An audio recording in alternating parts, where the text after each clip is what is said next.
old saying, to be the best, you got to win in Key West.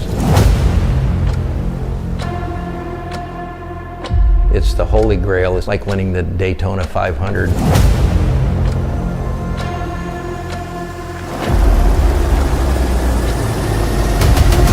It has everything you want in racing. Noise, sexy, speed.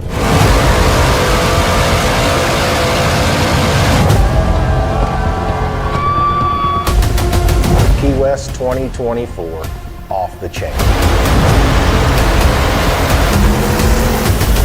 There needs to be a degree of rational common sense. Turn one is going to be a shit show.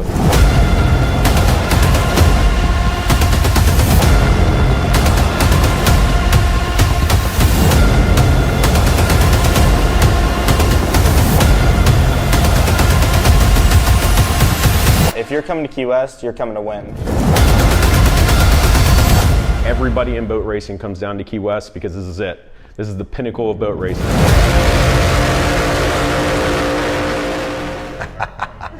Let her rip. Let's go.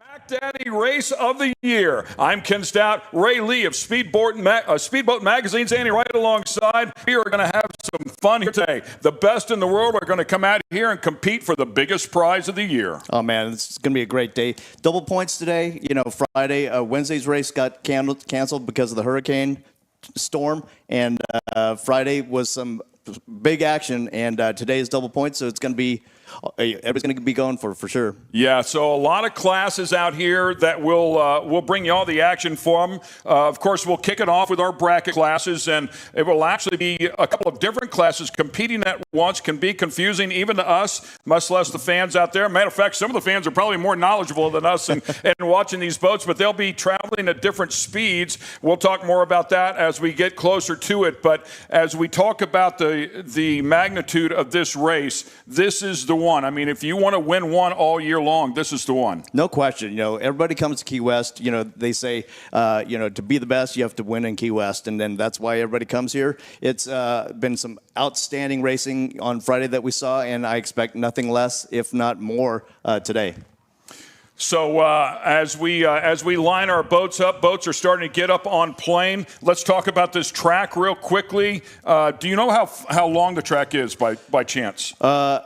I don't offhand, but these bracket classes, we've got bracket classes 5, 6, and 7 coming up next, as well as the Class 3C and the Class 3X racing out there shortly. They're heading out towards the milling area. Well, they will be following the pace boat and waiting for the green flag to drop. Yeah, good look at our entry list right there for bracket class 5, 6, and 7. As you can see, some real players in there that have had some great success here. Certainly, as you take a look at the, the class 5, J.J. Turk and Nick Buies on the podium every single round, and that's an extremely competitive class. Oh my God, JJ and Nick have had an outstanding season. They really have an outstanding teamwork going on. They race a couple of boats together, and they're underneath the XINSURANCE fleet of boats. Looks like we're going to have 4 XINSURANCE boats out there. And just briefly, these bracket classes, they do have a speed limit, and once they exceed the speed limit, it's a no-no. They can only be limited. Bracket classes. Bracket class 5 has a 75-mile-an-hour speed limit. Bracket class 6 has 70 mile an hour, and 7 has a 60-mile-an-hour limit. So if they exceed that speed limit for any length of time, they can be disqualified. So we have the track map.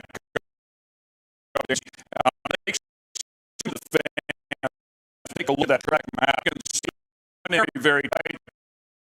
Tighter.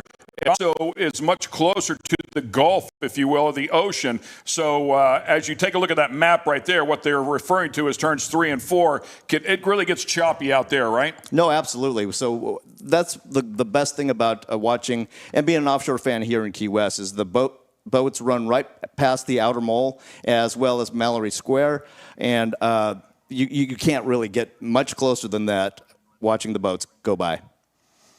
So with that said, we do have a brief delay here. In the meantime, we have some stuff put together for you. So we'll kick it over to some canned bits that our great production team has put together. Stay with us. You know, the old saying, to be the best, you got to win in Key West. It's the holy grail. It's like winning the Daytona 500. My name is Cameron Turk. I race for the number 11 XINSURANCE boat, and I'm a driver.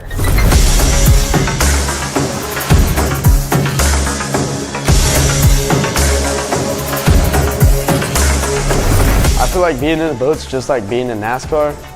Big, loud, scary, fast, hella fun. We're the best of the best that comes to it.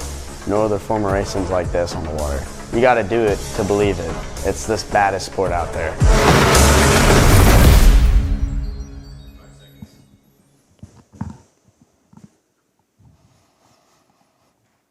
Good stuff here. Good stuff here. Good stuff here. As we had a chance to watch that bit.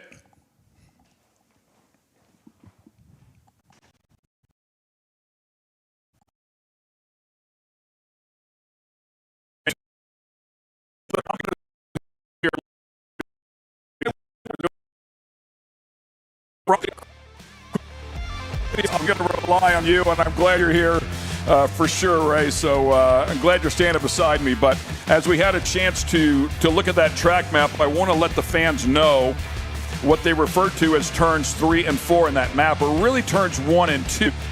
Look at it here. You can see start and finish on the back. That is correct. But they come down to turns 1 and 2 where it says 3 and 4, and then they'll go up to the shallower and much calmer inside of that cove, but that is a really tight turn. No, absolutely, and that's the thing. The diving into turn 1 is the most exciting, especially after the green flag drops. They're all going to be charging in for that turn 1, and then that's the roughest part of the course in between turn 1 and 2. And they have what's called the hole out there that it can wreak havoc on some of these boats as choppy as it gets. And we were out in the water yesterday, and it's pretty bumpy, and it doesn't look like it's gotten any better today. So it should be pretty sporty out there. Obviously, off to the right there, that's the entire island of Key West. Packed little joint, and man, it was kicking. We had a great party here Friday night down on Duval Street. They brought all the boats out, lined them down Duval Street, and it for sure was a party. Yeah, the Parade of Power on Duval Street is always one of the highlights here in Key West. And all the teams, they line up, and the fans get a chance to meet the racers, talk to them, see the boats up close, check out the engines, and see what these guys actually do and what they race in.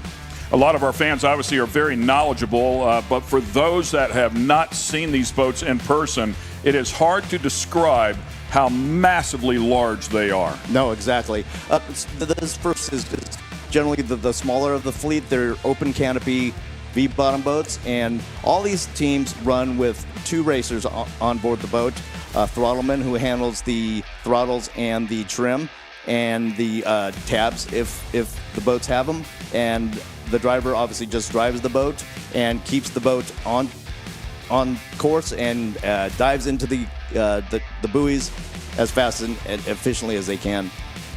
Yeah, great point there. As I was talking about the big boats, we'll see those a little bit later on in the day. These boats are what you would call much more, I would say, like a normal size boat. And as you talked about the different speeds, as it looks like they're getting up on plane here, we're getting ready to go. We'll see if they throw the green flag for us, but looks like the throttle men are already leaning hard on the gas. We are racing here at Key West. It is Sunday, double points day, and it's time to settle the Key West World Championship. Let's go. Well, you look at that, all those boats are flopping around. That means the conditions out there are pretty sporty still, and they're going.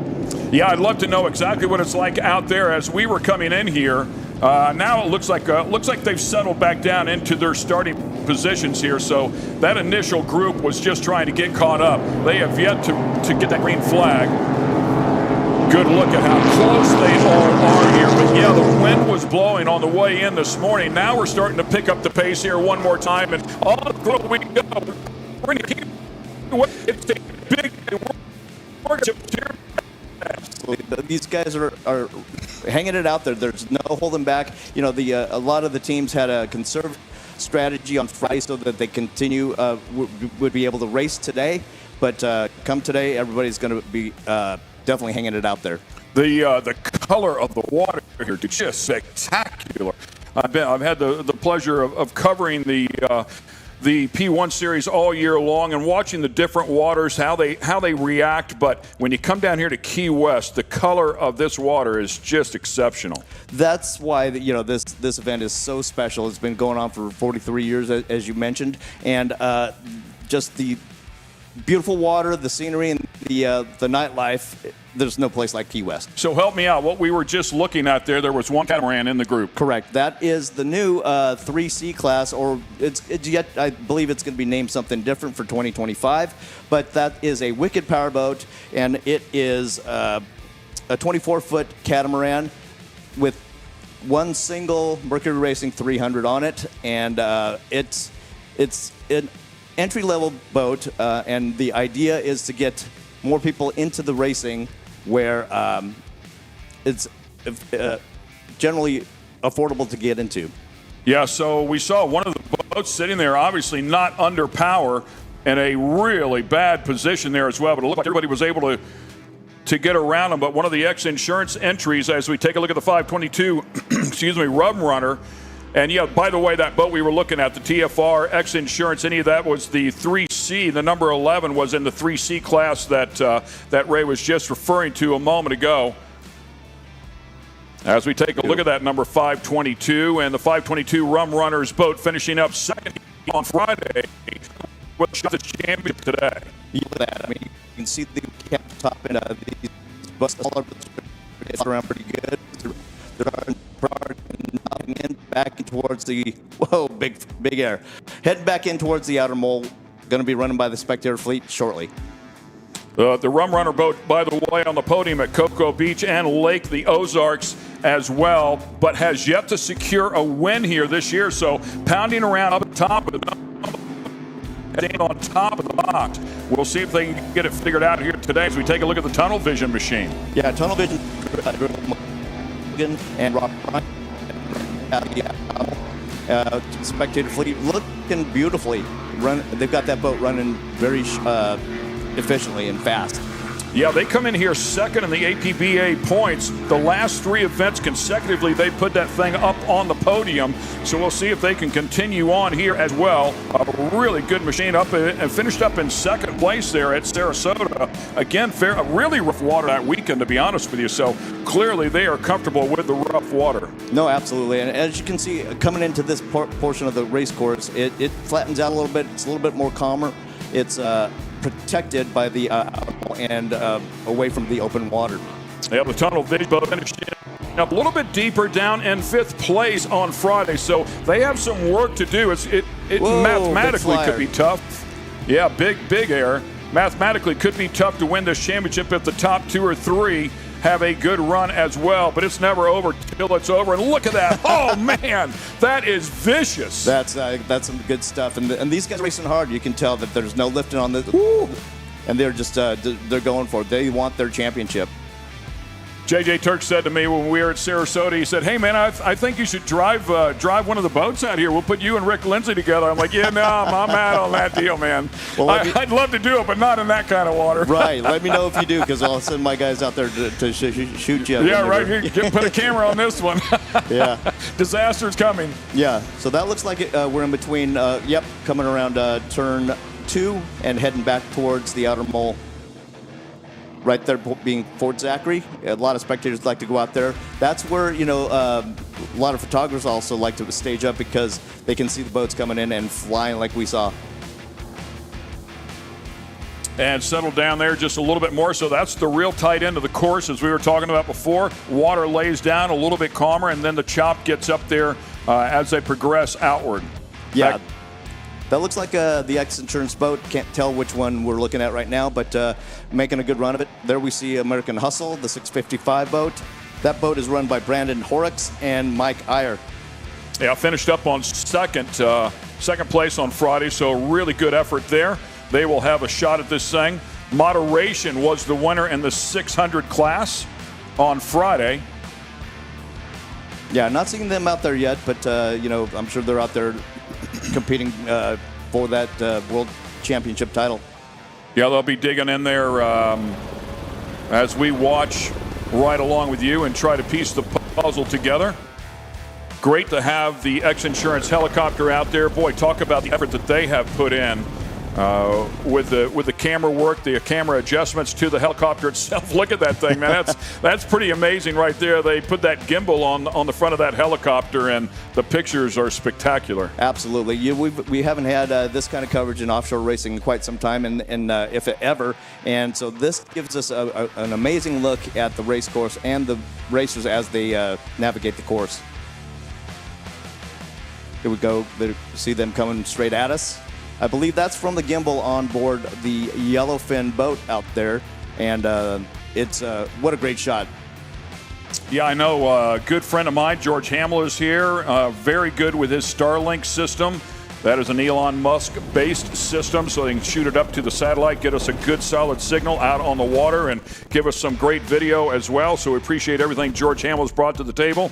He is learning and getting better. They've really kind of cut their teeth out in the desert and Baja, so now bringing that technology over here to boat racing as well. We appreciate all of that. Yeah, just a second ago we saw the Shocker boat. That boat is a Class 7 boat run by Ray Evans and Chris Colson. Back to the X-Insurance boat, and there's the 3C again. That 3C is being run by Cameron Turk and Michael Stancombe. Oh, Cameron Turk is JJ's son? Yeah. Pretty cool. Racing is in their blood for sure. Yeah, and we have JJ Turk and Nick Ruiz are racing, and then also Nick's son Owen is 47. Yeah, you got the little camera on the side for part of your screen, and overtaking the 3C boat. Jack Hammer with Connor Langheim and Mike Hake inside of that one. 3 podiums along the way, including a win at Sheboygan. 4 podiums along the way throughout the season, including that win at Sheboygan in Wisconsin. Real windy event there that particular weekend. There's a good shot of how rough the water conditions are out there. And look at these little boats just charging for it. Looks like we got a boat under tow. Yeah, that was the one we saw sitting there. I want to say that was on lap 1, actually, one of the X-Insurance machines, and got a support boat out there to help them out. Man, oh man. Those completely redirecting that boat. Oh, big flyer. Wow, and right behind them too, man. Yeah. It is vicious out there. Oh! Wow. Good Lord. I believe that's the Bad Decisions X-Insurance boat. Hence the name, right? Aptly named, yeah. Yeah, pretty wild, man. Yeah, and that boat is being run by Ricky Harmeyer and Owen Boos. I don't know. And I believe that's Dirt Legal running alongside the X-Insurance boat. And Dirt Legal is had a beautiful boat. It's run by Brad Christopher, and on the sticks is AJ Smith. Yeah, they've also had a spectacular season in that 747. Great side-by-side action right here. Man, these guys are going for it. And finally had to check up just a little bit right there, but right back in the throttle, side-by-side. They have not given anything, and here comes another one. Looks like the 3rd boat to the party here as well. Yeah, looks like a little jackhammer, but we'll see if we get a better shot on it. But out of all that chaos, looks like Dirt Legal has taken the lead between those 3. Yeah, when I talk about the Bad Decisions boat, that X-Insurance Bad Decisions boat, how about on the podium every single round? We are talking about 6 consecutive podiums, including 3 wins coming into Key West. So they have been absolutely incredible, and then they won on Friday as well. So they've maintained that streak. No, they're looking good for, to be taking home the World Championship. Right there, we're looking at Ricky Harmeyer and Owen Boos again in the X-Insurance boat. But they're really going for it, and they're going right now. I believe they're on the inside near the outer mole, hence the water leveling out a little bit for them. Yeah, calming down just a bit. Man, those small boats really have to deal with it. It is absolutely violent. A look at one of the helicopters, one of the two. There's the XINSURANCE helicopter as well, with that gimbal sticking off the left front nose of that helicopter as well. So really good shot right there. That is off the XINSURANCE helicopter. We saw the previous shot was off of the boat that Ray had mentioned before. Yeah, this is a great shot of the racing. And I got to say, the bracket class boats are so competitive because most of these guys, they don't have big sponsors other than the XINSURANCE fleet. But they kind of do it grassroots efforts. They come out here on their own dime and fund themselves to compete every year. So can you put a price on a boat like this if somebody was at home and they're watching this, they're thinking, man, I want to give it a shot. I want to start off in one of the bracket classes? Right. For instance, that 3C boat, it's Wicked Power Boats, developed and designed by Todd DePhillips, and helped with by Sean Torrente, another offshore racer. I believe those are starting around $200,000, $250,000, and you know, that's a closed canopy boat. The rest of this fleet are V bottoms with open canopy, and so hence should be safer. But these the V bottoms, the bracket classes, probably right around there or less. Oh, really? Yeah. I mean, my guess is you could probably snip around, find a used one somewhere, and go to work on it, get it race prepped and race ready, and not spend quite that much money, right? Correct. I mean, other than the velocity we're looking at there with the Dirt Legal and the hulls on most of these boats are older hulls and manufacturers that are, you know, race proven. Good stuff here as we are battling at the 43rd Annual Offshore Key West World Championships, all presented by Performance Boat Center. I got to say that the fleet that have come out early enough to catch race one have been really treated to some outstanding racing so far. Yeah, I mean, these bracket classes are really, really tough. And you were talking about the speeds before. So there's a maximum speed that these classes are allowed to go. We'll just go over that here one more time. If you exceed, if you're in the class that's allowed to go 70 miles an hour and you exceed 70 miles an hour, you'll receive a penalty and or potentially disqualified, and it'll cost you the race. So everybody about the same speed when they're going down the straightaway. I would say most of the time it's who's ever better through the turns. But in this particular case, on a day like today, in that rough water, it's who can get through the rough water the best. No, absolutely. And that's the thing, and that's what they call breaking out. And obviously, none of these teams want to break out when they have a speed limit. And the 70-mile-an-hour speed limit that you mentioned is the bracket class 6 and bracket class 5. They have a 75-mile-an-hour limit that they cannot exceed, or like you said, they'd be disqualified and penalized, and despite if they won. And again, a good look at a couple of boats here, just absolutely side by side. You can see how violent it is in there for the driver and the throttleman. Yep, that looks like Jackhammer and Dirt Legal. Connor Langheim and Mike Hawk just ahead of Dirt Legal. Coming around the turn 1, heading towards turn 2, the roughest part of the course. Look at that. Just completely out of the air. And with the conditions like this, another thing that these guys need to be worried about is breaking down. That becomes a whole nother battle of attrition to make it around the course and finish. Yeah, and to help you out as we take a look at the Dirt Legal, those are Class 7 boats, both the Jackhammer and the Dirt Legal boat. So battling hard here. They, unfortunately for the Jackhammer boat, had a tough Friday, and you mentioned a number of boats had to be repaired after the rough waters there on Friday as well. They finished up down at the bottom of the pile, but looking to better things here today on a double points day. No, absolutely, and a lot of these guys, they're trying to keep the boat in the water as much as they can, but with a condition like this, as you see, they're out of the water as much as they are in. And so for the throttlemen, when they get out of the water oh man, big air. When they get out of the water like that, they immediately have to pull back, right? I mean, they don't want that thing to buzz up and then land back on the power, right? That's correct, and that's that's dependent on the skill of the throttleman to pull back so that they're not free spinning that propeller and landing it hard and potentially taking out your outdrive. Right there, we see 3 boats coming around towards Zachary. Part boat, part plane. Exactly. Dirt legal coming around the spectator fleet. X-Insurance hot on their tail, as well as both X-Insurance boats. Oh, yeah. How about that? The red boat is run by, give me a second, sorry.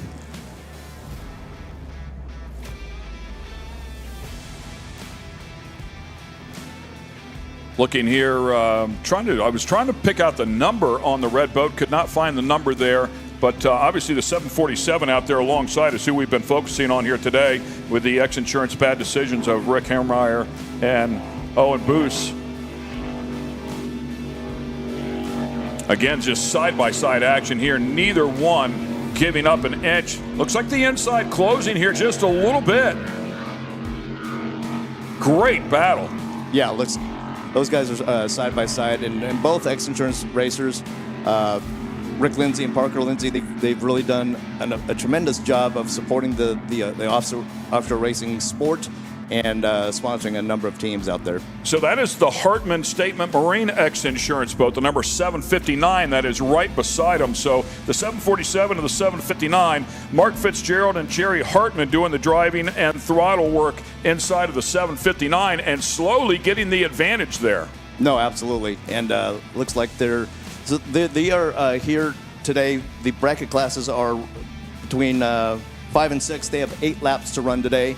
And Class 7 has 6. So we're probably getting close to the end of this race.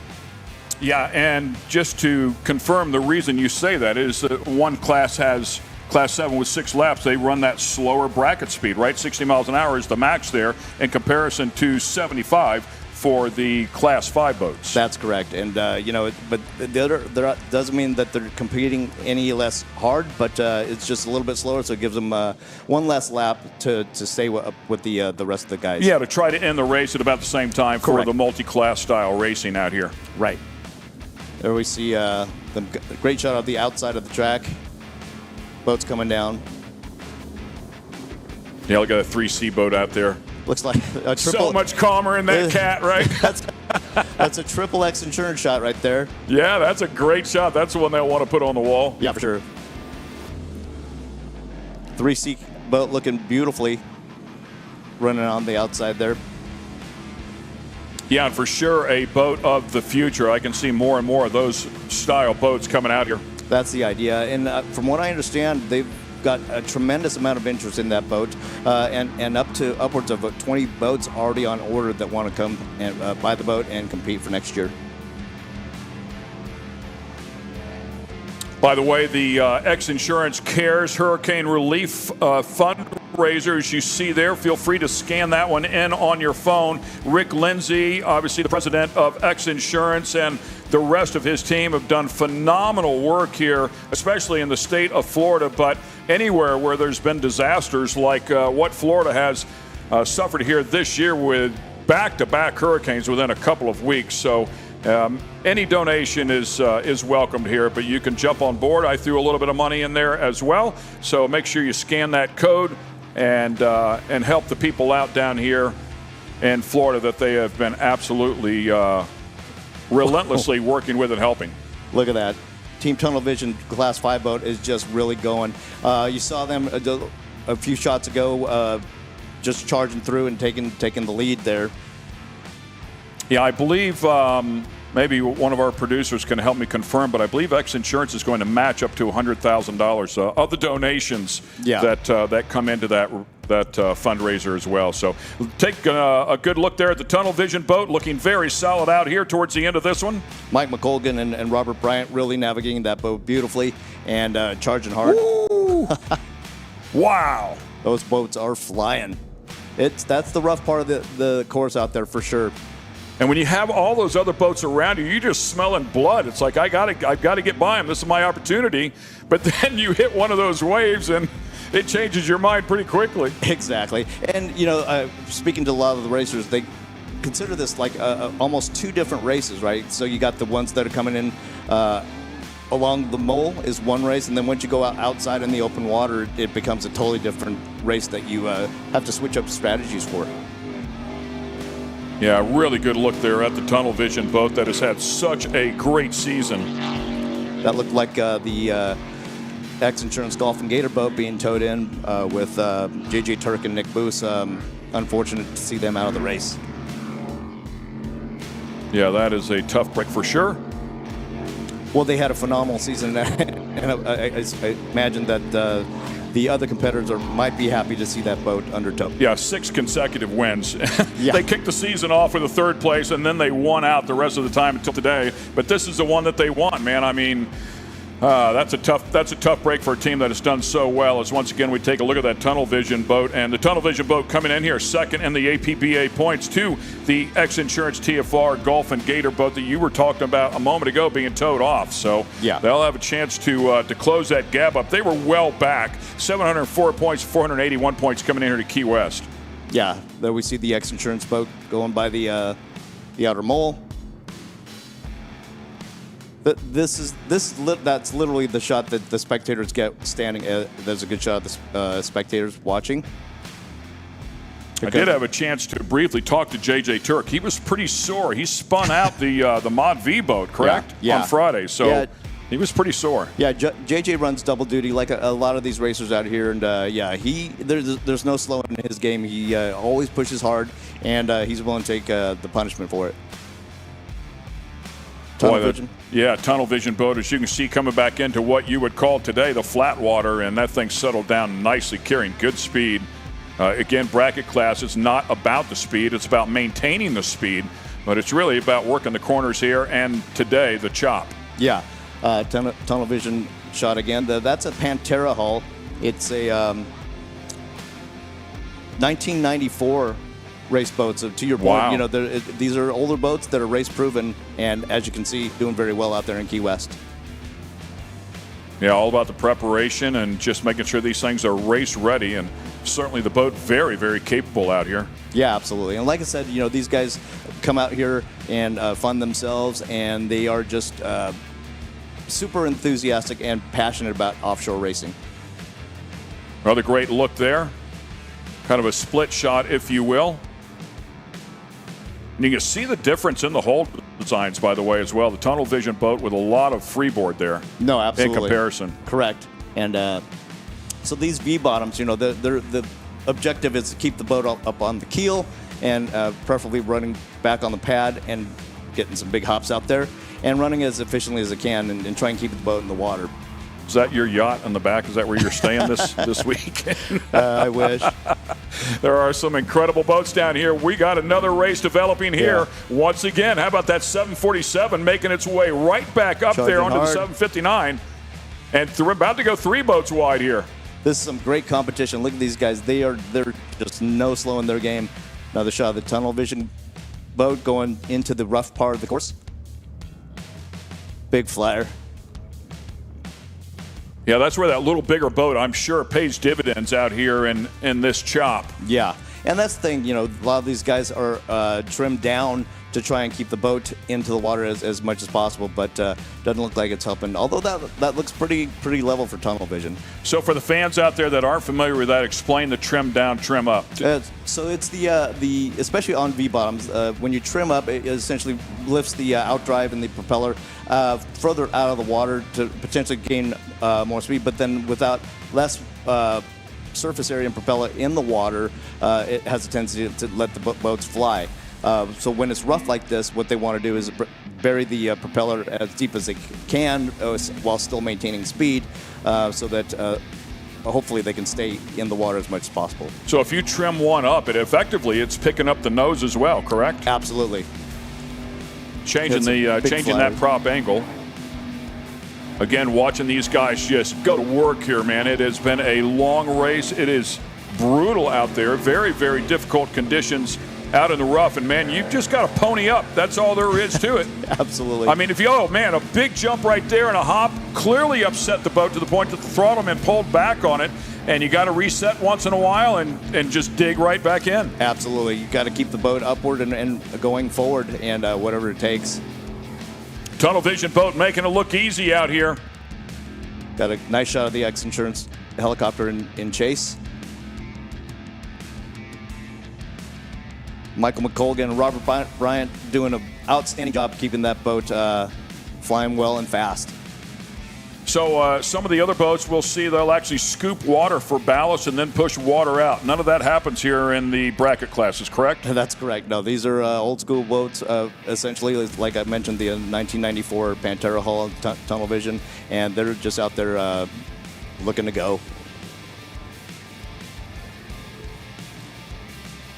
The throttle man, does he also run the tabs? Correct. Yeah, he runs the sticks, the tabs, and the trim. Another boat being towed off here. That's unfortunate, but again, that's what they're out here for. These guys are laying it all on the line, no holds barred. 650 boat there. That is the Swap It Fast Rollin' Dirty offshore boat. Finished up in third place on Friday in the Class 600 bracket. Hate to see that, but good week of racing for those guys. That's what makes it so sweet, right? I mean, when they're difficult to come out here and navigate, it's a good one to win if you can hang in there. Absolutely. Boy, we've had some great side-by-side action here. We always do inside of the bracket classes. Yeah, these guys, like I said, these guys are fierce competitors, and they're willing to leave it all out on the race course. Sneaking back up on another one here as the helicopters give us some great shots. It's the Velocity. Yeah, the number 611 Velocity Powerboats machine finished up in fourth place on Friday. That's run by Bob Spotulski and Velocity company owner Scott McCormick. Yeah, and that's pretty cool. I mean, to go to a place like that, buy a boat where you know the owner is out here putting it all to the test and learning from this to give somebody a great product. Absolutely. Scott, campaigns his own boats, as does Nick Boos of Statement Marine. Yeah, Nick, a great guy. Nick dealing with, I believe Nick had to float out during one of those hurricanes, by the way. Yeah. His shop there in Clearwater, very close to St. Pete Clearwater Airport. So that first hurricane, Milton, they had a lot of surge and everything was underwater. Another good look here as they continue battling. That is a 714 Shocker boat. You can see that one on the outside. Got overtaken. Big jump. Oh. Thought I was going to stuff the nose there, but did not. Yeah. There it goes. Scott McCormick in the Velocity boat again. Yeah, different class.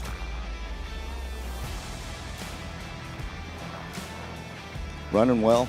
And that boat looks very similar to the Tunnel Vision boat. Yeah. Even though they are in different categories. Speaking of, there's a X-Insurance boat on the outside. Yeah, once again, the 747 X-Insurance boats. It's tough to keep them all straight, but obviously anything that starts with a 7 is going to be Class 7. Correct. And that's bad decisions out there with Ricky Harmeyer and Owen Boos. Yeah, spectacular season here for them as they continue on. Another one that has been on the podium every single event, including this past Friday, trying to close this one out and see if they can become the world champions here for 2024. Another look at Tunnel Vision going by the outer mole. And they've got that boat running beautifully.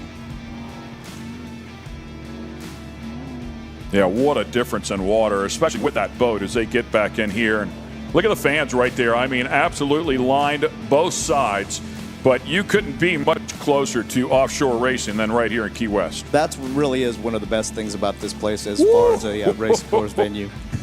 It's crazy whenever you watch them get in the air and we're not jumping at it because we're becoming accustomed to them them being in the air for so long. Right. And but those are huge moments. And I'm sure it feels like an eternity for those guys waiting to come down and trying to get some more traction in the water. But that is outside between turns 1 and 2. That'll give you a good idea of the speed here as well. Class 5, Tunnel Vision, doing very well with Michael McColgan and Robert Bryant running an outstanding race. There you see making a turn outside the buoy. Yeah, 75-mile-an-hour boat there for Class 5. And as always, 75 on the water. If the fans have not been out there, if you've not felt that, 75 on the water is, I'm telling you, it's fast. It feels fast. Yeah, and these just like that, getting airborne, and then the landing can be pretty impactful and tough on your spine. And you want to try to maintain that 75 miles an hour all the way through the turn, if at all possible. Obviously, as much as possible when you're out there in the chop as well, which has to be an absolute impossibility out here today, but as close to as possible. And it looks like another race really developing nicely there. Yeah. We'll cut back over here again. That's the thing. A lot of these throttlemen, the worst thing they want to do, especially in a race like this, is to lift. And, they're definitely reluctant to do so. There we go. You don't see any lift in that game right there going head-to-head. It looks like diving into turn 3. I would say another thing that's super important is running that line. If you can get away with that tight line, it's a little shorter than running the long line, but running the long line is going to allow you to keep the momentum up and the speed up. So it's always a push and shove. Side-by-side action here, very late in this race. Just a beautiful shot out there, and with the on the far side, with condos in the background, the helicopters in the air. This is Key West. Yeah, and if you want to know what the weather is like, let me tell you what it is. It's 83 today, and it's going to be 83 for the next 2 weeks. So if you look at the weather, it's just 83, 83, 83, 83. It's amazing out here. A nice breeze. It is truly spectacular island weather. Oh, we got a shot of the mole. Looks like a shot of the X-Insurance boat. That's the Golfing Gator with JJ and Nick. Yeah, that one in the water and ready to go. So it looks like Nick is doing fine and capable of pulling double duty here once again, as the bracket classes will wind things up as soon as we hear the results. We, of course, will pass them on to you. X-Insurance helicopter out there still covering some of the action. Yeah, looks like some of nearing the end of this race. We'll hopefully get some results to you soon. That is the man right there, Mr. Rick Lindsay.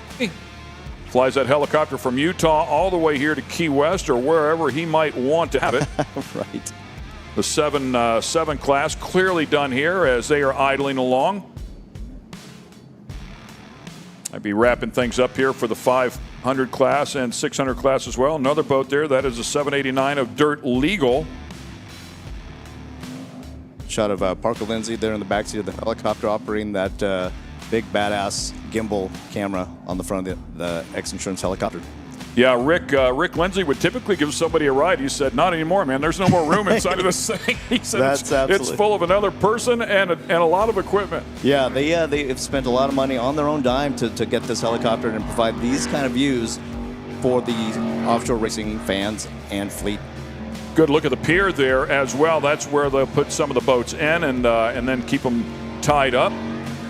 That's what's known as the outer mole, and it's the best vantage point to watch these races and these boats go by.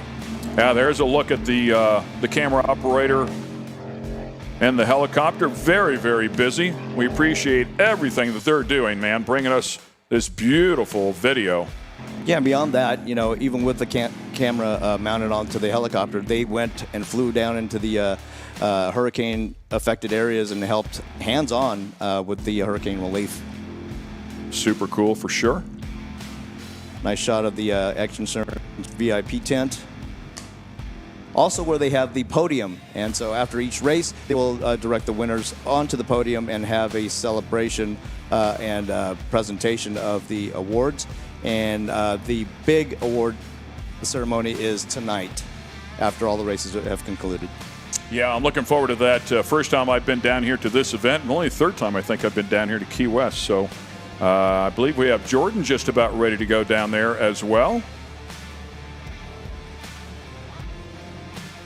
As we continue on here, obviously the first race in the books, total of 5 races here today, I believe. That's correct, yeah, and nonstop action as you see.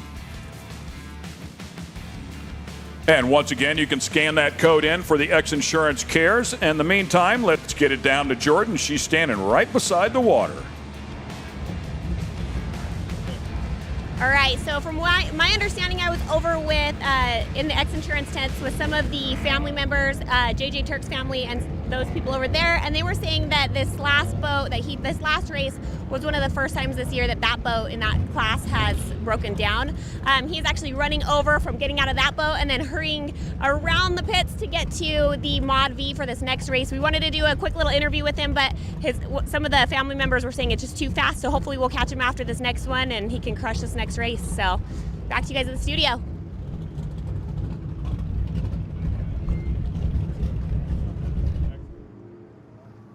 Thank you very much, Jordan. Appreciate that. By the way, we did get a little bit of help. The distance of the track, a little over 4 miles, so plenty of room to leg one out. Yeah, thanks to Taylor Sism for helping us out with that information. Good, outstanding racing that's happening out there. And as we prepare for race number 2 coming up shortly. We welcome you, by the way, to the X Insurance booth. Watching all the action here. We're right by the coffee house. Good shot of the crane right there outside on the opposite side of the outer mole. And what those are, they pick the boats up and drop them into the water and then also pluck them out back on the trailer. Always a cool thing and cool sight to see.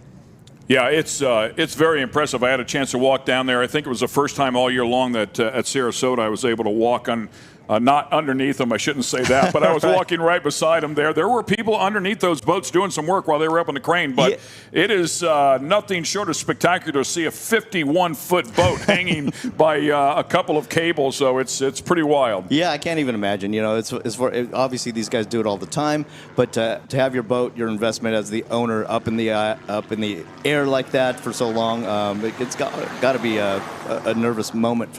Well, and I think they did drop one at Sarasota. Yeah. I think one did fall, and it did create a little bit of damage. So it does happen, unfortunately.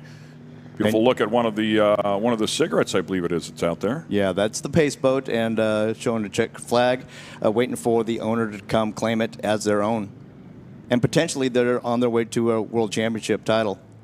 Back on that one up there. Yeah, I always, as I was learning, have been still learning about this form of motorsport and racing out here, is the handing off of the checkered flag is no easy feat. Especially when it's blustery out there like it is right now. And Ken, honored to have you in the sport. The voice of motorsports, Ken Stout, is just a legend in all of motorsports. So proud to be standing here next to you. Yeah, super cool, man. Thanks for the kind words. It's I always enjoy. I mean, there's really not much that I don't love when it comes to motorsports, but to get out here and actually learn and be part of all the intricacies that go on in any form of motorsport is always entertaining to me. But to come out here and learn from the absolute best to see what's going on, and boy, I've barely even scratched the surface, but it is super cool. It's really, really incredible racing. No, you've definitely acclimated very quickly, and I love your enthusiasm, and it just brings me up as well. So thanks for your energy. So what are we doing here? What are we looking at here? Is he helping the drivers strap in? Yes, yeah. So these boats are canopied, so they all get harnessed in, both driver and throttleman. Usually a 5-point harness, and they need to get secured nice and tight, and so to sustain all of the pounding they're about to take. And then they also have scuba gear in case the boat goes over. Their respirators are close nearby to their chest in case the boat goes over and fills with water. Obviously, a completely different form of sport in terms of time consumed inside of the boat. But as you look at drag boat racing, they do have that same breathing apparatus. By the way, the 747 grabbing the checkered flag there. Great moment there for the X Insurance Bad Decisions. Ricky Harmeyer and Owen Boos winning that one. So a tough race out here, but that is a big moment for sure. And they did win on Friday as well. I'm going to say unofficially, Key West world champs, but I certainly can't make that call officially. But boy, what a great weekend for them. Yeah, provided they once they get the boat out of the water and pass tech inspection, make sure they didn't break out of their speed. It seems to be they are on their way to yet another world title.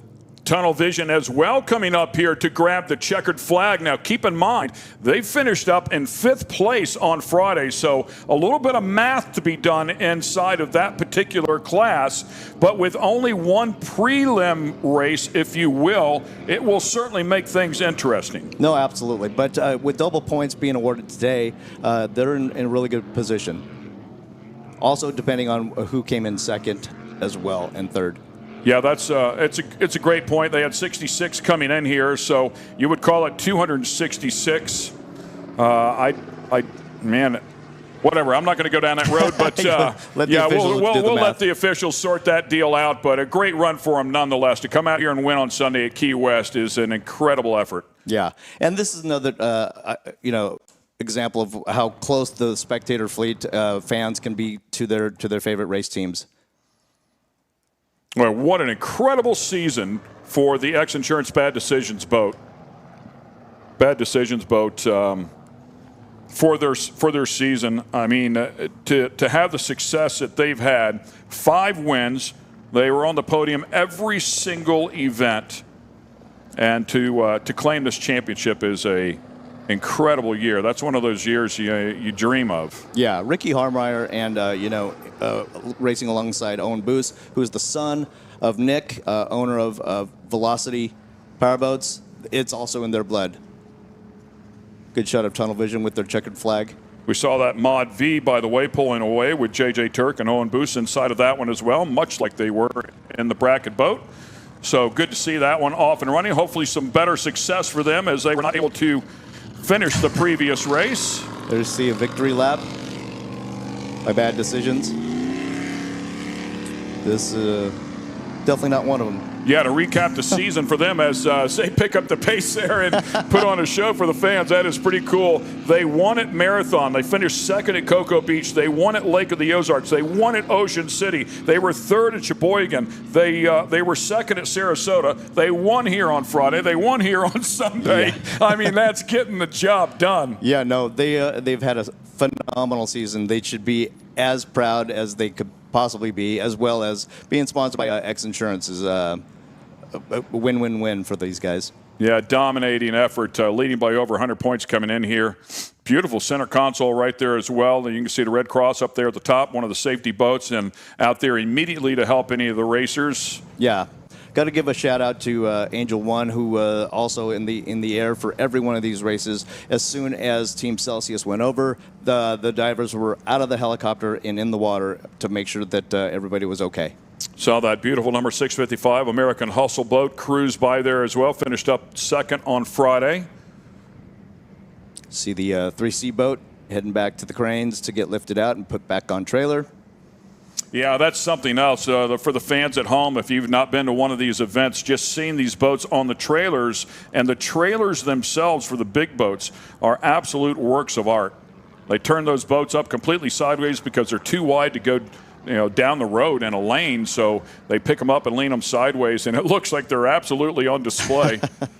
Yeah, and it is. It's an impressive sight, and that a lot of the teams on the street on Duval put the boats up on tilt so they can see exactly what the entirety of the top of the boat looks like. Yeah, and the MCON team takes it a step further. They have that clear cover on the engine so you can actually see inside the engine compartment. Great idea. And they do that specifically just for the fans because obviously they don't race with those covers on top. They swap them out for the race covers, but that is designed specifically so that the fans can see what kind of power they run each and every race. Yeah, looking down in there at those twin turbocharged, those Merc racing engines is pretty incredible. And yeah. Of course, the Supercats are equally impressive as well. We'll see those a little bit later on today. Yeah, the Supercats are here, and the Pro Class 1 boats are here. They will put on a great show for us to close things out here towards the end of the day. Yeah. So all these guys are celebrating. That we see Ricky and Owen after an outstanding race. Well, Nick will be proud papa already inside of that Mod V driving away. Right, exactly. So the next group of boats ready to head out here. And again, it will be multi-class racing. Yeah, we've got the Mod Vs going out, as well as bracket classes 2 and 4, and they will have separate starts. Mod V going first, followed by the bracket classes, or it might be the other way around. And once again, there's a look at the track map. Just want to inform our fans as you look at that, what is referred to there as turns 3 and 4 are really turns 1 and 2. But what we're going to do here is we're going to pick up the pace a whole bunch. The speeds here are going to be significantly faster than what we saw just a couple of moments ago. No question. With these racers being harnessed into the Mod V boats that are closed canopy, you know, they have a stronger sense of safety in the boats as they become one with the boats, so they let it hang out the entire way. So in this class, we've got BoatFloater.com, Scott Free Racing, run by father-son team Steven and Steve Kildall, which I believe that's maybe a shot of them. We also have R&S Racing, run by Howard Richardson and Tom Crowley on the throttles. And we've got Speed Marine, beautiful boat, green boat with the livery, Kyle Miller and Jay Waltman. We've got North Myrtle Beach RV Resort, run by Kirk Hanna and Mark Rinda. We've got X-Insurance, another X-Insurance boat, Safe Cash, Rick Robb and Scott Jobin. Latacrete, and also known as Team Relentless, run by Travis Petco and Rob Hartman. There we see Jack Hammer being towed in. And we got El Bandito, had a great race on Friday, run by Steve Furman and Steve Miklos. Another X-Insurance boat, the Statement Marine, with JJ Turk and Nick Boos, as we saw them idling out from the mole. And we've got Fast Boys, run by Ken Bollinger, and the driver escapes me at this point. These are all 32-foot limit boats, single engine, and they will be running 10 laps today. So they want to get this race going here pretty quickly. Boats are already out there getting lined up. We'll bring them around, get them up on plane here, throw the green flag for them here pretty quickly. Looks like a couple of bracket boats there still in the water coming in here to get hauled out. Give us the speeds here for the bracket classes that we're going to look at, upwards of 90 miles per hour. Yeah, Class 2 has a breakout speed of 90. And Class 4 has breakout speed of 85, so they cannot go past those speeds for too long. And where would you put the Mod Vs in there at speed-wise? Probably right around there. But they are not limited on speed, correct? No, they fast are, yeah, as they can possibly go. Correct, so they'll be sticks forward the entire way. Was that the Jackhammer boat? Yep, little Jackhammer being towed in. Little Jackhammer, because there's another bigger Jackhammer out there. Correct, in Superstock. And speaking of that, that team has had an outstanding season and have secured the national championship with the APBA points lead. Yeah, great stuff for them. The Superstock racing is absolutely incredible. Well, another team that's had great success, a couple wins along the way, a couple of second places. They struggled in marathon, but after a marathon, man, they got up on the pipe, and they really put together a great season. We'll see them a little bit later in the day.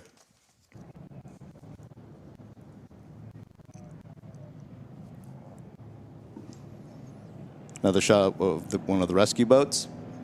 Yeah, and they're talk to us about that, because obviously location is critical. How many of these boats are out here around, approximately, around this track? There's a few of them. I know there's at least 3 of them out there, probably more. And the entire medical staff is organized by Dr. Michael Jansen, who is a former racer himself. And he is one of the world's renowned spinal surgeons, but he is so passionate, and he volunteers his time. Doesn't take a dime for what he does out here, but he runs up an amazing team that are on the spot whenever any incident may happen. So they have the boats in a holding pattern here. As you can see, they're just kind of circling around here. I'm not sure what the delay is. I know they wanted to get them going very quickly. Before, we had a little bit of a medical delay right before that first race started. So have not heard what this one is for just yet, but the intent is to get them going here as quickly as possible, so just bear with us. Yeah, so they're out there milling, and this is, definitely the calm before the storm. You can guarantee that they've got butterflies in their stomachs as they're waiting for everything to get lined up and ultimately the green flag to drop. As you can see there up the top, for the XINSURANCE Conch Republic Championship, bracket classes 2, 4, and the Mod Vs, modified Vs, will all be in competition out here. As Ray indicated before, everybody running the same laps here now, so it'll be one start for all 3 classes. Speed Marine boat there in green. You can see that gorgeous piece of machinery.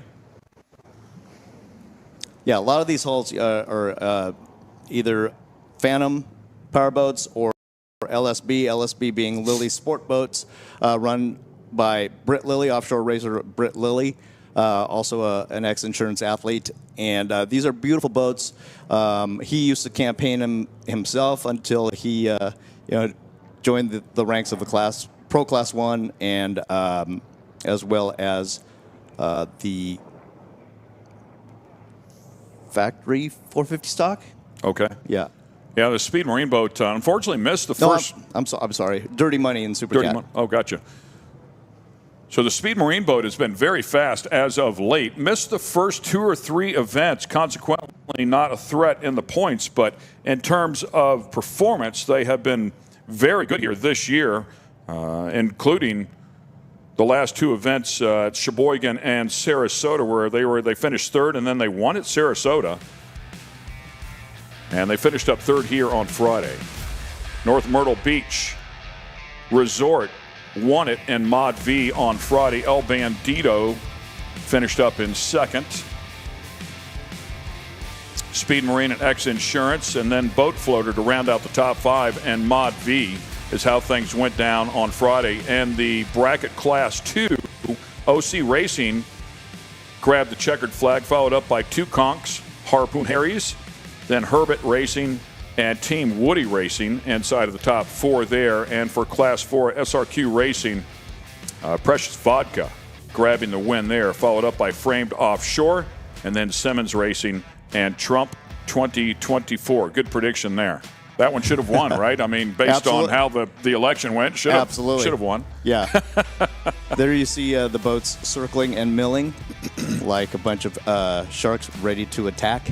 So talk to me about fuel. I mean, they're going to come out here, they're going to run hard, the water's choppy, they're going to burn a little bit more. How much excess fuel do they have here to do something like this? So as much as these guys know these boats, they try and factor it down as closely as they can to the fuel burn, so down to the last couple gallons that'll be in the tank by the time they're finished. And so, the lighter the boat, the faster it goes. And that's what they're looking to do as the boats burn fuel to increase speed as they go.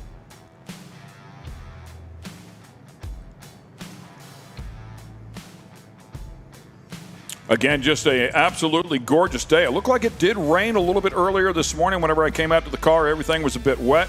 I'm staying about 45 minutes north on what is known as Pine Key. Obviously a ton of different keys out here. A lot of the people staying right down here in Key West. Beautiful area. It's been spectacular weather. There was a hurricane that came up from the south and into the Gulf here. 3rd one, I think, this year. But fortunately for us, it did not get that close, and it veered off to the west and left us pretty quickly. Left some chop. It did blow out Wednesday. We were not able to compete here as scheduled. Thursday was a scheduled day off. They did compete on Friday, and as you talked about, was still fairly rough here. And they did put the boats to the test, and the reason for the schedule is to allow them a full day to make repairs and get things shaped back up for the next day of racing. So they raced on Friday, and we had Saturday off. XINSURANCE sponsored a nice concert last night. So a full event that went on from, I believe it was from 5 till 9 o'clock. So it's always a full weekend of stuff going on. The days off allow the crews and the teams to get the boats ready to rip. They were also doing some testing yesterday.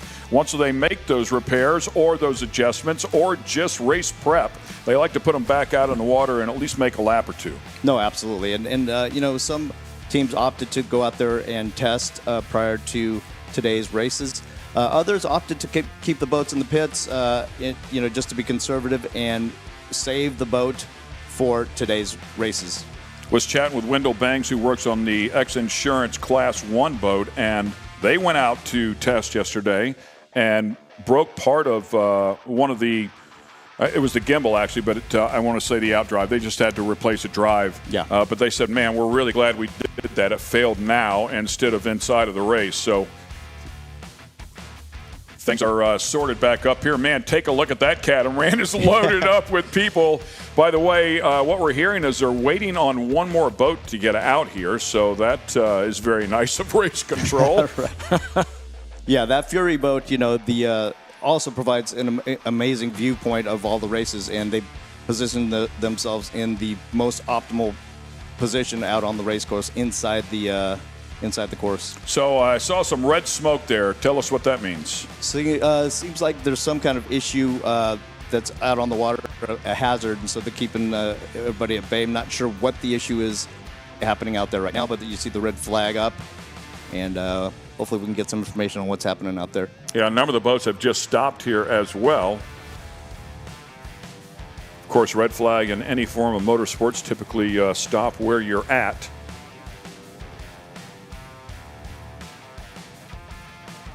Good look at some of the homes here as well, right here on the coastline. The keys down here have developed. If you own a house down here, or if you want a house down here, there's a good chance you have to reach in both pockets. Right, exactly. There we see a couple of, right there, that is the North Myrtle Beach boat, all red livery. Just beautiful boat. That is an LSB, Lily Sport boat. So during the off season, how far apart will these boats come? Strip them down? I mean, everything out of them, inspect everything.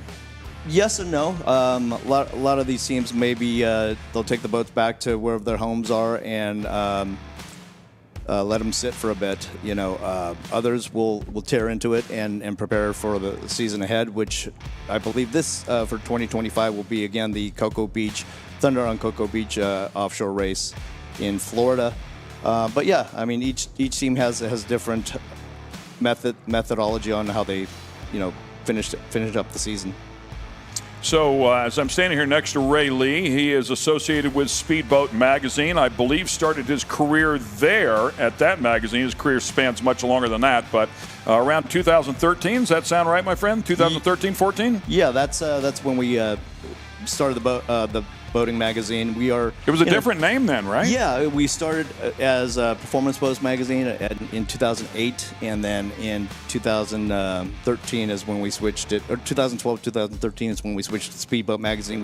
We produce 9 issues a year, print magazine, and seems like everybody's enjoying the magazine, so I appreciate all the subscribers and readers. Yeah, super cool, man. We appreciate what you do. Well, hey, good news right here. As you can see, the red flag changed to a caution flag. The boats are now in motion. They are forming up, getting ready for the start here. This will be race number 2, Mod V, Class 2 and Class 4. Fast boats out here, in excess of 85, 90 miles an hour for the bracket classes. The Mod V boats, fast as you can get it done. Get it done. Yeah, they're lining up. Looks like pretty good. Caution flag still out over there. You can see it in the boat out on the far top side of your screen. It has come in now. And look at these things accelerate. We are green here. Let's go racing once again at Key West. North Myrtle Beach off to a good start. Right in the green boat is Speed Marine, looking good. Can't make out who's on the top side of the screen. Now, one of the XINSURANCE boats up there at the very top as well. Oh, that might be Turk and Boos. Oh, getting some air out there. It's still rough for these Mod V guys. Yeah, it is. Speed Marine boat doing a nice job. That green boat down there just above the red boat. And they're all getting tighter here, man. This is going to be an exciting turn 1. Turn 1 is always insane, and this is going to be looks like a tight one because they don't need to maintain their lanes. They're going to dive in and go as hard as they can. And we'll see who lifts. Yeah, exactly where I was going with that. I was curious what the rule was for this category if you do have to maintain your lane here. Nope, they're going in hard, and again, I spoke to a couple of the racers, and they played it conservatively on Friday, but out here on final double points day, it's going to be gnarly as they round the turns and navigate it beautifully. Right by the buoys, shortest way around. That is the longest way around, way out there. I believe that's the X-Insurance boat, but way, way wide. And obviously, with safety concerns, thinking there's probably 3-4 boats. I mean, in the open cockpit, your vision is much better. But if you're in a closed cockpit, that vision is severely limited. Yeah, but these guys get used to their views, and they know how to navigate these boats going around the turn. It looks like it's North Myrtle Beach that is in the lead, and then navigating between turns 1 and 2 currently. They are the boat to beat out here based on Friday's results. And that is the enclosed cockpit of the X-Insurance machine up there. I believe that to be JJ Turk and Nick Boos in the Mod V. Yeah, and then in the North Myrtle Beach is Kirk Hanna and Mark Rinda running a beautiful race. We see the El Bandito boat right there, who had a great race on Friday. Seems like they're a little further back than they'd like to be currently, but I'm sure they're going to try and force the issue and get up towards the front of the pack. El Bandito Tequila. Yeah. just throwing it out there, for our fans, if you want to support them, we certainly do our part. Nice close look here at these boats, and man, look at the speed they are carrying. Yeah, that's JJ Turk and Nick Boos making a phenomenal pass on El Bandito. Yeah, I talked about JJ being a little bit sore because he spun this boat out on Friday, unfortunately dead last in the pack, but they have been very solid here all year long. As I talked about, coming in here with a small points advantage over the Safe Cash X-Insurance machine of Rick Robb and Scott Jobin. 607 points to 604 points. It is that tight coming into Key West. So that boat has been very fast. Speed Marine boat out there just ahead of them. Yeah, these Mod Vs really laid it out there, and looks like JJ and Nick are getting their bearings about this race, and they're charging hard. I think we see North Myrtle Beach coming at us right now, and Speed Marine on the outside of the green boat. I believe one disabled here at turn 2 is what we're hearing. As we were talking about the X-Insurance Statement Marine boat, they had a very tough Sarasota. Otherwise, they had a really nice points lead going forward, but they finished deep at Sarasota as they had some issues. Sarasota was extremely rough as well, not unlike what we see out here in the open part of the water today. Sarasota definitely provided a lot of broken boats and that needed repair, and turned out that it was the final race prior to Key West, being Clearwater and St. Petersburg being canceled due to hurricanes. And that's a great picture, by the way, of JJ Turk and Nick Boos. That's exactly what they look like. Turk always with a smile on his face, couldn't be happier to be out here. And Rick Lindsay has worked with him to get him inside of the boat, and boy, they have certainly paid dividends between those two. Look at them dealing with this rough water now, boats that are significantly faster, but designed to deal with the rougher water as well. No, absolutely, and there we see, I think, still North Myrtle Beach is in the lead. X-Insurance and Speed Marine are battling for second and third. Another just spectacular day out here as we get different looks at these boats, and there we see wow, looked like Marine. A big moment right there. I mean, had to really check up. Yeah. So two of those boats were pretty close together and had to check up a little bit. Charging the turn, that we see Simmons Marine with Jim Simmons and Zalecki. By the way, if you hear something in the background that sounds like a rooster, no, you are not hearing things. And no, we do not have a rooster in the room with us, but there is one outside, and he's doing his job. Yeah. It's the beauty of being here at Key West. They run around free, so you see him everywhere. Yeah. He's out there working here on a Sunday morning. Yeah, and you're not allowed to mess with them. They're protected by the city and state of Key West. It's super cool to see him roaming around. Yeah. So back to the boat racing. Sorry, it's just the sound effects off to the side. And people at home, if they can hear that, that's like, what's going on, man? So as we watch the best go at it here with bracket classes 2 and 4, and of course the Mod Vs, as we talked about, the bracket classes with predetermined maximum speeds. The Mod V is a wide open class, so no limits on that one. Just get there as quickly as you can. But man, they are flying these boats once again. Yeah, absolutely. And we may have missed the start, but yeah, the bracket classes 2 and 4 are out there competing alongside the Mod Vs. So everybody's out there. And it's really cool to see. I mean, as we watch the smaller boats, obviously they're not as well equipped based on size alone to deal with that big chop. But as we watch these bigger boats, you watch them get out of the water, they look very natural. Yeah, absolutely. And that's the benefit of a race-proven race hull, boat hull, is that on how well the boat can leave the water and re-enter. Yeah, so part of the design, right, to get them to fly that way, and it's so critical. Obviously, you want the attitude of the boat as perfect as you can get it when it's in the water, but it also has to fly well and come back into the water well. And stay together. Yeah, time proven that, man, they take a beating. It's, I don't know how you put it into words. I don't know how you describe to somebody what it feels like and how violent it is for that boat to fly out of the water and land back in. No, absolutely. And you see the race fleet on the far side of the course, rounding and again charging towards turn 1. Oh man, hard rotation, by the way. Yeah, right there at the very end of that particular moment for that North Myrtle Beach boat, that was a really hard rotation. Not sure if it was designed or if it's just the way the water sent them, but right back into throttle, no question. That boat has some wicked speed. And speaking of speed, Speed Marine right there behind them, then the XINSURANCE boat as well. Yeah, Speed Marine boat being a bad boy power boat, and the XINSURANCE boat there is an LSB hull. Again, a phenomenal boat, race proven, and Britt Lilly and Lilly Sport Boats, they do a phenomenal job putting these race boats together. Yeah, I chatted with Britt Lilly a little bit last night. Just a wealth of knowledge, obviously. Second generation racers, father legendary as well. So good guy to chat with and get some insight about, you know, what we're going to see out here today, what they're dealing with out there as well. Once again, watching the XINSURANCE machine right there, Statement Marine. Statement Marine is owned by Nick Boos. They build those boats over there in Clearwater, as we talked about previously. Yes, the same two drivers that we saw inside of the bracket class race just prior to this one. Great shot from the outer mole. Oh, flying off, hitting the hull side, charging towards turn 2. Yeah, and chatting with Britt Lilly.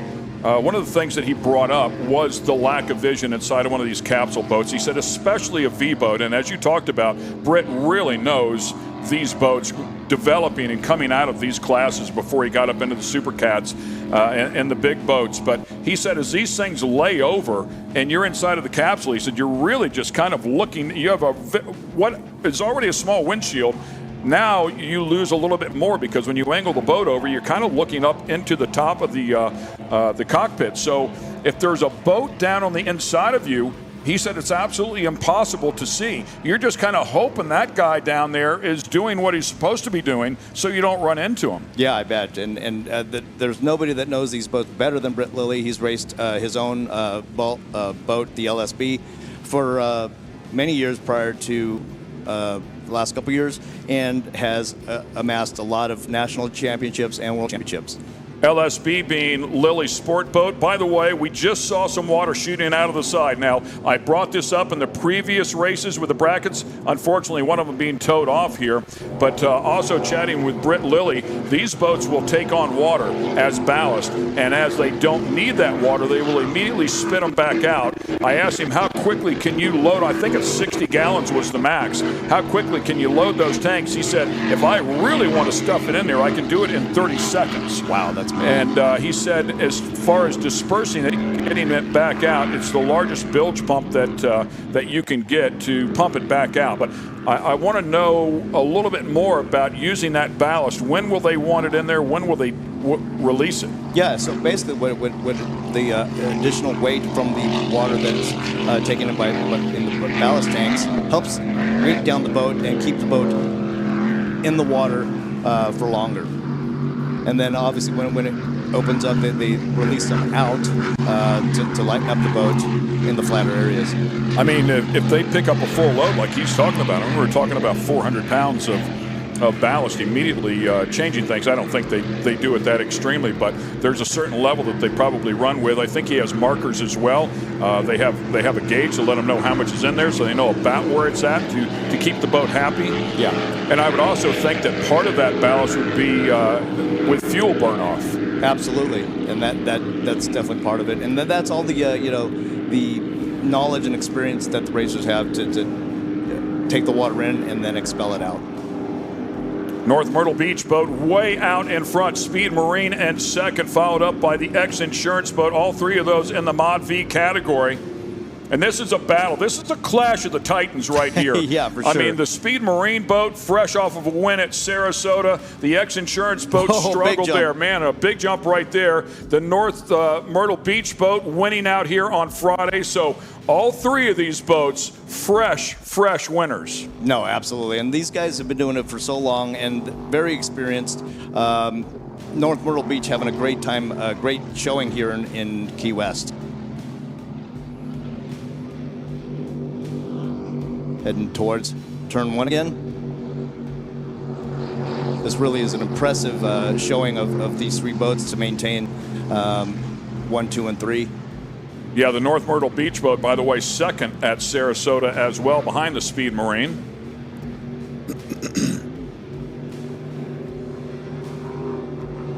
Rounding the turn around the buoy. Speed Marine and X-Insurance looks like they're charging to hopefully close the gap. Yeah, and that angle can be deceiving, right? If they're way outside, it might appear as though they're closer than what they are. But no, they overtake but they Speed did. Marine. They got around them. Yeah, JJ and Nick perhaps waiting for the perfect opportunity to overtake for second place. Yeah, and it looked like Speed Marine had to check up there for a moment, but coming back at them now, we'll see how that develops in just a moment. In the meantime, we take a look at another one of the classes. Again, 3 different classes out here, and this is the battle we were talking about before. Oh, man.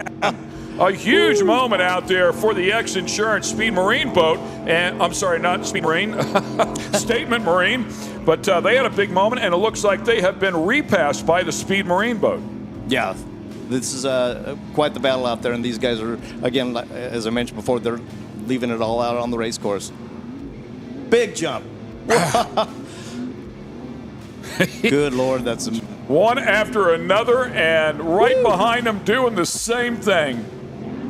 The photographers are going to come home with some money shots here today, no doubt about that. Ain't that the truth? I mean, these racers prefer not to be out of the water like that, but they are spectacular shots to the photographers and to the magazine. And look at the gap. I mean, this is in less than one lap. It went from the X-Insurance boat being behind them to being in front of them to now back behind them again, but by an even larger margin than they were in the previous lap. I mean, that's how much things can change in the span of a fraction of a lap. Yeah, absolutely. And it looks like all these teams, 1, 2, and 3, have really nailed their setup for these water conditions. Looks like Turk has brought that thing back down on the inside. He was more on the outside, it seemed like, most of the race, and now has brought it back down on the inside. Speed Marine boat way out there. Is that the Speed Marine boat out to the outside? Is it off pace? Yeah, definitely taking it wide going into turn 3. Or is that the X? That might be the X-Insurance boat. I think that's Speed Marine down there on the inside of the green. Yeah. And the North Myrtle Beach boat's a red one out in front. So looks like they also are mixing in with some other classes here as well. Yeah, for sure. Looks like that's Simmons Marine coming at us right now. Jim Simmons and Jason Zalecki. Speed Marine coming in, followed by the X-Insurance boat with JJ and Nick.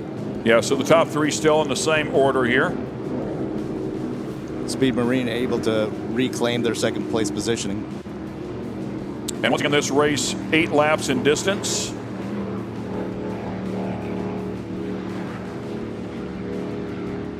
Been out there on the water, as you can see on the screen here, for 15 minutes. 15 intense minutes. White knuckles. Here we go. 15 white. Yeah, now down to the inside and making another run here. Wow. So JJ with a different line here. Last time was on the outside, this time on the inside. Shorter distance. wanting to go to the inside of the other class boat as well. Looks like Herbot Racing with Cade Herbot and Keith Herbot down on power and making their way back into the crane area. Here comes the Speed Marine boat right back on the outside. And carrying that momentum, that's running that outer line, that wider line, able to carry a little more momentum side by side. They go, oh, way off to the left-hand side, really listing. Looks like you should use Marine terminologies, huh? Yeah, there you go. My apologies. And then has to check up here again and allows the Speed Marine boat to take the lead once again. Back and forth as they are duking it out. Yeah, and Speed Marine extending their lead a little bit more over the XINSURANCE boat, heading into turn 2. Boy, just an incredible battle here in this Mod V class. What a treat, these the spectators out on the Fury, as we see there, and Fort Zachary, as they come straight in. Oh! Just vicious. These boats are flying so well and coming down nicely, but it seems like Speed Marine is taking advantage of their landing and maintaining their speed as we got another battle coming in. And you can see we're talking about dispersing that water there for ballast. You can see a little bit of it coming out of the vent there. And JJ and Nick overtake again, and here comes Speed Marine again. This is great, man. This is what we love to see. This is why we're here. This is head-to-head, toe-to-toe racing. Two of the absolute best going at it. Now the Speed Marine boat also dumping some ballast. It looks like the XINSURANCE boat was a little quicker to do that. That might have been just a small advantage a little bit earlier on to dump some of that weight, get the attitude a little bit different, boat up out of the water, and take advantage of that early speed. JJ and Nick taking advantage of the long straightaway, and looks like stretching out their lead a little bit over Speed Marine. Just a great driving job. Obviously, the Throttlemen working overtime here today with the different conditions of what they're dealing with, but awesome driving job as well as these drivers negotiate different lanes, looking for different lines, trying to find a better way around. A little tighter down here. This is a tight end of the course. Nice hard turn by both teams there as they try and run down North Myrtle Beach.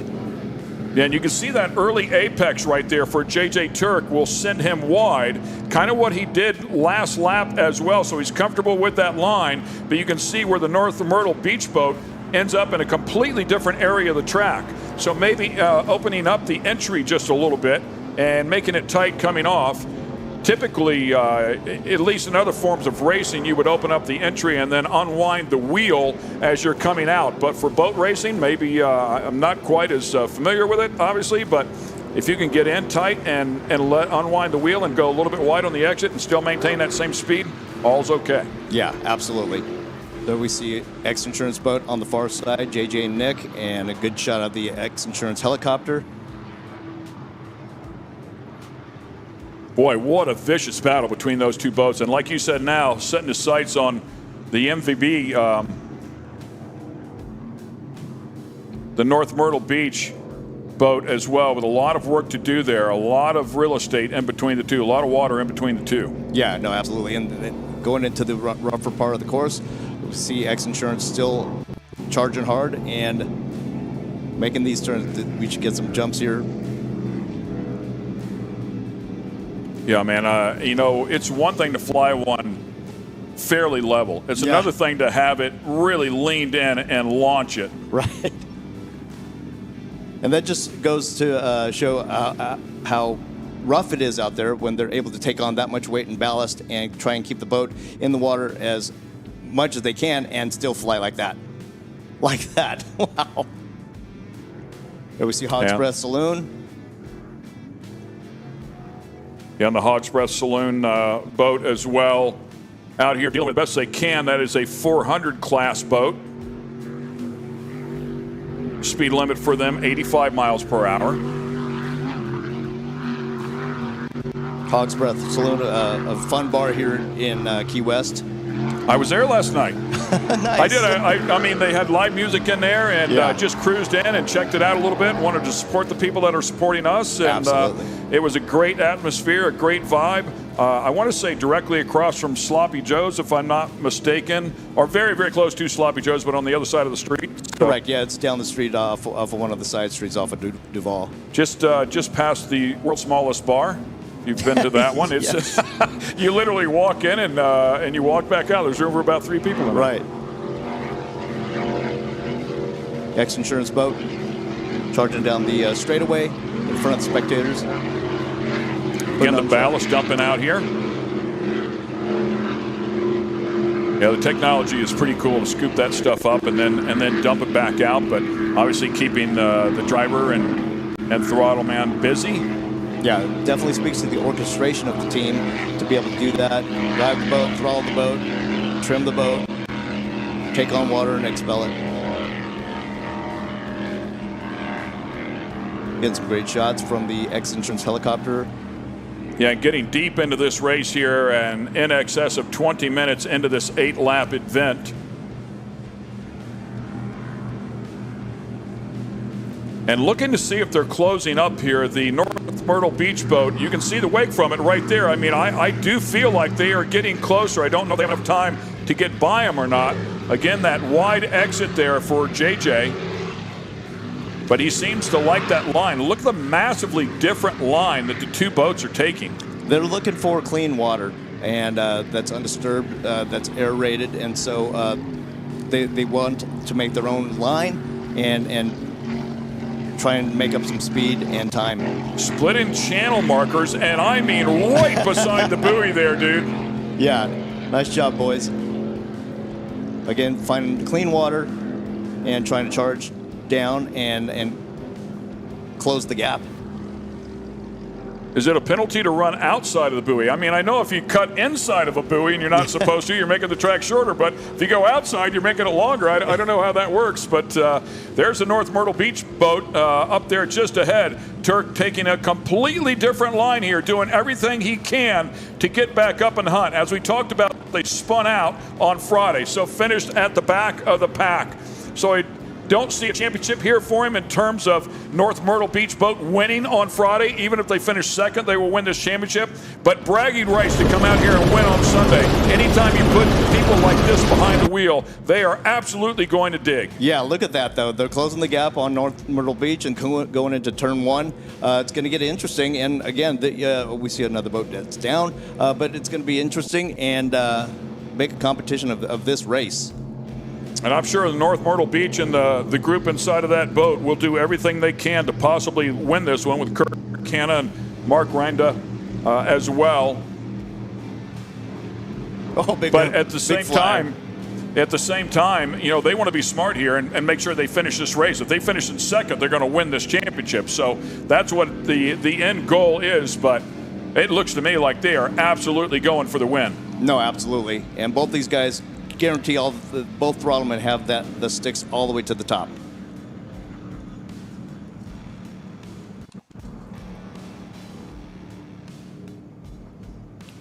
Keeping an eye on these guys once again, as I said, you know, working our way towards the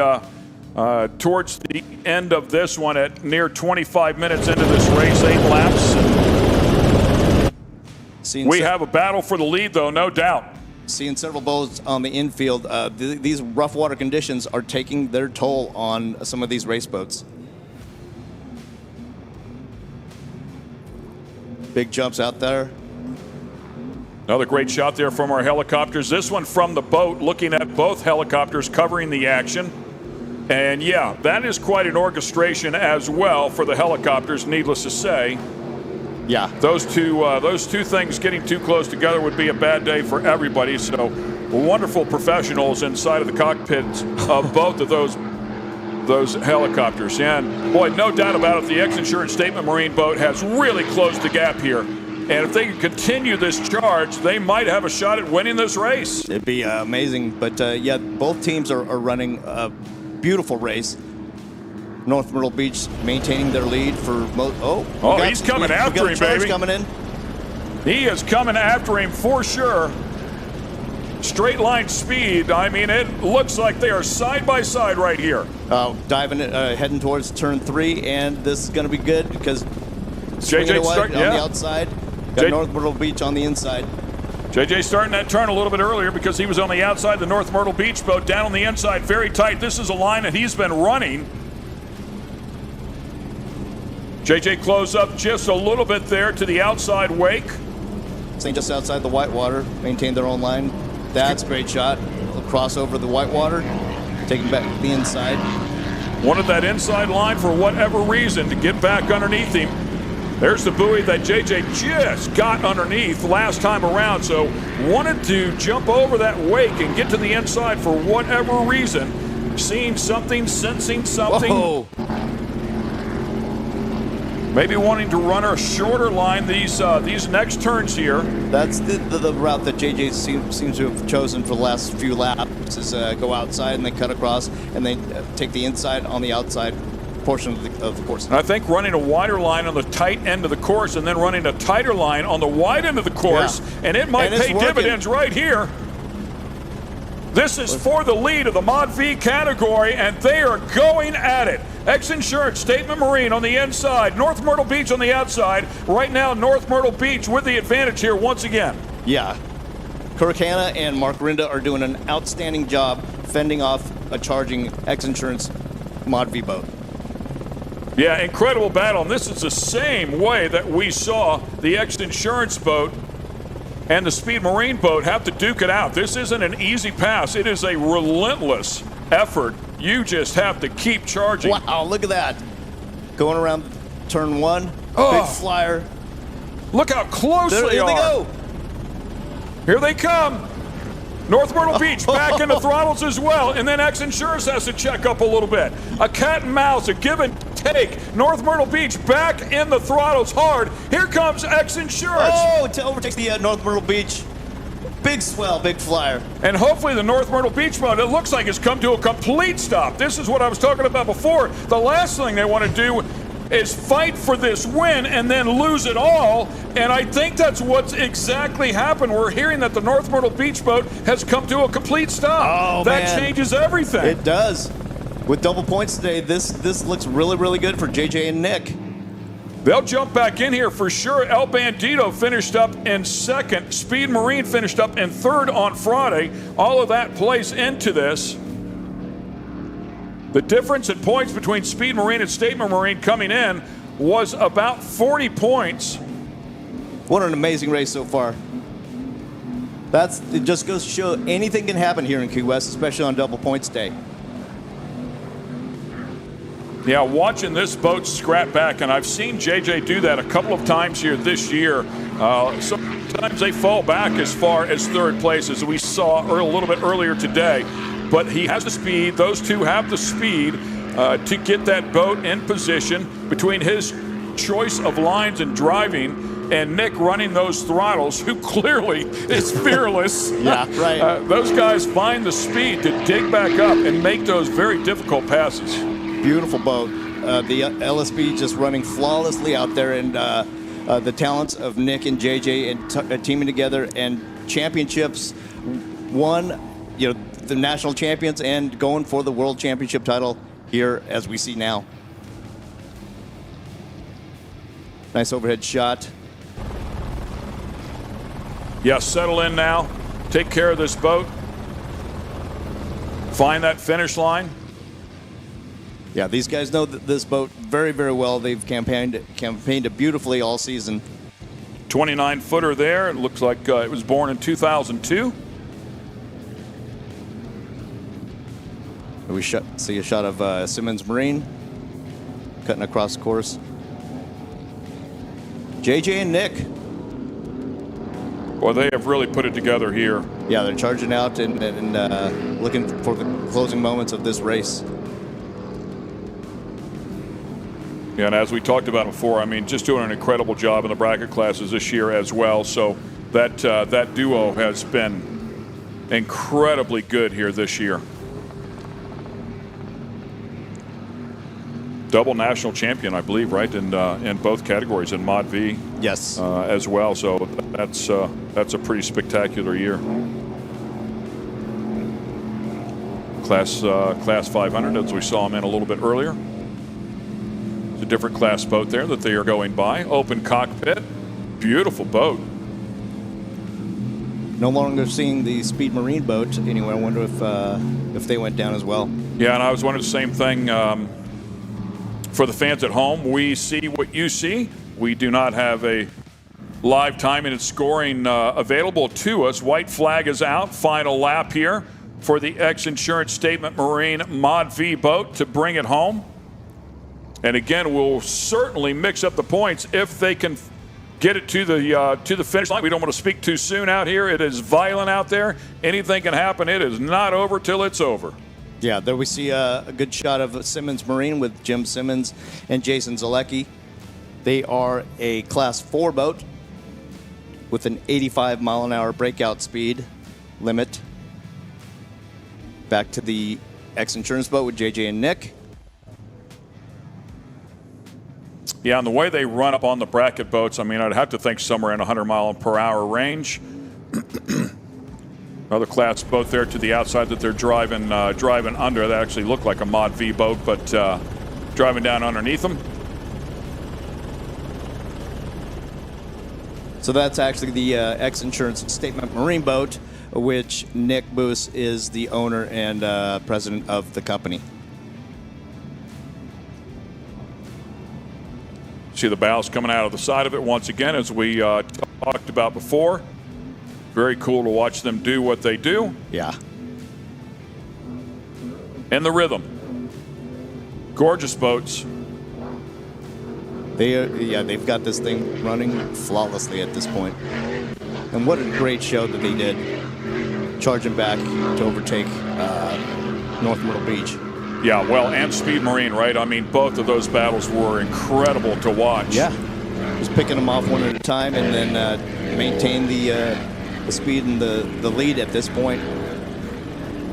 Yeah, and hats off to the people, Kyle Miller, I believe it is, and Jay in the Speed Marine boat. Yeah, Jay Waltman, outstanding performance today. Disappointing, obviously, for both teams to be out of sight at this point for us. Yeah, Kirk Hanna, as you talked about before, and Mark Rinda, both of those doing a great job in the North Myrtle Beach. Want to give them some love inside of the cockpit of those boats, because even though the X-Insurance Statement Marine boat was able to get around both of them, boy, did they put up a great fight. It was such a great show for all of the fans, including us. You know, it was so awesome to see these guys battling it out until they failure. The fans down there on the inside of the track, all standing around that large catamaran with a bird's eye view of this boat. Final lap here. 7.5 complete. Just about 34 minutes into this race. They have put that boat through its paces. JJ Turk, Nick Boos doing an incredibly good job. Nick's son winning in the previous race. It's going to be a wonderful day if they can close this one out. They've got to be getting close to the finish line here. Yeah, and JJ is very animated. He loves to win, and he celebrates accordingly. So no question, he's going to have a good time tonight. JJ, celebrating? He's a great guy, man. Yeah. And great dude. The entire Turk family racing, you know, they live and breathe this stuff, and it shows out on the course between him and even his son Cam. Yeah, and you mentioned, I was just going to bring his son up as well. So both of these guys inside of this cockpit have sons that are out here that both have wins here today as well. So it's wonderful. It's great because it's just generational stuff, you know, between the Booses and the Turks, and you've got the Lilies and just the Sisms. The list goes on and on. Yeah, we were curious about the Speed Marine, but what we're hearing is this one is the only one in the Mod V class still underpowered. Wow. True battle of attrition, and everybody's lost to it except for the X-Insurance Statement Marine boat. Well, and we'll have to see what that means. I mean, I don't know when those other boats went out. It could be very good for the North Myrtle Beach, but they could literally end up potentially in second place yet. That's so true. I don't know. We don't know when they went out. If who has the next level of laps behind these guys? Math will be interesting, and if we hear who they crown as a champion, we'll certainly pass it along, but that's for the officials to determine. Correct, because even when we see this, it'll be unofficial. There's a North Myrtle Beach boat. That's got to be disappointing inside that cockpit. Yeah, knowing they had a shot at back-to-back wins, and at the very least, a win in a second would have been more than enough to secure this championship out here in Key West. Yeah. And to lay up a lap and a half short. JJ and Nick coming in the final leg of this race. And they've been there as well. They were there on Friday. Coming for the checkered flag. Last time down this straightaway, still at speed, flying that boat, dumping the ballast, doing everything that they do. Outstanding race by these guys. A lot of back and forth, head to head, toe to toe. Curious, they do have spotters in some instances, so kind of curious if somebody's on the radio telling them you're the only one left under power to back it off just a little bit. I don't know that Nick would do that. No question. Their crews have eyes everywhere, and they definitely are in their ears. Tell them to just finish this race. There it is. Checkered flag. Checkered flag is up and waving. Congratulations. Outstanding race, guys. JJ and Nick taking home the Mod V checkered flag for today and potentially the World Championship. Yeah, unofficially, we would say they for sure have a shot at this thing. Finishing up last. They were last on Friday, but first here today. So we just have to see how those other boats land out. But you're right, potentially a shot at this World Championship. Absolutely. Coming into the finish now. There's that line between that channel marker and that buoy, which he has been running pretty much the entire race. Those are two happy gentlemen in that cockpit right now. What a race. Wonderful weekend for him. Wonderful season as well. And I believe, I want to say JJ told me at Sarasota, I think he has a 3-year contract to drive for the X-Insurance team. So great choice by them and wonderful opportunity for JJ and TFR, as they refer to it. That is Turk Family Racing. His wife out here, as you talked about, a son out here, definitely a family guy. They bring the whole gang. Rabbits and dogs and cats and kids and the whole pile's here. Yep. As we see the pace boat there with the checkered flag up, waiting for the X-Insurance Statement Marine boat to finish their victory lap and come collect their flag. Looks like Simmons Marine is also the winner in their class. So in other forms of motorsports, primarily you will really see this in USAC-style racing with midgets and sprint cars, Silver Crown cars. It is not uncommon for the race winner to take an extra lap because I promise you, it has happened way more than once where somebody has thrown a checkered flag, it really should have been a white flag. Vice versa, they throw a white flag when it should have been a checkered flag. But for JJ Turk and company here, a safety lap is what they're doing here. And he's staying in the throttle. He's going to run one more bonus lap just to confirm that they have absolutely completed this race. So good for them. If you're a racer and you've been through it and it is so frustrating, I will tell you as a team owner, I have suffered that fate. And it's frustrating to say the least. In my particular case, they ran 2 extra laps. They said they should have only run 1 extra lap.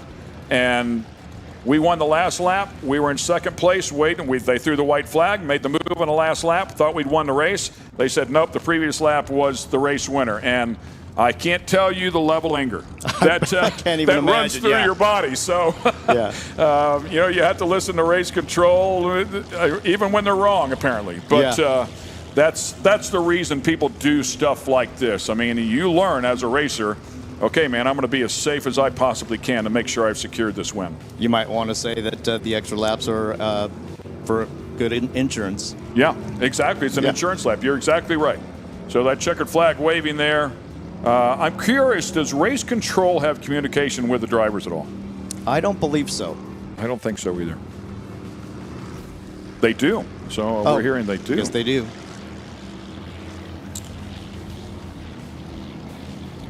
Nick and JJ running the boat for the security and Maybe they'll just keep shooting right up the coast and back home. I mean, they seem to be pretty happy here and still in the gas. Right. And that's another thing what these guys do as far as the methodology goes of counting laps is they have pieces of tape that they peel off with each lap that they run. And that's also, can sometimes be miscounted with all the action that's happening. They can forget to pull tape. Yeah, they'll put, if it's an 8-lap race, they'll put eight pieces of tape on the dash, pull one off as they come by. But yeah, I mean, I could easily see forgetting to pull one off. Yeah, especially with the battles that were going on in this race back and forth. Yeah, and everything that they're doing inside of the boat as well. Yeah, for sure. Very cool. So one living on the east coast of Florida, the other one living on the west coast. JJ Turk up around the Cocoa Beach area. And Nick straight across in the Tampa Bay Clearwater area. Straight across the state of Florida from Cocoa Beach to Clearwater. But they have proven to be an incredibly tough duo.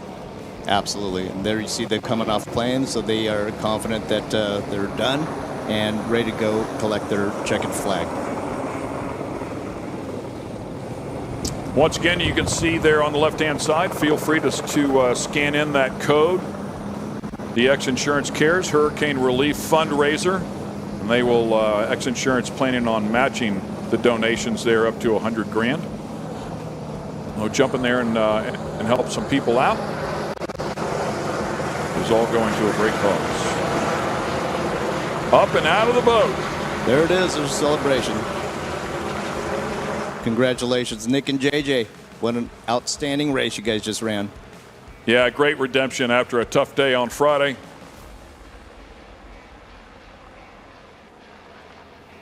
Drink of water. Thank you very much. Well deserved.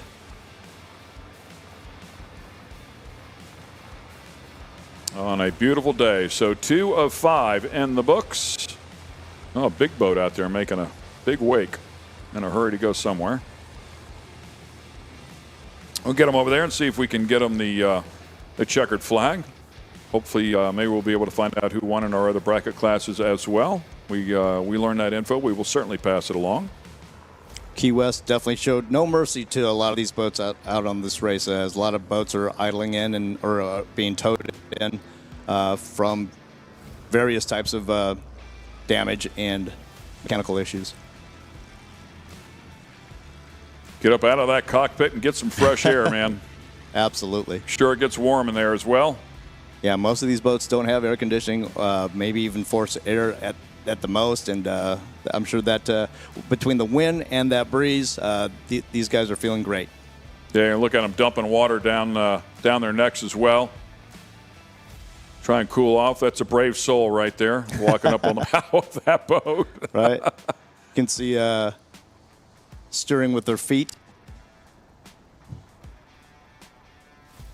And coming into... I believe that is Nick up there on the bow. JJ sitting there in the back trying to steer things. Back underneath. Time to get hands on the wheel. Yeah, I was going to say probably hands on the throttle to slow her down just a little bit and try and get that checker flag.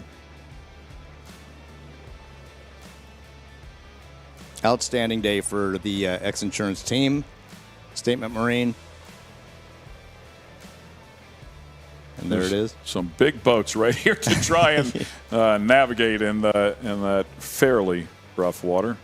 Make sure you see him push it off there. Yeah, great job. Handoff was made. Big moment.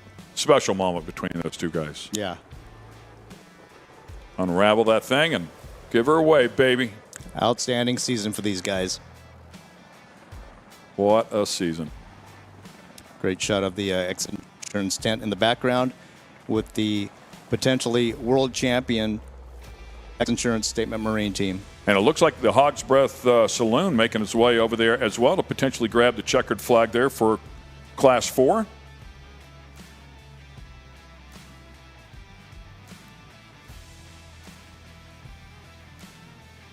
You can can see just that's how rough the water still is, and that's inside, just outside the outer mole. Water blowing pretty good.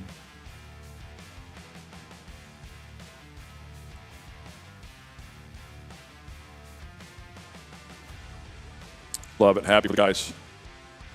There's the OC Racing in the background with Billy Click and Joey Oliveri. Yeah, it looks like they're making their way over to grab the checkered flag as well. Grabbed a win at Marathon, also at Cocoa Beach, also at Sarasota. Well, the OC Racing team doing a great job in Class 200 here this year as well. And good look at one of the big boys. See them in action a little bit later. The X-Insurance Pro Class 1 boat. Campaigned by Randy Kent and Britt Lilly on throttles.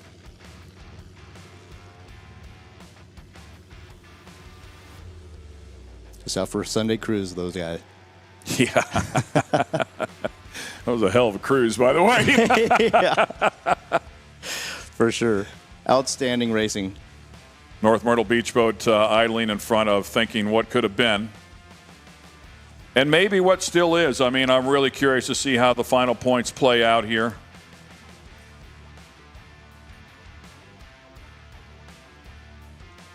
But these guys will grab the win here today, and that is certainly bragging rights. That's a big win. You win it here on Sunday, and we'll, I think we're going to bring you some highlights here and bring you a recap of what we just saw.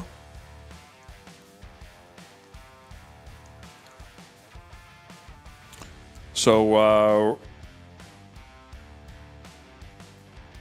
a great battle here as we come back into the X-Insurance booth as well. Ken Stout and Ray Lee standing right alongside. Wonderful day out here, just spectacular weather. Great to be here at Key West, of course. And as we recap kind of what we just saw, there, the Class 200s and Class 400s, 85, 90-mile-per-hour boats. Obviously, the Mod Vs. And, boy, what a battle we had there. Those top three boats in the Mod Vs really putting on a show. Yeah, you and I are practically losing our minds in here with all the back-and-forth stuff. But outstanding competition between all these guys, and great to see it. And battle of attrition for sure out there. Yeah, as we saw that X-Insurance State Marine boat fall back as deep as third place and then really have to scrap to get its way back up there. And the first battle came against Speed Marine. Yeah, and got to say, JJ's lines, going outside and then cutting back inside across the Whitewater worked out well for him with the North Myrtle Beach going down and securing the win. Yeah, that's a great recall, by the way, as he did put that back together. And to watch him do that, he clearly sees something. He has a feel for it. Right. Very good at the North Myrtle Beach boat. Had won on Friday as well, as you talked about. They also had, once they got past the Speed Marine boat, which was a vicious battle for what felt like a couple of laps, back and forth, back and forth. I mean, it was a tough battle there to take over second place, but then eventually securing that spot, and then went after the North Myrtle Beach boat. Absolutely, and there really is something to say to be said about clean water, in which was JJ was hunting it down pretty well and to victory. Going outside, picking that clean line, undisturbed water, and then cutting it back inside for the same. Yeah, exactly right. And once he was able to finally make that final pass on the North Myrtle Beach boat, as we're looking at right there, unfortunately they had a mechanical of some sort and was not able to complete the race. So I don't know that it would have ended right there had they not had that mechanical. It's a very arguable point that they could have scrapped back and taken the lead back again and see another dogfight like we saw with Speed Marine and X-Insurance. But just not the case here today for the North Myrtle Beach boat that won on Friday and laid up a little bit short here today. Yeah, you can guarantee that Mark and Kirk are pretty disappointed with that boat going down. Would like to find out what happened to it, but still heartbroken, I'm sure. So I'm curious if there was any damage after they spun that boat out on Friday for X-Insurance and had to repair anything or make any changes. But whatever the case is, I mean, the boat was clearly flawless here today. Yeah. Hard to say if there was damage or not, but to that point, Supercat SB Racing, Austin Holmes spun out as well, and they were clocked at 90 miles an hour when they spun out and snapped both of their skegs off like a potato chip. Wow. Yeah, so quite possibly, and that's a lot of pressure. That's a lot of force. It is. As we talked about before at the top of the race, JJ very sore from that incident, which, you just, as you watch it from the outside, you don't think, you don't realize how violent it is on the inside of the boat and what the drivers are going through, but those G loads on the body are vicious. I mean, if it can rip off, a skag, yeah. I mean, that's a serious chunk of metal, so imagine what the drivers are going through on the inside. Right. There we saw a shot of a Speed Marine being towed in, so another disappointed couple in Kyle Miller and Jay Waltman, because they were running an outstanding race as well. Battle of attrition, that's what it seemed to be, name of the game for this race. There we see Team OC Racing with Billy Glick and Joey Oliveri collecting the checkered flag for the bracket class 4. Yeah, another beautiful boat there. I'm sorry, 2.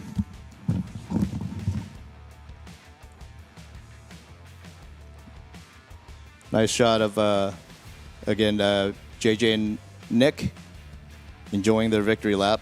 They're idle, and eventually they'll get back out to the outer mole and for the podium presentation. Hopefully we get Jordan to catch up with these guys and tell us how it feels. All part of the fun here, the XINSURANCE Conch Republic Championship, as well as you're watching here on the live stream. We welcome you to Key West, of course. Congrats as well. Great to see local sponsored machine come out here and have success in Key West. That's absolutely incredible. Awesome stuff. So might have to swing by there a little bit later on today and celebrate with them. There you go. Maybe you were their good luck charm for stopping in there last night. Sure, I'll take it. I'll announce her. There you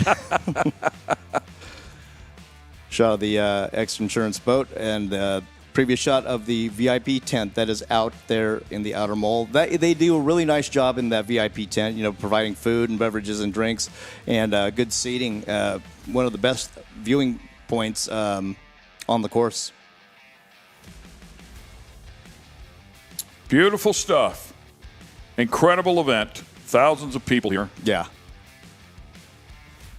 And the vibe out on that outer mole always is so festive, and everybody's in a good mood, enjoying the beauties of Key West, and especially with how this week started, to having blue skies today is a blessing. Yeah, I thought we were going to have 3 hurricanes and 3 events. It's like, what are the chances of this going on? I was so glad it went the other way. Mother Nature has not been kind to Florida racing. Incredible stuff. So we're going to take a break here, a pause for the cause. We have a lot of great racing action yet to go. We have 3 more races to go, including, of course, the Supercats and the Pro Class 1 boats. A great day of racing yet ahead, but we're going to take a 26-minute break here, is what I'm told. So make sure you stay with us. We'll have plenty of great video for you in the meantime. So enjoy that as well. We're going to get a little something to eat, a little something to drink, take a quick break here, and then we'll come back and we'll go racing one more time here at Key West. Thanks for joining us. There you go. Bro, I shot it. You saw my gun. I knocked it down. No, you didn't. You missed. No, I didn't. Put it here. I don't shoot females. Because you're not fast enough. Do I look like a pheasant hunter? No. Listen, I'm the one hitting them, so. No, I've hit 2 birds. There you have it.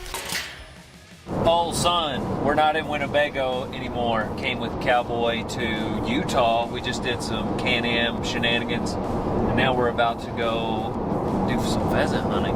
Guys, some of you out there may not know this about me, but I am a hunter. I like to harvest my next meal. All the raccoons you killed up in your attic that were making a nice little home, you harvest those? Greasy soup, baby. You cook them in what? Corn, potatoes, put some carrots in there, let it stew for about 8 hours. Then you strain it, you throw all the meat out and eat the vegetables. You know what I was wondering? Why you don't have a Daniel Boone coon tail hanging off the back of your hat? All them hides are at the tannery, old son. Okay, all right. We don't waste it. We're like the Native Americans. Gotcha. We're about to crack a ranch fuel and do some hunting. out here in Utah, home of XINSURANCE, because whenever you're Dale Brisby, you need the extreme insurance. Because no one would insure you otherwise. Too crazy.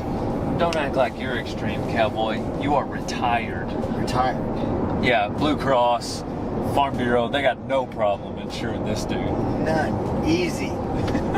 They're like, Yeah, oh, we'll take Cowboy. take Cowboy. Yeah, he's not a Minimum liability. payment, Yeah, life insurance, no problem. no problem. But he doesn't wear a seatbelt, that's for sure. This thing's been dinging for 3 hours on this drive.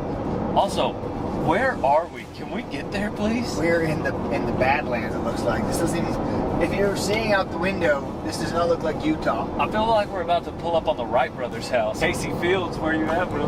Man. Watch out, bro. Cowboy. We're going pheasant hunting, not. Yeah. Yeah, Look at that. That's the black sheep. Look at his black face and hooves.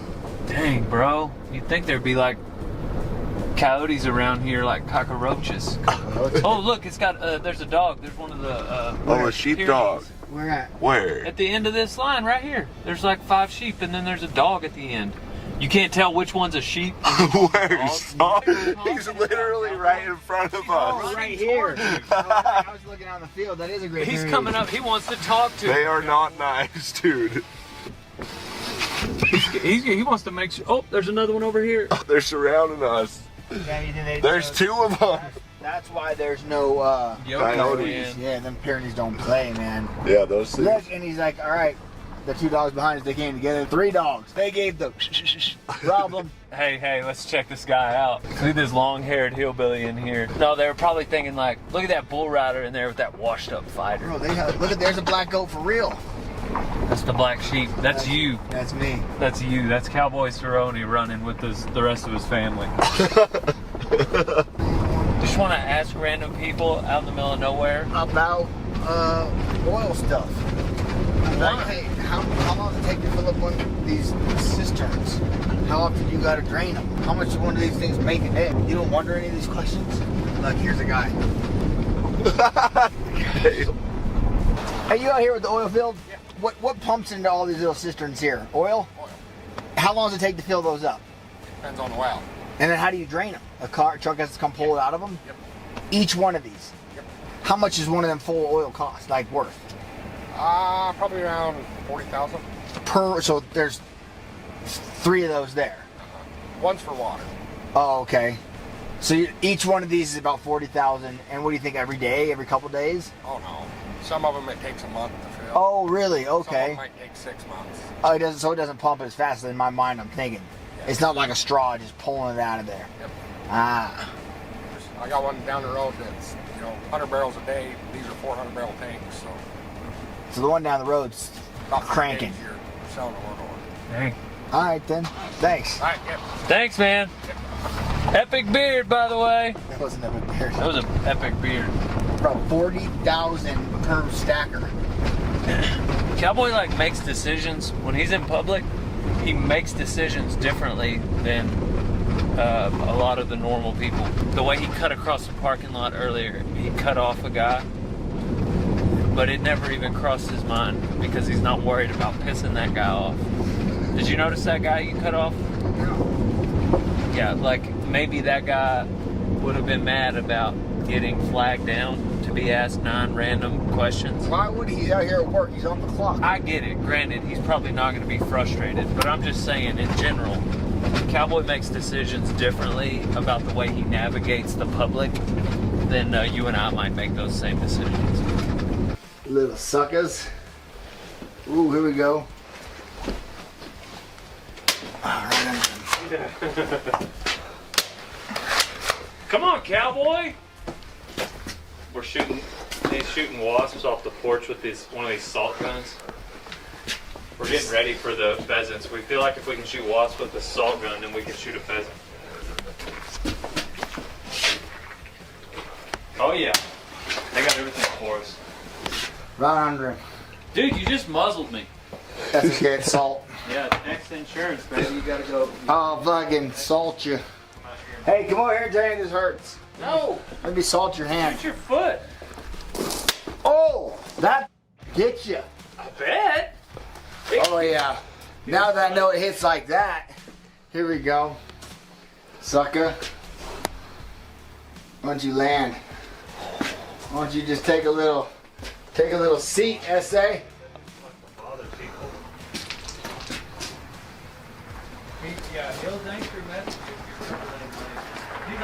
you go, here's one in the windowsill. Watch it, Rick. Come on, out. Nope. Come on. Up here. Ah! Yeah. You'll know when you hear because he drops. Because they die. Well, they don't die, they just get hurt real bad. Oh, when he lands, get him. Now. Oh, that's too close. You went too close. You said an inch. Well, there's one right there, land on the windowsill. Corner. Oh, yeah. Oh, you just undered him. I don't know if it killed him, but he's gonna have a bad day. It's a good thing I got this yellow vest on. Yeah. Or orange, I mean. Well, we cleared the porch. We had a bit of a yellow jacket infestation out here. Nope. If you need eradication, call the Cowboy and Dale Extermination. It's got a good little jingle to it. I don't know if they can afford us. Some of you guys out there don't realize that DB is a hunter. I do love animals, like my bulls, horses. I love them. But animals serve a purpose, and the quality of life of an animal is below that of a human. Now, they don't need to be mistreated, but sometimes they might need to be harvested. Give me a drink. Who better to do it than Dale Brisby? Yeah, people lost track of that. They were like, Dale, you killed a raccoon. Yeah, it was in my attic. I killed 9 of them. They look like a family. I can't believe it. Don't worry, we got them all. They're gone. I can't believe. Unfollow. Hey, believe me, if that bothers you, there's some other things that me and you are probably going to disagree on. I've been wanting to tell people that for a while. Like, oh, me killing raccoons in my attic bothered you? You muzzled me again. I'm wearing Hunter Orange and everything. It's broken. What are you talking about? I muzzled you. Yours is open. Carry it like a professional hunter. Bro, let me show you how. Muzzle broke, slang over your arm so everybody knows there is no way this gun could go off. But don't let that point at me. Well, it can point at you with this open. And it's not loaded. I'm gonna fight this guy. Let me talk to you YouTubers. I'm gonna fight this guy. See how there's no bullets in this? This demonstrates that it is an open, I safe don't even weapon. care. I don't care. I don't care. Now, when we're out there in the field, it's a different story. Am I gonna have to hold on to your barrel the entire hunt? No, but I'll walk with it open like this because this is what I do. Bird! Pow! See, that's fine. That's between the gun is pointed towards the bird. What's the limit? 15, same as dove? You shoot 15 pheasant, I'll be impressed. You're Get probably ready. gonna get 1 or 2. Get ready to be impressed, old son. Are you a good shot? The best. There's. Yeah. Yeah, Cowboy. Shot. I'll wait for you to duck. Yeah, I'll be ducking. Yeah, Cowboy. I let Cowboy have that one. I got some good trigger discipline, old son. Because I know I could have got him. He's about 80 yards away, but that's nothing for an old hand like me. When I was a kid, we used to go on ski trips all the time. And I broke my arm, and so I couldn't go. And so my mom stayed home. She was like, well, let's go pheasant hunting. We walked around in the freezing cold, me and my 20 gauge. I think I shot at one maybe, but I definitely didn't get any. That was my only pheasant hunting experience. Now I'm with Cowboy Cerrone in Utah. So if I get 1 today, I'm happy. But I see myself going home with like 9. Do I look like a pheasant hunter? No. No? I think you do. You do? Thanks. I do. You know what a pheasant hunter looks like? Usually they have a bird in their back. Shut up, Cowboy. I'll let you have that one. All right, I'll let you be next to Rick this time. All right. Hey, guys, I got some sign here. I'm seeing some pheasant sign. Yeah, some trail. Yeah. We're hot on their trail. This one's actually going that way, but he probably just went down to the river for a drink. He's coming back. That way. He's going your way. Okay, good. I've also got 2 dogs. Mr. Jake, he one of them. I know the track his horse make when he riding it. I hope you're wrong, Dish. Yes, sir. But I ain't. Hey, we're gonna eat us some pheasant. You ever had a pheasant? I have not. Tastes like chicken, especially if you cook it in a crock pot. Yeah. Pretty good. I believe you. There you go. I got it for you. That Bill. was mine. No, that sir. second one was mine. No, sir. Oh, are you gonna shoot at all of them? Well, I need to make sure we get them. If only you shoot, we're going hungry. Bro, I just killed 2.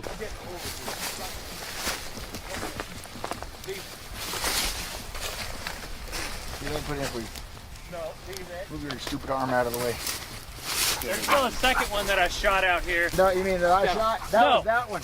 Hey, are you shooting or am I? Cowboy, it doesn't matter because you're shooting at everything. Right.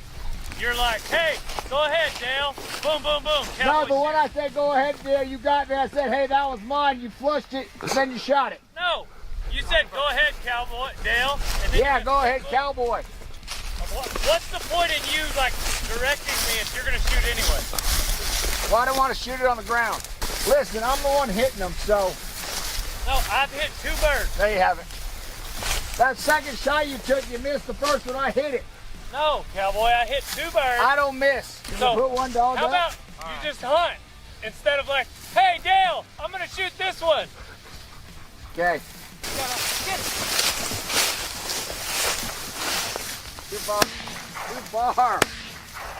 He said 50 yards. Well, you are like a point blank guy. out there and get it. I understand, and you missed it. My point exactly. That's the bird that you shot. When? That was the injured one. No. That's what Rick just said. There's one right here, Stella. Right here. Oh. I don't shoot females. Because you're not fast enough. Good shot. Thank you.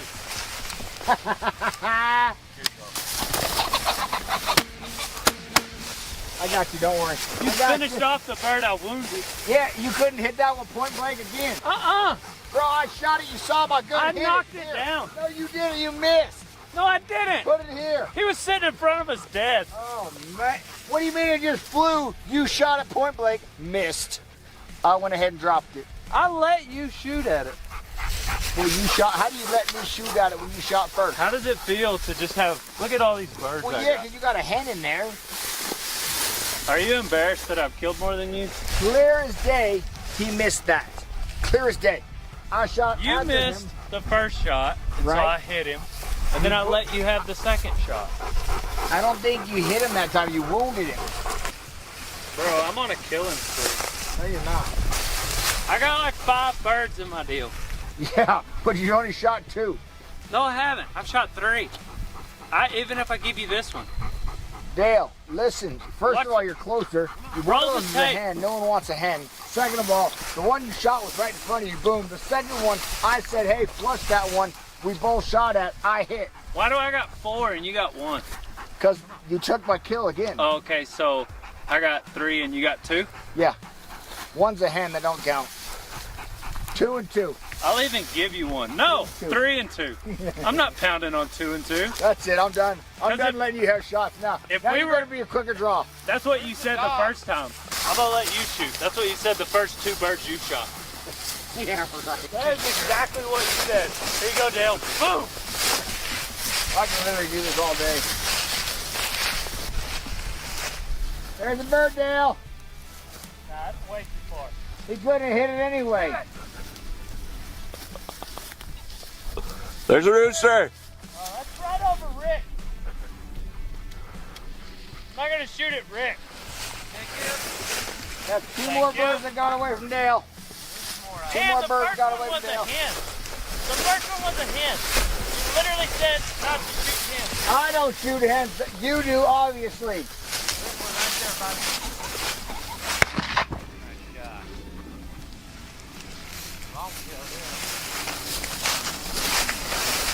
Dang, Dale. That was quite the shot.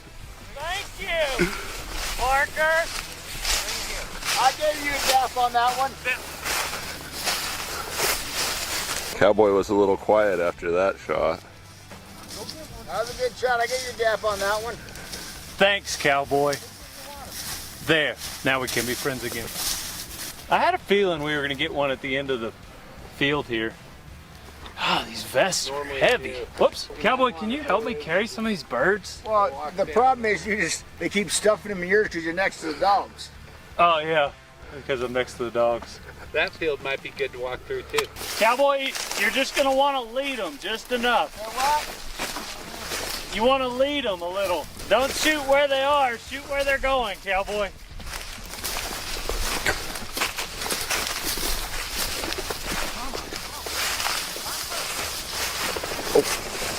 Get her, Cowboy.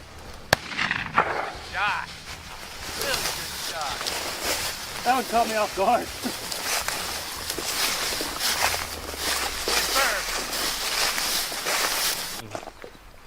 That's what I like about duck hunting. Dove hunting too. I guess there's all birds. You gotta be quiet with turkey though, huh? Yeah, oh yeah. I've never been turkey hunting either. You have to be very quiet with elk, turns out. I'm not that quiet. Okay. I used to have a yellow lab named Lucas. He could retrieve, he was good. Ducks at least. Yep. It's a pheasant. Too far. Well, these birds are heavy, Cowboy. All them birds I shot of yours. I might need you to help me carry these, Cowboy. I should have shot that one as you know one. There you go. Good shot. Boy, Dale. Good girl, Stella. There's one right here, look. Good bird. Here, I'll be the dog. Okay, go ahead. Move. Move. All right, what do you go down and then up and then come back to center? Sounds good to me. Do at home that have been in the house since Whirler. Nice, Cowboy. Good shooting. Go dogs. That's good shooting. I gave him the on the tornado down. Did you see that? Oh yeah.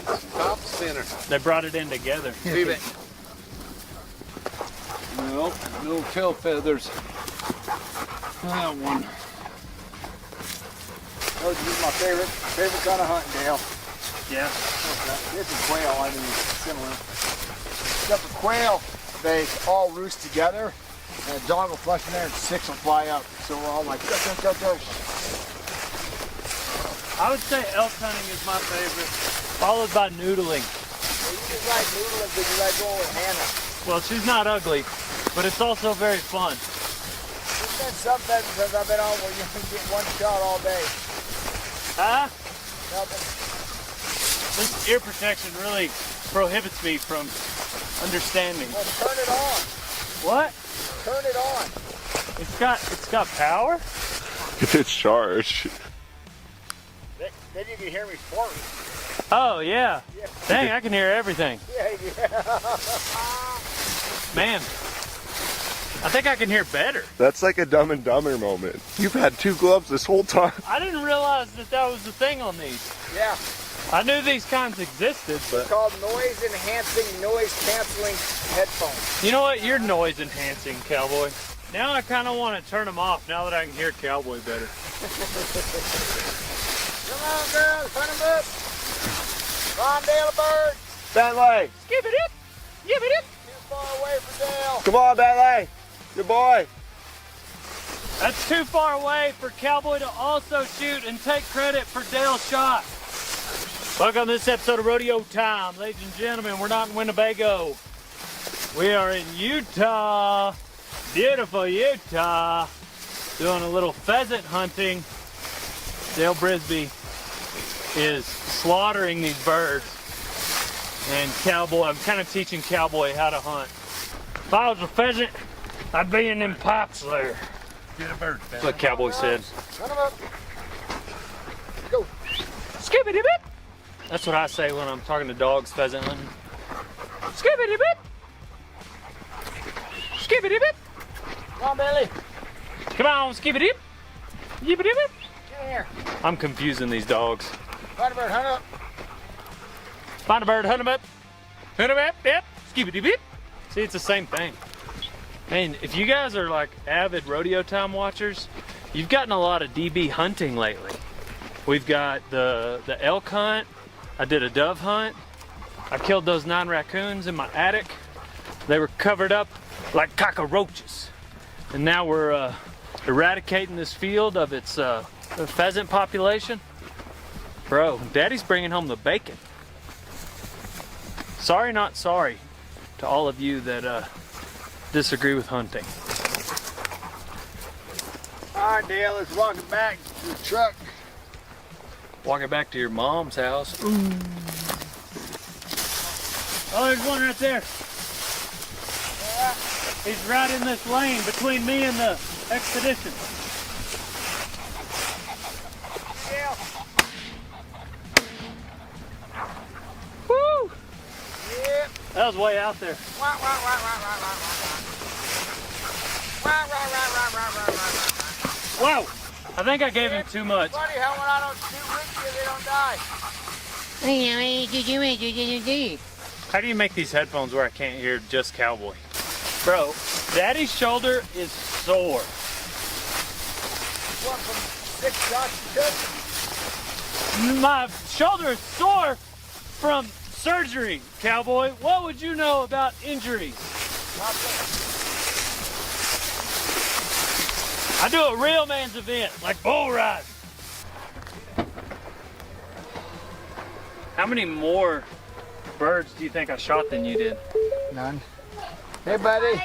Oh, yeah, he's just going to take the call with the family. I don't want to embarrass What do you him think, in front buddy? of his kids. Yeah. How was school? Look at Dale's getting his birds out. Pretty cool, huh? How much did you kill? Dale killed a lot. Your dad killed 1 or 2. All right, I love you, Bubba. All right, love you, buddy. I'll call you later, okay? Cowboy Cerrone has a softer side. That's right. He can fight him in the octagon, and he can lay him down for bed at night. Then he can also hold all the birds that Dale Brisby kills. Ooh, Mr. I don't shoot females. Looks like a tie ball game. 5 out of mine and 5 out of yours. Yeah, but one of those are mine. No, it's not. Yes, the one that I shot and dropped. Nah, I don't think so. I put one down on the ground for him. Okay. And now he's trying to change the rules. Roll the tape. Look at that, 5 and 5. What's the limit? Is it 2? I think it's 2. Like, not at a ranch like this, it's not. Thanks for watching this episode of Rodeo Time, where I again beat Cowboy at another challenge. It's insane how you shot, I hit, but yet you still think they're your birds. You hit like 3 good shots. I dapped you on 1, good shot. Good shot. Dapped you on a second one, good shot. The rest, a joke. He's a sore loser, but it's fun to watch. So don't forget to like, subscribe, comment, and you never know what we're gonna get into next, where I'll find myself beating Cowboy at some other challenge. Check out rodeotime.com. Spelling bee. Yeah, maybe I'll get you there. And we're on to the next one. You guys don't forget to like, subscribe, comment. Pal. How many likes, subscribes, and comments do they need to get? Did I say it twice? Make sure you like, subscribe, and comment. Well, most people don't. I think 70% of my viewers are not subscribed. Or they don't like. And somebody in the media room was like, hey, you got to say that more so people know. Do they like it? I get a lot of likes. I get a lot of views. Do they For me, comment? I think. Yeah, some people comment. I can't wait. I'm going to go on there and... Why don't you go comment who won? Yeah, and comment when people think that this was cruel and unjust punishment. If they watch this far into the video, they've probably already they're not going to comment that. Of me? You know... Of me? You know what? Why don't you comment that? Yeah. Are you a fan of Cowboy or Dale? And who do you think would win in a fist fight? But you can't say both. One or the other. We'll put like can you put a meter on there? Ding, ding. Come on, comment who you think's going to win. First of all, look at his Irish fighting style. I can beat you in any style. Girl on the boat. There's a fish on. Oh, she's dancing for you. Never filmed from a GSS before. Sometimes we laugh and sometimes we cry, but I guess you know now. Nate's so funny. Well, we got a little Nate Chaba for you. Everything that connects to the aircraft is through this one, two pins. B positive is ground. Okay, we're gonna hook it up because I got the switch. You can rig that up. I show you. Oh, we can rig that up. I want to put a heat shrink. Question: if we replace this for a 15 amp? No. Why not? Because when he goes to pull G's on the helicopter, it can go into a limp mode and we won't be able to pop it back up, and then you wouldn't be able to land and the snap could be down. Safety. Okay, this particular, according to this sitting here, it's a 25. I'm looking at the drawing that the guy told me. The airplane is protected with 50. I know, but I've had this pop before, and the airframe has not popped. Do you have a city? That's a cop. One of your Hungarian friends. Hungarians, kidding me? Your little community, you guys just There's share two stuff. things wrong with that statement. Hungarians and friends. I don't have either one. You don't have any friends? I'm not your friend. Damn. No wonder you're so... Okay. Are you Hungarian? I thought you and Nate were... There will be 5 people, the priest and 2 of my kids and my wife. So I'll be- with them, man. Yeah, because you're not inviting us. You're not inviting. We took a trip.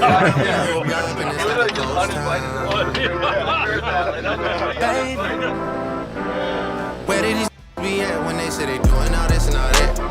Tired of beefing you bums, you can't even pay me enough to react. Been waking up in the crib and sometimes I don't even know where I'm at.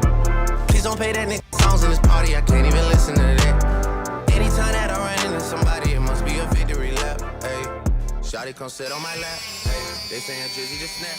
This in between us is not like It's coming through all the way at the front.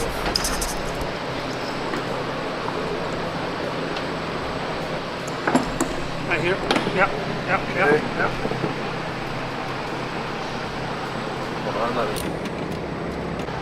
Looks good. We'll end up on that side you guys are on, guys. Just stay over there. We'll come right to you. You can start the knot and then come here, Mark. Just put a knot on it with the washer and come here. I don't want to let this go. So we've yanked our seat out. We've got our wire running, and now we're basically installing the mount that's going to hold the payload, the GSS. So a couple minutes, couple bolts, one swing of the gimbal, and we're on. sometimes we laugh, sometimes we cry, but I guess you know now. Baby, I took a half and she took the whole thing. Slow down. 96. 96 or 98? We took a trip, now we on your block, and it's like a ghost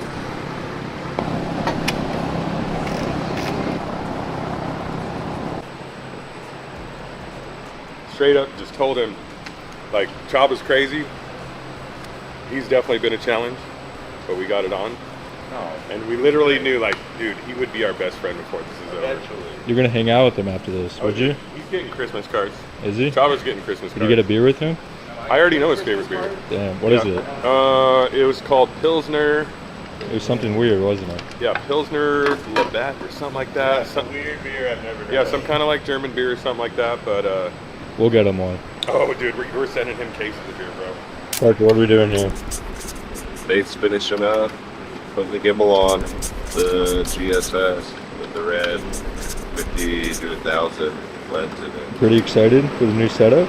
Yeah, Chaba made us wait all weekend. Got us all excited. We thought it was going to go on before this race, but we got us wait till today, and then now all day long we've been waiting on it. Chaba. Well, so like, talk more about just like how you guys have developed this fun of filming the races. You know, how have you been doing it, and like, what's been the fun in just testing that process? So the fun, obviously, is flying with my dad, and being able to get awesome shots, and just flying with my dad during the races and over the sink boats. But I mean, we've been using Canon R5C, and Sennheiser, my... You're a Canon guy, eh? Yeah, I'm a Canon guy. Your new lens is Canon. You excited for that? Yeah. What's the focal length of the new lens? 50 to 1000. We were using a 24 to 105. So you're gonna get some tight shots now. We're gonna be getting tight shots. The one thing is we got to figure out the audio. We had the audio dialed. We flying with the doors shut before we were flying with the doors open. Just being able to get panning shots. Now we'll be able to go pretty much 360 around. What's Nathan's story? What's he all about? Where's he from? What do you know about him? He's from Reno, Nevada. Yeah, he's been on Reno 911 a few times. You might have seen him on there. Just kidding. No, he films movies and TV shows, rents all these gimbals. We are renting it from Nate. So we're hyped. He's the expert. Takes care of it for us. It's hard enough to take care of a DJI. So, it's one of the things when we were getting this, I told my dad, it's like, I don't want to be having it not work and spend all this money and just be frustrated. So right now we use the footage on our YouTube channel. We post every race, just all the usable footage from each race. We just post pretty much the raw footage from the heli. And then each team uses it on social media, and we use it on social media. And hopefully we just keep growing and can get more cool content. But our idea is to do more documentary style stuff in the next year. So. And then, and then talk about the bigger side of things, like the broadcast uses this footage too. So talk about that. That's been one of the things I've been working on for like the last 3 years, is actually getting a stable live stream, but it's finally starting to come along, and hopefully we'll have a really sick live stream next year, brought to you by XINSURANCE and XINSURANCE Sports and Rick Lindsay.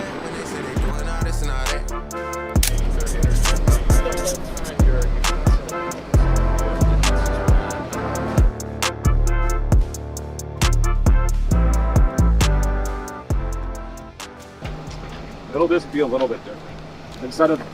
Instead of like at 30 degrees or whatever when you're pushing forward, you may be at 22.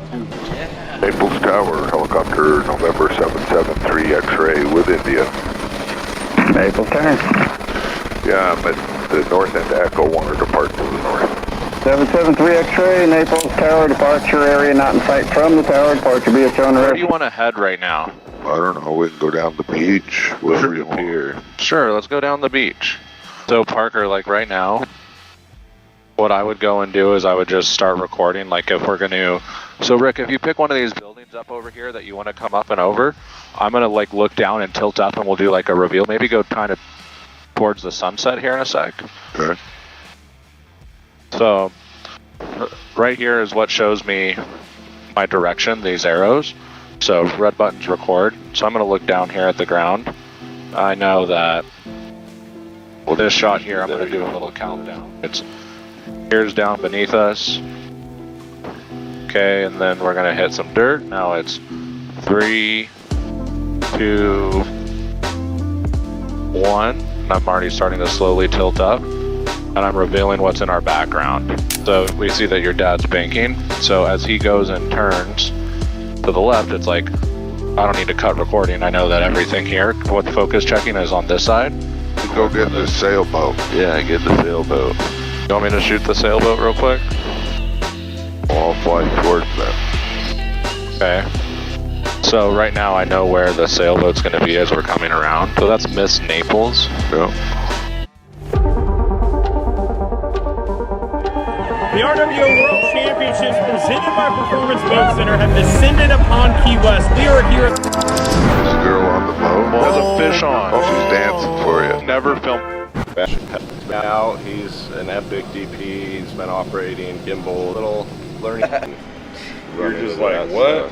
Where do I start here? Yeah. Yeah. But was it flying? Sunset. We saw the inlet. Wait, you guys filmed all this? Oh yeah, we saw the cranes over there. Just real quick, just popping all kinds of shots. Yeah. And then it's just like now just trying to learn the controls and the focus. Now it's like cool. Is the focus as hard as you thought? No.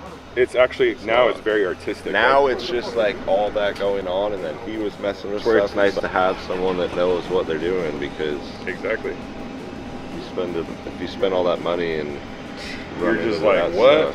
Where do I start here? Yeah. Yeah. But was it the flying different? Like, did you feel a little bit different. Do you think it's still going to be just as fun not being as close to the boats? They'll make people will be happier. I won't get so many complaints. Who's complaining? You'd be surprised. Was Nathan able to show you some of the shots on the extra monitor or anything? Okay, cool. Like what's that? The moon was like so sick, huh?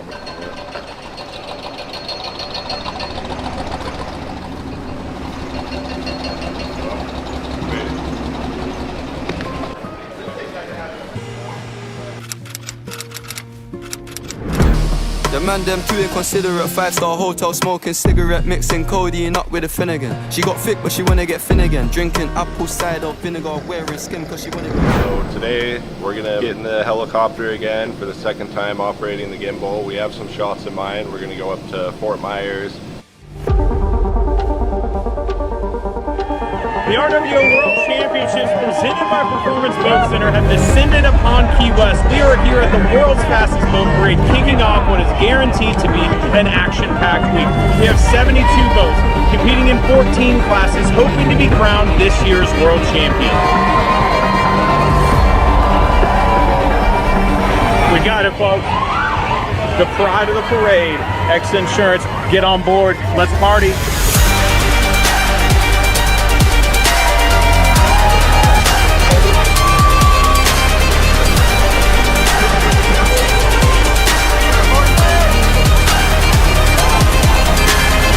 Make sure to like and follow XINSURANCE Sports on your favorite social platforms for live streams of every race and exclusive behind-the-scenes footage. And welcome back, ladies and gentlemen, to the 43rd running of the Key West World Championships presented by Performance Boat Center. Ken Stout standing right alongside Ray Lee. We had a couple of really exciting races to kick today off with. So much fun. If you were with us a little bit earlier, if you weren't and you missed it, boy, I'm telling you right now, the Mod V race was exceptional. Arguably the most exciting Mod V race we have had all year long. Incredible. Absolutely. The battle that was going out on the course was just heart-pounding. You and I were like losing our minds in here. You know, it was so good. It was exciting for sure. Just some great battles there. We got to give props to the XINSURANCE Statement Marine boat, the Mod V boat of J.J. Turk and Nick Boos, who won that battle, eventually passing the Speed Marine boat. And boy, did the Speed Marine boat put up a great battle as well for second. And then eventually the North Myrtle Beach boat was leading and had won on Friday. So they had to get around them as well. Vicious battle goes on there, and unfortunately, the North Myrtle Beach boat eventually had a mechanical and did not make it to the end. Yeah, it seems like with the conditions out there as they are, it was definitely a day of battle of attrition, and a lot of boats went down, just lending more caution to what the water conditions are providing for these racers. And chatting with you guys during the break here as we take a look at some of the condos, those people, good money spent right there for this weekend, Great views, right? Yeah. But today is much choppier than it was on Friday when you guys were here. It definitely seems like from here in the studio, some of the shots that we're seeing definitely looks a lot rougher, at least for the morning races. But in Key West, as all the racers know, condition can change in a heartbeat. So we have 3 more races yet to go here for today. Coming up next will be the 450R factory stock boats, correct? Absolutely, yeah. And this is a great class. We see the boats already out there staged up and milling, ready for the start, and should be an excellent day of racing. So as I refer back to Friday, had a pretty spectacular moment in this category, as I recall, between Coco's Monkey and Celsius. Yeah, they both came into a turn 3 pretty hot, and there was a collision, and thus rolling Team Celsius over with Chris Hopgood and Jay Mueller. Luckily, everything was okay, but definitely a heart-pounding moment there as well. Yeah, I had a chance to see that video, and yeah, it's exciting to say the least. You hate to see that happen. It is racing. The vision in these boats is severely limited, so we're not here to place any blame on whatever's going on out there because it is so drastically different when you're inside of the boat. But one thing I can tell you is nobody wants to run into another boat. I promise you that. So it's not something that is intended. On the bright side, the Celsius boat I did see come out of the water yesterday. They were able to make a repair to the boat. There was a hole in the side of the boat towards the front, and they successfully tested and had that hole repaired, and they are ready to race. Yeah, absolutely. And again, like the other classes, they are going to leave it all out on the course. No holds barred. They're going to definitely give it everything they got. There's the smoke there. Red flag up. That will eventually change to yellow, and they'll get into motion, get their formation started there. So let's talk about these boats. A good bit different than what we've been watching. We've been watching the bracket classes and the Mod V classes, of course. We have seen a Cat out here. These will be Cat-style boats, catamaran-style boats. They are large boats. They are wide. They are fast. They have a pair of the 450Rs on the back of them. As we take a look at our track map there, turns 3 and 4, as they are indicated there, are actually turns 1 and 2 for our fans at home. So as you watch the race, but it's much wider. That's where the chop is as well, out there for turns 1 and 2. Turns 3 and 4 in the narrow end, or in the mole, as you've been calling it, is much tighter, but the water really lays down as well. Yeah, absolutely. And looks like we got the boats up on plane, chasing the pace boat, waiting for the green flag to start. Right there, we have a good look at Team Montlick, Doug Wright Powerboats, with Logan Adan and Giovanni Carpatella in that boat, as well as 151 Express with Ian Morgan and Nick Imprescia. And we've got Hank Saloon, Kobe Harrison, and Edwin Shear. Team Gladiator Canados with Irvin Grant and Michelle Garcente. And GC Racing, who is the defending Key West World Champion, with Willie Cabeza and Grant Brueggemann. And Team Marine Technology with Taylor Sism and Johnny Tomlinson. We are racing here at Key West. The 450R factory stock boats are at speed. Here we go. This should be a good one. It was a Gladiator Canados boat that stood on top of the box on Friday, followed up by the Montlick Injury Attorneys boat. Very, very fast. The Montlick Injuries boat dominating all season long. Came in here with a huge points lead for the APBA. Been up on the podium 4 times, including 3 wins. So we'll keep an eye on them as well. This is a super competitive class, and we see Team 151 Express out in front, followed by Team Montlick. And it looks like GC Racing going into turn 1. We've got a turn there with Team Gladiator Canados, tightest on the pin. They're all heading back towards the Fort Zachary. We'll keep an eye on the 151 Express. Ian Morgan and Nick Imprescia doing the driving and throttle duties inside of that one. And they actually compete against their boss as well, who was out here. I believe that is Sean Torrente from the Meade Family Racing team as well. So pretty cool to have the employees out here banging buoys, if you will, banging fenders here with the boss. Yeah, no, absolutely. So we still got Team 151 coming in first, and it looks like Team Montlick on their starboard side. Wow, so close to that buoy down there. These boats, I just cannot describe to you how beautiful they are. They are absolute works of art. Yeah, these boats, and there's 2 manufacturers that are really doing battle with one another. We got 3 MTIs out there, as well as 3 Doug Wright powerboats, and they've been doing battle all season long. Yeah, don't get confused there with the big number 66 on the side of the boat. That is the 151 Express. And off to a great start right here, but plenty of competition being provided here, courtesy of the Montlick entry, I should say. Yeah, Team Montlick has had a spectacular season this year. They've already secured the national championship. And with the new sponsor for the season is Montlick Injury Attorneys with David Montlick and Nikki Montlick. And this is their first entry into the sport of offshore racing. And they have become 100% supporters, and they're super passionate about the sport more than anybody that newcomers can be. Right back across the wake there, went outside in, as we much like what we saw JJ Turk do a little bit earlier. By the way, 3rd place right there as well. So this one has not sorted out just yet. A lot of racing to be done here. Good look there at the Montlick Injuries entry, the number 40 boat, and the 151 Express, the number 66 entry. Still out front, so 2 young guns out there, Ian Morgan and Nick Imprescia, doing a great job here with the 151 Express. Had a chance to meet their girls a little bit earlier in Sheboygan, Michaela and Isabel. Both of those very excited to watch their men get inside of the boat and go do what they do. And clearly very good at it here in Key West. There we see a shot of Gladiator Canados with Michelle Carcente and Irvin Grant. The leader 151 Express is an MTI. Second place and third place are both Doug Wright powerboats with Team Montlick and Team Gladiator. Yeah, and how about Team Gladiator showing up and winning on Friday? Very impressive run. They've struggled pretty much throughout the year, but clearly put it together on Friday, getting some things sorted out there. The Montlick Injuries Attorney boat out there, and here comes the Gladiator Canados boat. One more time, showing some real speed here. Yeah, Team Gladiator Canados ran an excellent race on Friday, and the only thing better than their performance on the course was Irvin Grant's happy dance on the deck. Oh, coming in tight.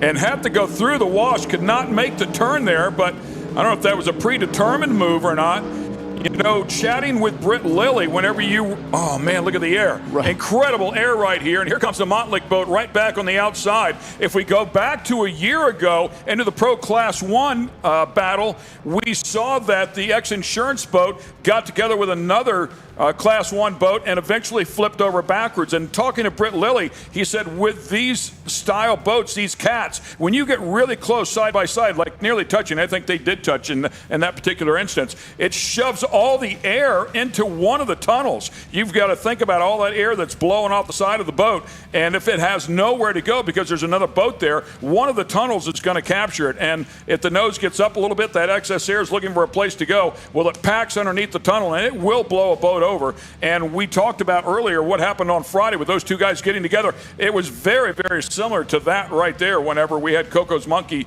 get together with another boat, and unfortunately the boat rolled over. Yeah, no, that's correct. And these hulls, these catamaran hulls, are designed to pack air within the tunnel, lifting the boat on top of the water, which is how these boats have become so fast and are able to run faster than, say, V-bottoms, which are still plowing water up on the keel, but these are literally like kind of floating on a pocket of air within the tunnel. Yeah, it's wild. Any other form of motorsports with cars or trucks, that side draft is a huge thing to take advantage of here. And to do it in boats, you might be able to take advantage of it, but once you get up even, now the air has nowhere to go, and it can be disastrous. So it is an entirely different game in how they play with the air. Yo, absolutely. And here we see turn 3, Nick Impression and Ian Morgan making a beautiful turn.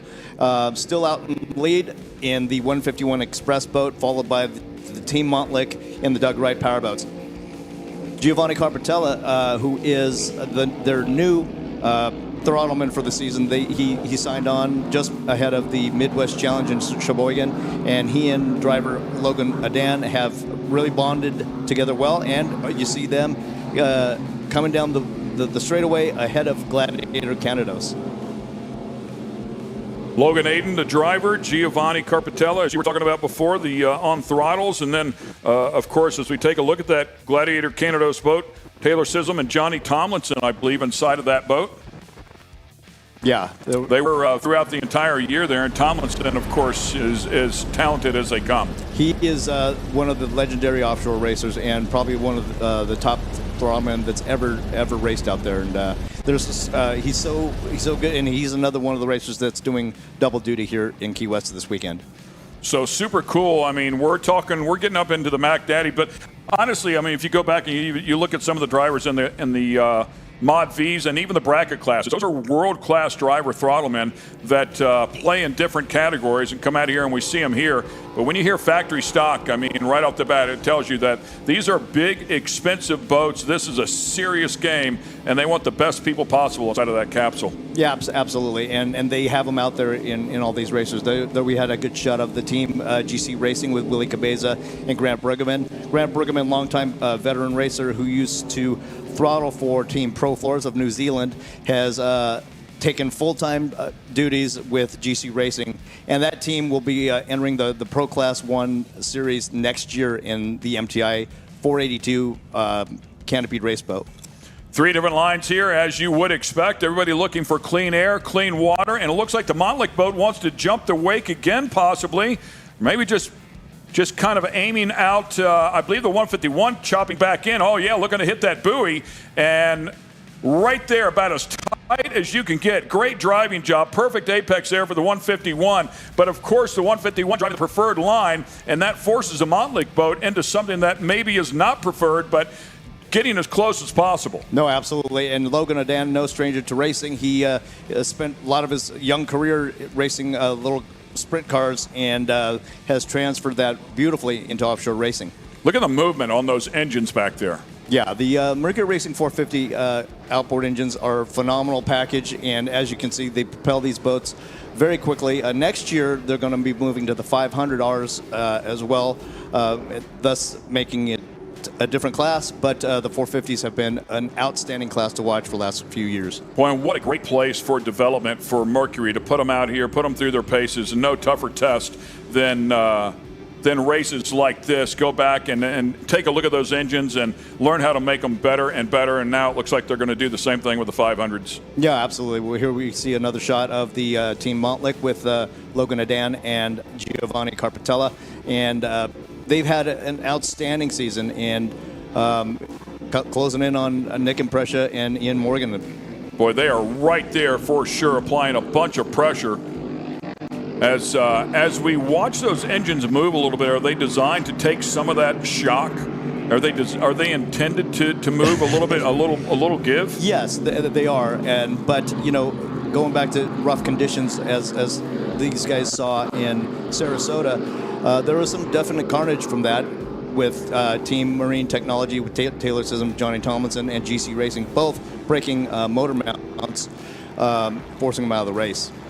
And by the way, I was speaking of Coco's Monkey and Celsius. They'll be in the Superstock race here a little bit later on. We'll watch those boats come out here and battle, and you'll be able to see the boats that we were talking about. Obviously, the 450R factory stocks here putting on the show, and that Montlick boat has been right there, has closed the gap for sure on the 151 Express, but they are not going to relinquish that lead easily. No, Giovanni Carpatella, his name is synonymous with the 222 Offshore, operating as Mobile X here in Key West, and that team was unable to come to the United States for the regular season, but they're here and had an outstanding showing on Friday, and so Gio is another one that's going to be pulling double duty in Key West. And it looks like maybe that Gladiator Canados boat has fallen back just a little bit. I don't know if they're still there in the hunt or if they've fallen way back, but they were right there in the thick of things, and arguably so. I mean, after winning on Friday, they certainly have a very fast boat. Everybody was able to make adjustments, and obviously conditions a bit different than what they were on Friday as well. So if you can make the right changes and come out here and attack this, a great start is always an advantage as well. So we see a couple of different boats up here in the front. Yeah, and earlier we saw a glimpse of the Team Yardarm Marine, which is the Peppers Racing, who is campaigned by offshore racer Michael Stancombe and his father George. They currently are operating on Mercury Racing 500Rs, so technically they're not in the race against these 450Rs, but they're definitely out there showing what it's got. They're testing for next year, aren't they? Absolutely. Like, we might not be legal for this one, but we'll be ready for the first one next year, so right. Good for them. Well, that Montlick Injuries boat is right there. I mean, that's about as close as you can get and not make the pass. And the 151 Express, for sure, applying as much throttle as possible, hanging right in there, equivalent speed. Yeah, absolutely. And it looks like they've. Oh, there it goes, like slingshotting like 151 standing still. What happened there? Sudden burst of a speed. Or a mechanical, I would say. Probably more of a mechanical with the 151 Express. I don't even see him on the shot now. Oh, yeah. 151 is out. So the 151 Express is out. Unfortunately for them, man, put it on a great battle, a great fight, a great start. 10 laps, I believe, for this boat, for this race. Is that correct? Yeah, absolutely. And feel bad for the 151 Express guys. They were running a phenomenal race up until the battle of attrition. What a shame. This boat has not stumbled all year long. Cocoa Beach had a bit of a tough run, but really that was about it. Sheboygan, they earned 74 points. I mean, not up on the podium, but aside from those two events, they have been unstoppable. There we see a shot of the Cortez Cove V bottom in the Super V class, followed by race-winning brands. Love the colors on the boat as well. Beautifully maintained, spectacular looking team all across the board, very professional. Giovanni Carpatella's first race with this team was in Sheboygan at the Midwest Challenge, and he had flown in from Italy, and he and Logan had minimal testing time, but they haven't skipped a beat. Doug Wright's name on the back of that boat there as well. Logan is the son of one of the principals of Doug Wright Powerboats, J.R. Adan, and he is definitely has earned and proven his medal in taking the driver's seat. So maybe it's me, maybe it's the boats, because these things can certainly handle some chop much better, but it seems to have calmed a little bit from our previous race. Yeah, it definitely looks that way, and I think it's similar to what happened on Friday, where Team Marine Technology had overestimated the water conditions and added additional weight to their boat, and then the water's laid down like it did here, and thus making the boat heavier than the rest. Yeah, and I had chatted with one of the guys over there as well they had made a prop change preparing for a heavy chop and did not get the heavy chop, consequently did not have the top end speed that they needed as well. So, yeah, it's kind of a guessing game as they're watching from the shore. I'm sure they're talking to other drivers, other teams, coming back with data and info to try and set up, the next class of boats. Absolutely, and there we see on the inset Team GC Racing. The thing of it is, it's Key West can change at the drop of a hat, and it's tough to say what's going to happen from one race to the other, or even like from 1 hour to the other. And it's a tough challenge for these guys to try and nail the setup. Team GC Racing running nicely. Love that boat, man. The colors on that boat, just the font of the lettering, it just looks fast. Absolutely. And these guys, again, are going to be joining the Pro Class 1 series for next season in a bright pink 482 MTI powered by Competition Mercury Racing 1100s. And then they will still maintain this class and join the ranks of the 500R factory stock for next year. Pretty exciting. Yeah. That's a big increase in the race team. Exactly. Get ready to go to work, gang. Yeah. It's going to get busy. And, they all fall under the umbrella of the MTI race team, and they all support one another. They train together, they practice, and they test together, and they share data with one another. So they are truly united as a race team, not just GC Racing and TS Motorsports, but as a whole. Yeah, they're public boats. I mean, just the boats that you see out on any MTI you see anywhere out on a lake. Just incredibly gorgeous boats, very fast. Even their golf cart is impressive here, by the way. Yeah, they definitely have one of the top race pit setups across the board. Good look at it. You can see the XINSURANCE helicopter there as well with that gimbal, that camera hanging down off the left front, being operated solely by the passenger inside of that helicopter, giving us these great views. We appreciate all of their work. Rick Lindsay doing the flying inside of one of those helicopters, that particular helicopter, in fact, as we look at the 32 GC entry. Willie and Grant trying to catch up to Irvin and Michelle in the Gladiator Canados boat, but still seems like they're holding their speeds equally at this point. Slowly catching, right? Yeah, it looks like a little bit I mean, of the top end happening. speeds are probably pretty close, but like you said, maybe setting up a boat, one with a little more ballast, one with a little less ballast, or, weight, I should say, than the other, could be the small difference that you need. Yeah, and things can change, conditions can change, and their setups can become more efficient as the race wears on. I've not covered these boats this year, but I'm guessing the props are open like they are in other classes, meaning you can run whatever prop you think you need to run on it. Obviously, the engines are all pretty much identical. Absolutely, and that's the thing. It's prop selection is paramount in this sport. And back to that point, next year, the 500Rs will be running the new the outboard engines that are 500Rs, but the lowers are going to remain the same as the 450s because so they can utilize all those parts and those props. Exactly. Wow. They have so much invested in propellers to use the same loader as the 450 maintains those. Yeah, and we're talking about thousands of dollars for a prop. So yes. As you get matching pairs, it does not take long to hit the bank. Absolutely, and then to have to rebuild that for the R drives that come for the consumer that's mounted to the 500Rs. This makes it more feasible for the offshore racers in this class. Yeah, that's great info for sure. As once again, we keep an eye on the GC boat. We take a look at the Montlick boat as our current leader. Helicopter there right on the tail end of that one. Also saw the Canados, the Gladiator Canados boat is still hanging in there, I believe in second place. Looking good as they come by the spectator fleet on the outer mole, now passing Mallory Square.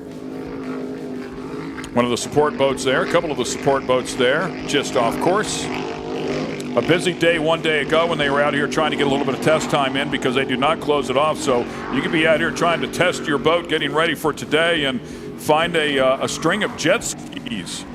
You just never know what's going to be out there when it's open to the public. So once again, look at that shop down, perfect apex right there, as close to the buoy as possible. There's a look at the Gladiator Canados boat just ahead as well. Probably did the same thing, cut down in early, sends them out a little bit wide. You don't want to put any more rudder in that thing than you absolutely have to as it's scrubbing speed, but you've got to get around the turn. Shot of the race winning brands, V Extreme boat. Right there, big shout out to the helicopter. I believe that's my photographer, Tom Lee, and Carter Body on board that, getting shots for the magazine. Tom Lee, related? No, he's an LEIGH. Okay. Make things harder than it has to be. Here we go. We got another battle Good coming one in. here. Yeah. Look at this. Willie and Grant coming in. Oh! It's very close, diving into the turn buoy.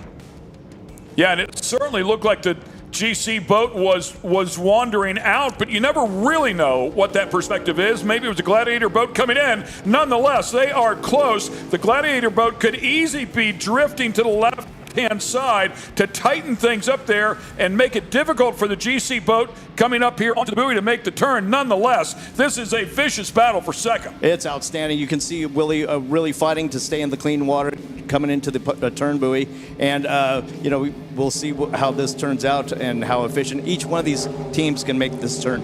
Yeah, and the Gladiator boat probably trying to stay out of that aerated water, that wake right there just in front of them as well, to get as much bite as possible. There's the tight end of the course. Both boats able to navigate that one nicely. Looks like the Gladiator boat might have carried just a little more speed.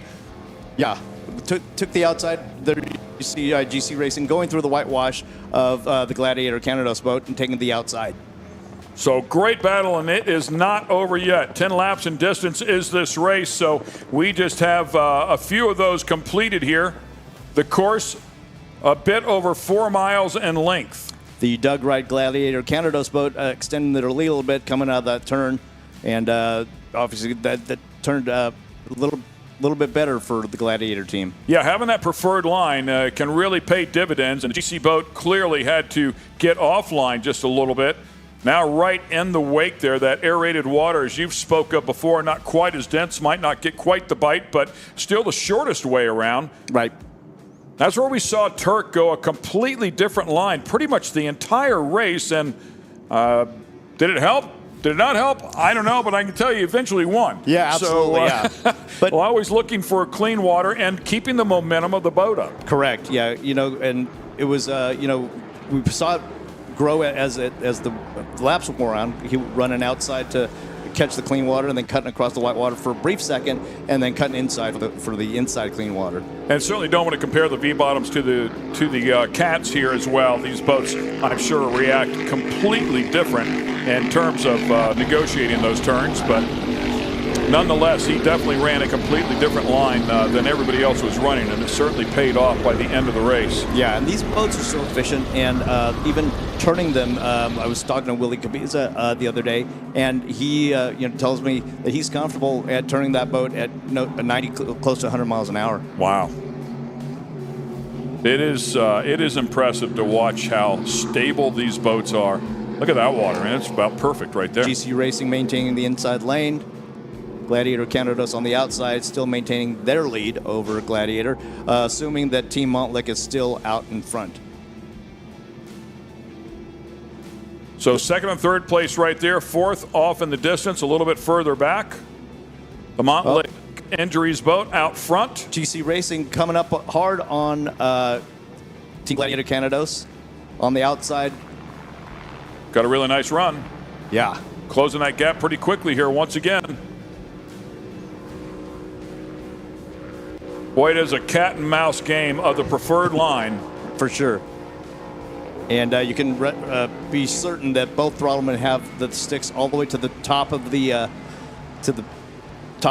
sticks, and coming into the turn right here, neither one of these guys are going to lift. And that's what you need. He's got enough position now. Gladiator knows he's there.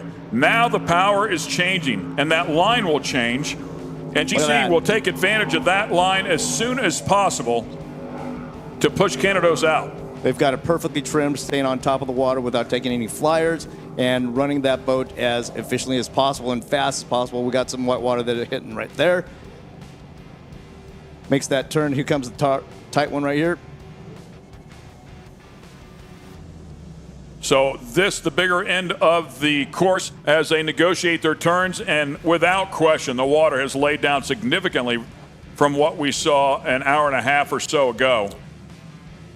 And these boats making their way through it at speed. There we see Grant and Willie pulling away from Gladiator a little bit.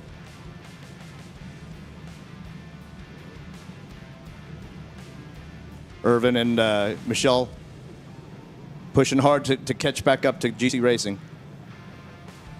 So yeah, they'll keep scrapping here.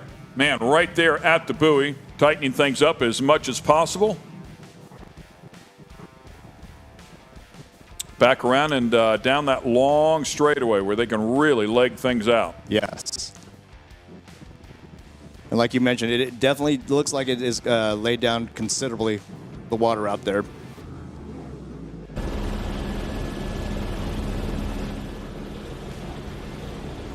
So a beautiful day here in Key West. It is the 43rd running of the annual Offshore Key West World Championships presented by Performance Boat Center. Ken Stout and Ray Lee here calling the action for you in the 450R factory stock category. Team GC Racing with Lily Cabeza and Grant Bergman extending their lead a little bit. There we see a shot of Team Marine Technology with Taylor Sissom and Johnny Tomlinson.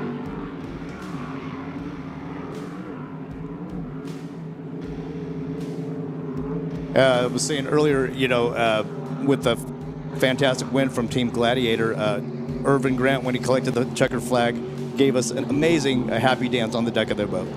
Hope we can replay that. So not seeing any more V Extremes. That was race-winning brands, but we saw Cortez Cove earlier in the race, but no sign of Team Farnsworth Hancock Claims Consultants just yet.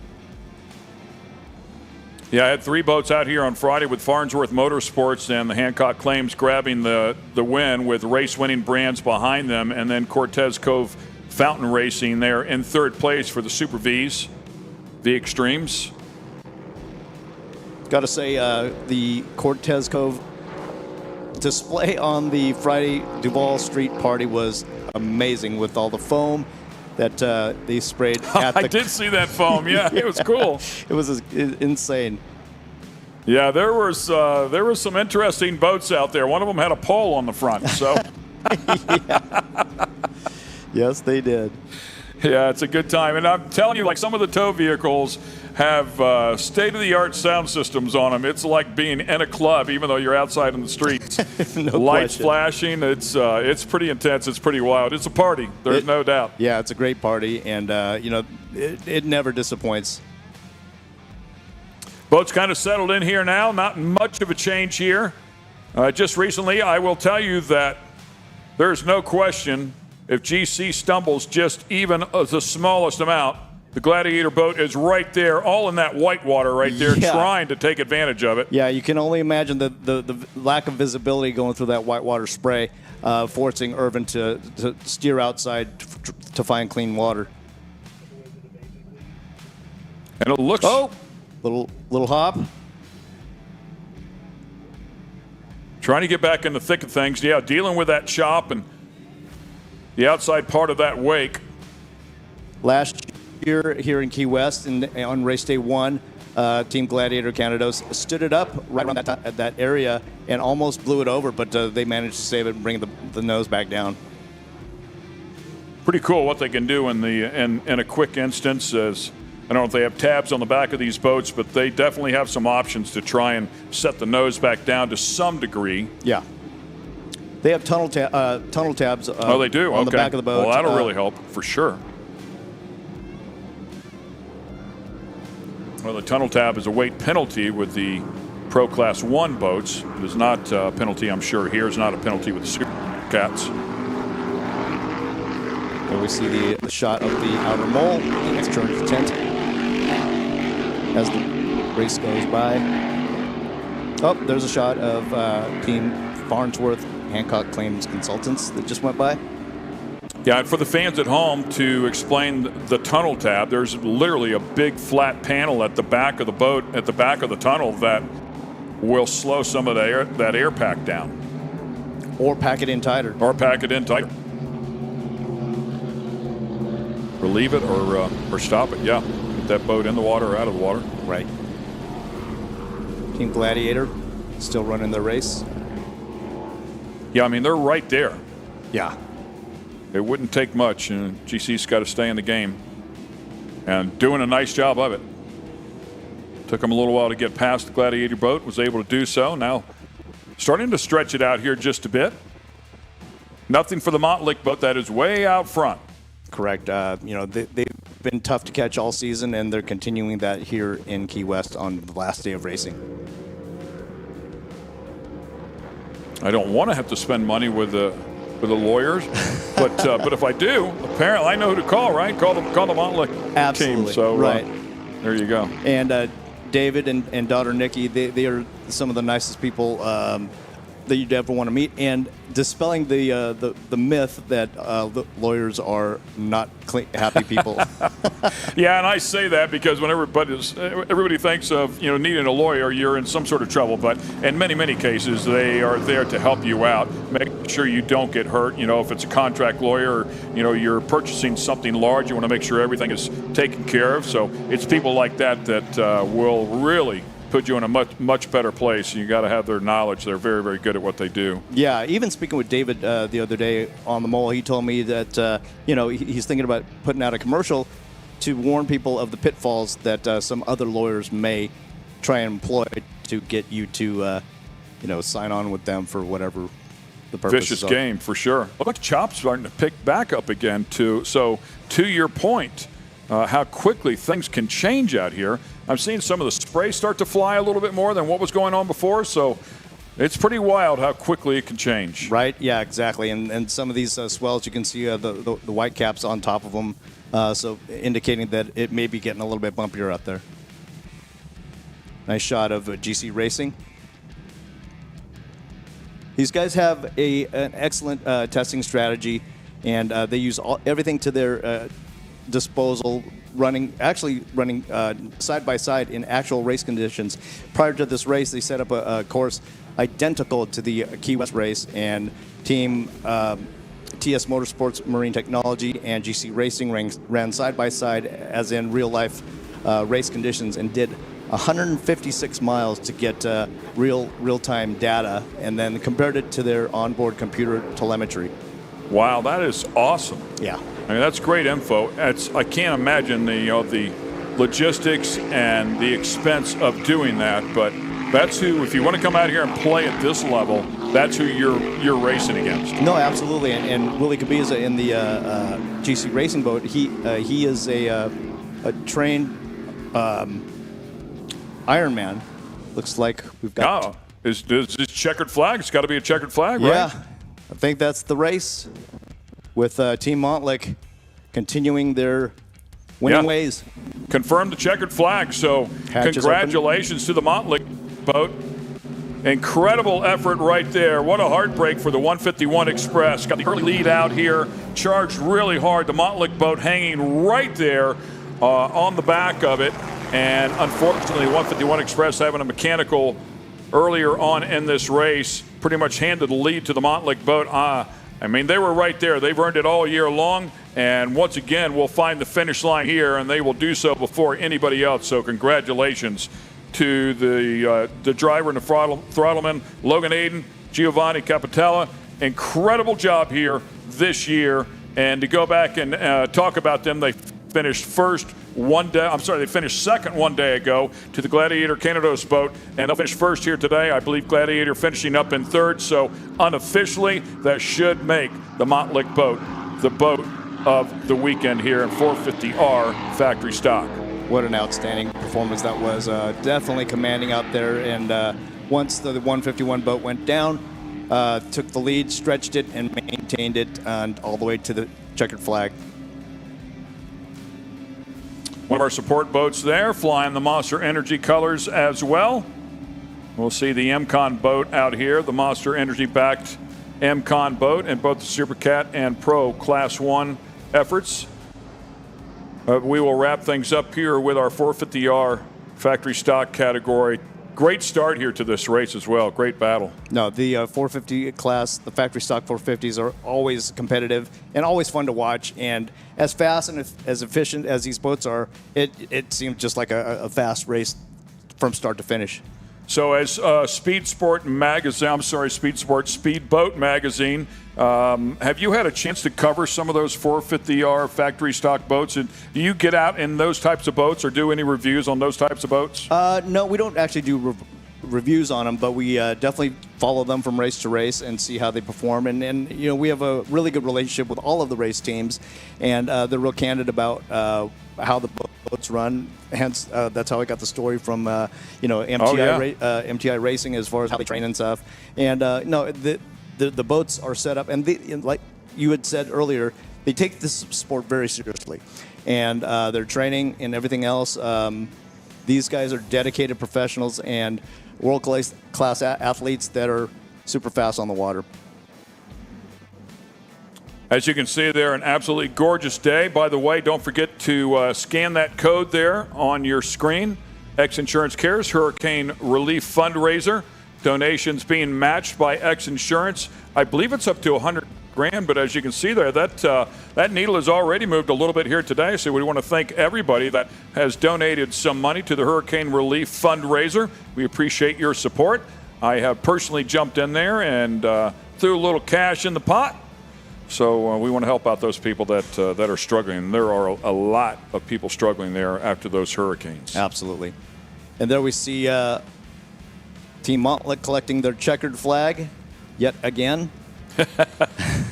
Hang them on the wall, man. Yeah, congratulations. That's Logan out on the deck. Yeah, walking around that one easily. Of course, it is much wider than some of those V-holes we saw a little bit earlier. Yes. It looks a little bit calmer as well, but the V-holes rock back and forth. Those things are so stable. Yeah.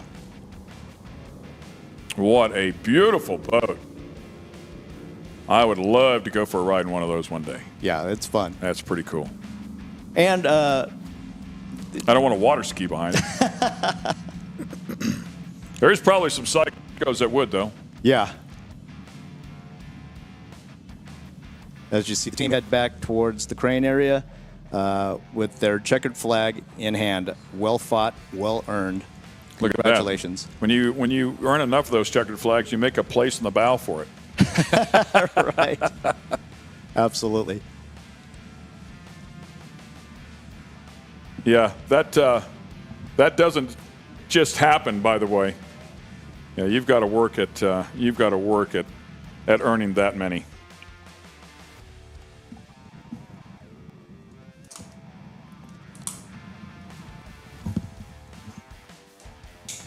There we see some of the Supercats getting ready to head out for the challenge.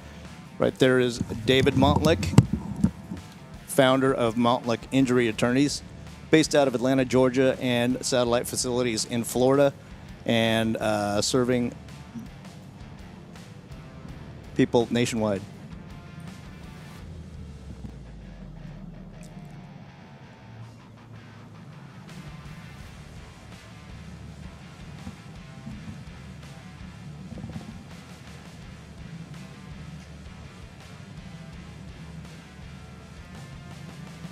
Team Montlick heading back.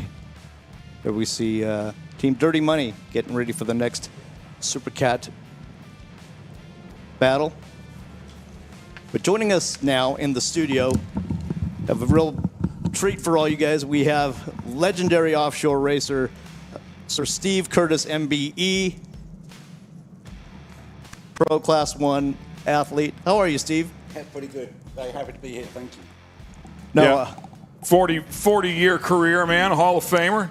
Good as it gets, man. Yeah. Great to have you in the booth with us. You probably want to be down in that other booth, right? Well, yeah, it would be nice being in the little booth. Right. Great to have you up here with us, man. What a wealth of knowledge, and to have your eyes watching what we're going to be watching here today. Have you had a chance to watch the previous races versus this last race that we just had on? Yeah, I've been watching them all. It's been a great week. I got down here on Tuesday. So, expecting it all to go off Wednesday. It didn't. So, yeah, we had a pretty good Key West time. And, yes, we did. But real happy Friday came along, and it was great racing then, and it's been great racing so far today. Yeah, so what is it like to be in Key West and not being in the cockpit of a boat?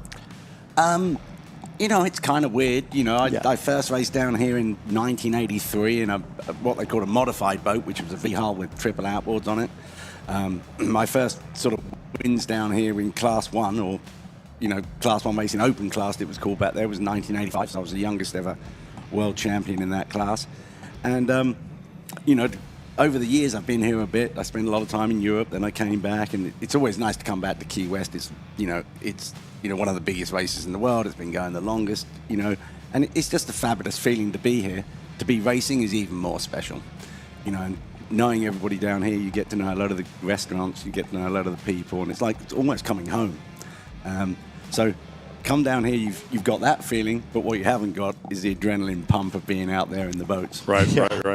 I was joking. So my son is 6'4" and lean, and he's quite a driver in the sports car off-road world. But we were going back home. He climbed up inside of a couple capsules. He'd never seen one of the boats till last night, and on our way home, and I said, one thing I love about this sport, it's still a big boy sport. You can still put a big person inside of one of these boats, and it's not a detriment to the performance of it. So for the fans at home that were just looking at this booth, I'm 6 foot. This is a large man standing beside me that's in phenomenal shape and extremely fast. But it's cool that we can still fit some big human beings inside of a race vehicle and go fast. Oh yeah, I mean, especially with the big boats where you've got a lot of power. The open class, but we're running's got 2,200 horsepower out there. When we were running extreme in the old days, we'd have like 4,000 horsepower. So being a couple of kilos heavier is really not going to knock you off the podium there. Yeah. It's great to have you up here for sure, man. You know what it's like to wheel these things. We were just talking about the conditions of the water a moment ago because it looked pretty vicious a little bit earlier this morning. But this last race for the factory stock category looks like it laid down significantly. Yeah, I mean, Key West is known for that because you're racing into the harbour. The wind against tide comes into it a lot. So it's very important when you're setting your strategy up for the race that you know what the tide's doing, you know what the winds are doing. Nowadays you can get some fabulous forecasts. So the really, the top teams and the guys, will take that into account. So they know what that weather's going to do. They know what, if the tide changes, what that's going to do to the wave direction, what it's going to do to the height of the wave. Is it going to shorten the weight up? Is it going to put white caps on top? So the real good teams and the ones with the experience know that stuff. And it pays off over a week of racing. That really can pay off. Yeah, I mean, the last time you were here, you competed under Husky Chocolate. Is that correct? Yeah. And you guys had great showing, outstanding team with a bunch of professionals. And so take us into your guys' meeting place. What do you guys discuss ahead of a race? Gary Stray has been your longtime crew chief. What do you guys discuss as far as ahead of a race like this when you're seeing the water get pretty bumpy? Well, the most important thing is the weather, and you're set up for it. And the main things that you can change in a Class 1 boat is your ballast, your gear ratios, your propellers, and they're the sort of the three main things that you work on. The majority of the course is on the inside here, so you need a fast boat. You want to see those mile an hours coming in the harbour, going out of the harbour. And if you've got to get around that bend, and you can, on the points 1 to 2, you lose too much speed. If the wind's blowing into the harbour, you can get half the straightaways as well, which are bumpy. So all those things you've got to take into account. Once again, we show you the track map here just for you. Turns 3 and 4 are actually turns 1 and 2 for the fans at home as well. Keep an eye on that. So we apologize there for having the turns there mixed up a little bit, but turns 3 and 4, as it's indicated on the map, are actually turns 1 and 2. That's where it does get choppy. If it's going to get choppy, down inside of the mold, turns 1 and 2, as you're looking at it there on the map, which are really 3 and 4, is where it really calms down. So we are about to get started here with the Supercat race. These are the big dogs. So these boats are not quite as large as the Pro Class 1 boats, but very, very close. They are huge boats. They are very wide. They have a pair of naturally aspirated power plants in the back of them. I so wish we could pipe the sound to you, because when they are at full song, it is an absolute thing of beauty. I have goosebumps up here in the booth, man, getting ready to watch a full field of Supercats turn it loose here in Key West. This is going to be exciting, with one of the best standing right alongside us to help us out. So we'll rely on Steve Curtis as well to give us an idea of what we're looking at as they are all fanned out here. What's going through your mind? What are you looking for in that boat out there with the caution flag? Are you listening to the radio, or are you watching the flag? Well, you're watching the flag as much as you can. Obviously, you're going to have your guys on the shore telling you as soon as it turns green anyway.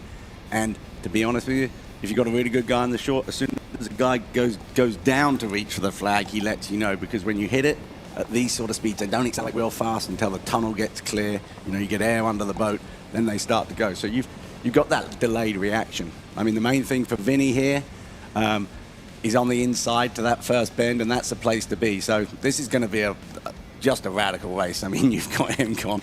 You got these guys out there. Look at Billy Moff out there. He's looking for a little advantage too, but he couldn't be much farther outside. So we'll keep an eye on them as well. This is a cast of characters talking about Billy Moff, the WHM boat. There is no bigger personality on the water than that guy. Right. As we continue on with the parade lap, Steve, you're no stranger to any of these boats, and then with the elimination this year of you don't need to maintain your lane, what do you expect going into turn 1? Well, you know, it does give you, you know, if you're on the outside and you don't have to hold your lane, if you can get that start right, you can start to come across quicker. It's all about the starts. I mean, with these boats, they're so closely matched. The start is so important. So I think that is fair for the teams, you know, that you can come across, because it does give you, if you're in an outside chance, a way to get in. And they don't do pole position, so it's not like you can get to the best spot on ability or whatever. It's sort of pull it from a hat type of thing. Yeah. So I think that's fairer. I mean, now all the guys are just sitting in the boat, calming down. I've always liked a parade lap. It gives you, you know, gets your eye on the course, makes you see if there's anything changed, and you've got some idea what's going to happen when you get around that first bend. If it is 4 foot, 5 foot head seas, you want to know that before you go into the bend. You don't want to go into it all hung out with the bow up, etc. Hit that first wave, you could be wearing it as a hat. Recon, a real recon lap. Yeah, so I think for this, especially this sort of course, it's super, super important. Yeah, I would say a safety issue there too, and give you guys an idea of what you're dealing with. Coming back across here and ready to apply full throttle. So what will you do with tabs and tunnel tabs and all that sort of stuff here at the start to get this boat happy and able to accelerate as quickly as possible? Well, they normally start you, the pace boat we're running anywhere from about 60 miles an hour seems to be the average. So you won't want the tunnel tab down right then, but as soon as it starts to clear, then you will put the tunnel tab down, because if you put the tunnel down at 60, it worked like a brake. Okay. So you'd have to pull it up. You want to get that whole tunnel out in the air, then you want to compress the air, then the whole thing lifts up and run. But, you know, now they've done the recon lap, they know how far they can run it into the bend. You don't want it to be jumping out of the water with a tunnel tab down, because it'll pick up the back of the boat, probably spin you right out. So this has been a vicious category all year long. The M-Con Monster Energy boat came in here as a points leader in the APBA. With that, Dirty Money Racing has had an extremely fast boat all year long. They finally claimed their first win at Sarasota. They did it handedly, and there is absolutely no love lost at all between the M-Con team and the Dirty Money team. Two of the biggest runners out here. We'll look forward to seeing how things shake out here. Should be a lot of fun because, as we talked about, man, they are absolutely tough as they get. Dirty Money Racing winning on Friday. CJ Grant was second, WHM in third place. And next year, Billy Moff in the WHM boats going into Class 1. I spoke to him the night before last out in the town. Wow. And That's news. so I think he doesn't matter what he does with that boat now. Oh boy! So he Oh could be boy! a hell of a race for him. You got to know who Billy is, and there's no words to describe him. You just got to meet him and talk to him. He's the plumber. He is, the plumber. He is special. There is no doubt about it, man. From the Northeast, you'll know exactly what he's in the vicinity, I should say. And Jay, who runs with him, Jay Muller, super hard runner, great in the boat, super fast. So, and it's flattening out. That boat likes that sort of water. So I think they're going to push, but I think it's going to be hard to beat M-Con and Dirty Money on the performance that those guys have done this year. Yeah. Dirty Money having not a lot of, they've had a few breaks this year, but they're fast. I mean, those two are definitely going to have a hell of a race today. Look at that view. 8 Supercats ready to do battle here. You mentioned Muller. His sons are also competing out here as well in the Wicked boat. How cool is that? Yeah, fantastic. Great guys. All motocross background. They used to race motocross bikes and stuff. And Dad gave him his old boat to go out and race. And, it's fantastic to see it. Ooh, wow. Really close right there. Well, Steve, you used to run motorcycles. How much does that help? I think there's a throttle man that helps a lot. You predict the waves when you want to back off, when you want to accelerate. And it's the same for a motocross bike, how you balance that thing. So I think, and every time I've been with, drivers or whatever who've done motocross, like Travis Pastrana, they naturally fit into that. Right. Interesting. So you've brought along a lot of racers in your time. Yeah, 1 or 2. All right, here we go. Here we go. Yeah, getting it sorted back out here. This time it's for real. They're on the throttles here, and look at how close they are already. Looks like the yellow flag's still up on the pace boat out there, though. These two down on the bottom look like they're on the throttle. Looking for a green flag to turn these things loose. They're at speed now. Here we go. Racing the Supercats in Key West. Outstanding start from M-Con Monster Energy, followed right by Austin Holmes, SV Racing, Vinny Diorio, and Matt Jamnixie. And on the outside, looks like it's Team Dirty Money with Britt Lilly and Bill Pyburn. Yeah, they put a lot of these boats through tech pretty intently, checking a lot of engines, pumping engines down here over the course of the weekend as well. Todd Goodwin power inside of that Dirty Money boat. There's some different builders in here. This isn't a spec sealed up engine like we'll see in the Pro Class 1. So they can have those professional builders. They have a Todd Goodwin. They have a Sterling. They have a John Kazi. So we're talking about world-class engine builders out here. Side by side, 3 wide. Steve, what are these guys thinking as they're coming into these turns?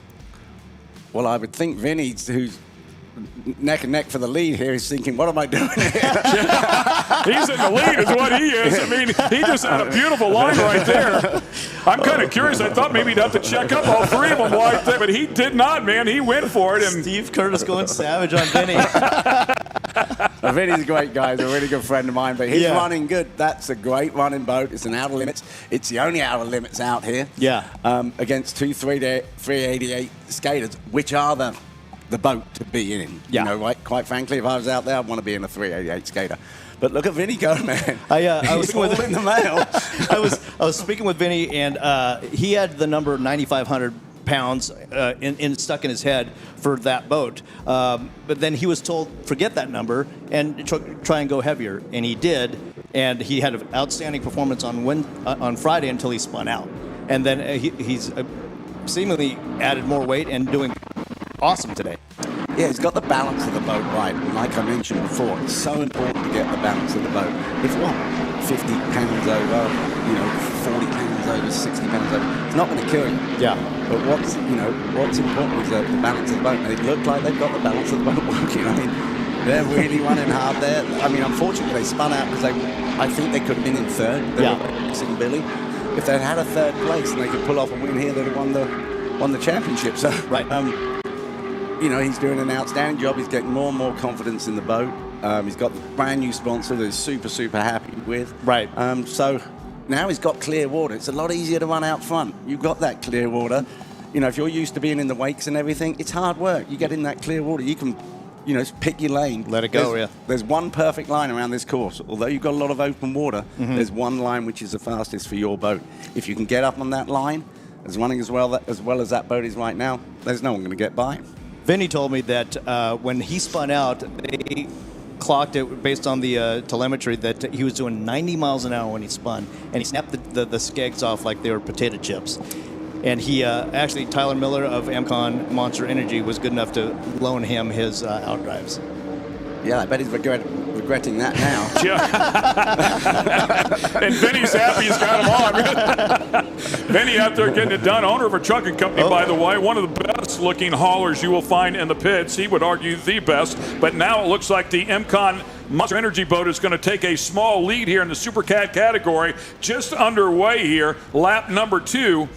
And how about that? That gang is as good as they get right there with Coyle and Miller. Yeah, 4-time defending national champion, three-time world champion, and they blew an engine on Friday, and so they put in both sides brand new Sterling Performance engines. So they're both those engines are fresh and new. Tyler was a little concerned because he said they were the old school type of engines without the advanced heads, but doesn't look like they're slowing them down today. Any idea horsepower-wise what they need? A little over 500 cubic inches, I believe, but I'm guessing somewhere up in the 900, 950 horsepower range. I think they're meant to be, the class was originally called 750, but, as the engines develop, I think they're around 840, 850. That's what I've been led to believe, but we never know. Yeah, the spec class does dictate 750 horse. Oh, does it? Okay. Yes.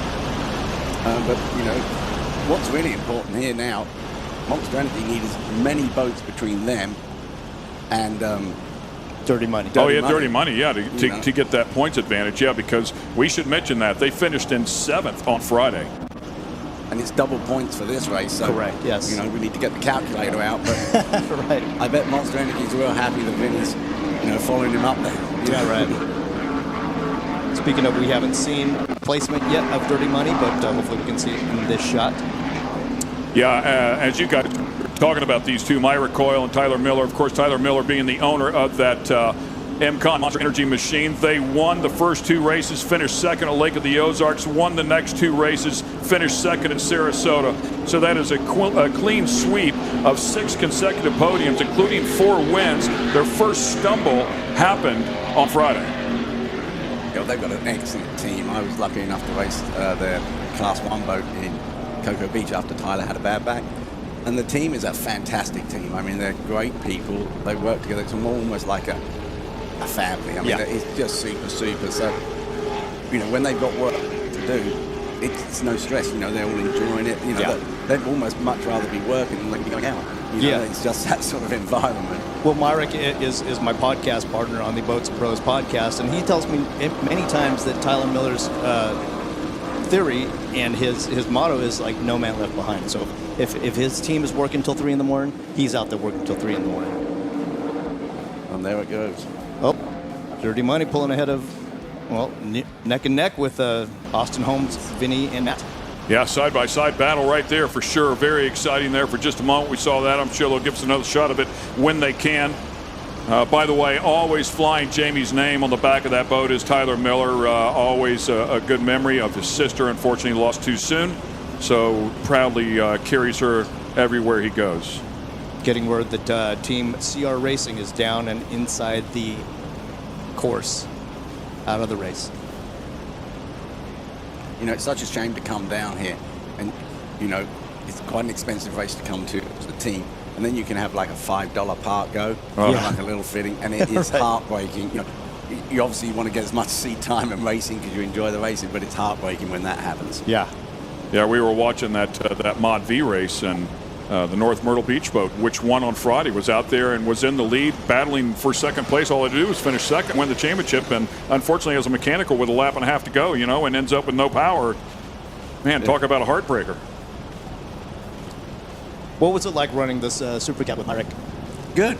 I mean, I didn't run with Marek. I ran the Class 1 boat. That's right, yes. But I raced Supercat with a guy called Tom Abrams, Reliable Carriers. Yeah. We raced down here. We won the Worlds. We won the Nationals and stuff like that. It was, it's a great class. It's a lot of fun. Boats very reactive. And these are about the size that open class boats used to be, or Class 1 boats. And so when I started racing back in the 80s, they were slightly smaller boats. We didn't have canopies. They're all out there. We'd have 35 boats in that class at the start line. Wow. And we'd do 2 90-mile races and 160-mile races in the last race. It was like 4 laps. So wild, big water and stuff like that. Is that when you'd run out into the ocean with no navigation and look for something and turn around and come back? Compass and a map and a pencil. Like looking at the stars? Yeah, it was a bit like that, but it was, it was cool. It was a different sort of racing, but, lots and lots of fun. We didn't have the speed. I guess the boats back there were running about 110, or the Cats were. Yeah. But it was, And a lot of teams would carry a third racer on board, the navigator. Yeah, we did. We had a guy called Pete Kyngton, who I used to work with. Unfortunately passed away, but yeah, he used to navigate. Yeah. He stood up in the back, he'd have a little stick and hit the guy on the shoulder in front of him, tell him which way to go. That was like racing with your school teacher and smack you on the hands with a ruler. Yeah, that's pretty wild. So these boats can, as we watch these once again, so for our fans at home there, great battle going on here. So far, the MCON Monster Energy boat is out front. Vinny there had a great run at the start of this race, was eventually passed, but Vinny Oreo doing a nice job with that Austin Holmes entry as well. The Dirty Money boat, the winner on Friday now, making some strides as well. Well, we take a look at them. That's a look at Vinny Dioro's boat there, the Austin Holmes entry. These boats, can you compare them to the Pro Class 1 boats in terms of driving? Do they drive very similar? Yes, they do. All of these boats have to have Mark 6 Mercury drives on. So a lot of the Pro 1 boats have got surface drives on, which are slightly different, and rudders. But, essentially they're pretty much the same. They handle pretty much the same. They're only probably, 2 foot longer. They're the same width, pretty much, within a few inches. So they're, they are very, very similar. The difference in speed is probably about 10 to 15 miles an hour. Probably not really noticeable whenever you're in the boat racing. Not at all. Here we see Team Graydale with Chris Grant and Billy Moore. Yeah, Billy's going to be pushing. He would have wanted rougher water for sure. Yeah, he's a big water guy. He's a big water guy. That boat in particular is really great in rough water. And, Billy's obviously the son of Bobby Moore, who started the floggerman position, and I knew very well. I've been super friendly with the family forever. Yeah. Used to race with Bill Wishnick of Kendall Royal fame. And so, yeah, I mean, Billy's going to say, he's going to roughen up, he's going to roughen up. Yeah. Come on, wind. He's be, hoaxing on, and he won't want the fact that, he can't get in amongst those front boats. It just seems to be a little bit off the pace compared to the other 388 skaters. Yeah, for sure. Ahead of a lot of races, I'll ask him what your strategy, and he'll tell me, have a couple more cheeseburgers, put more weight in.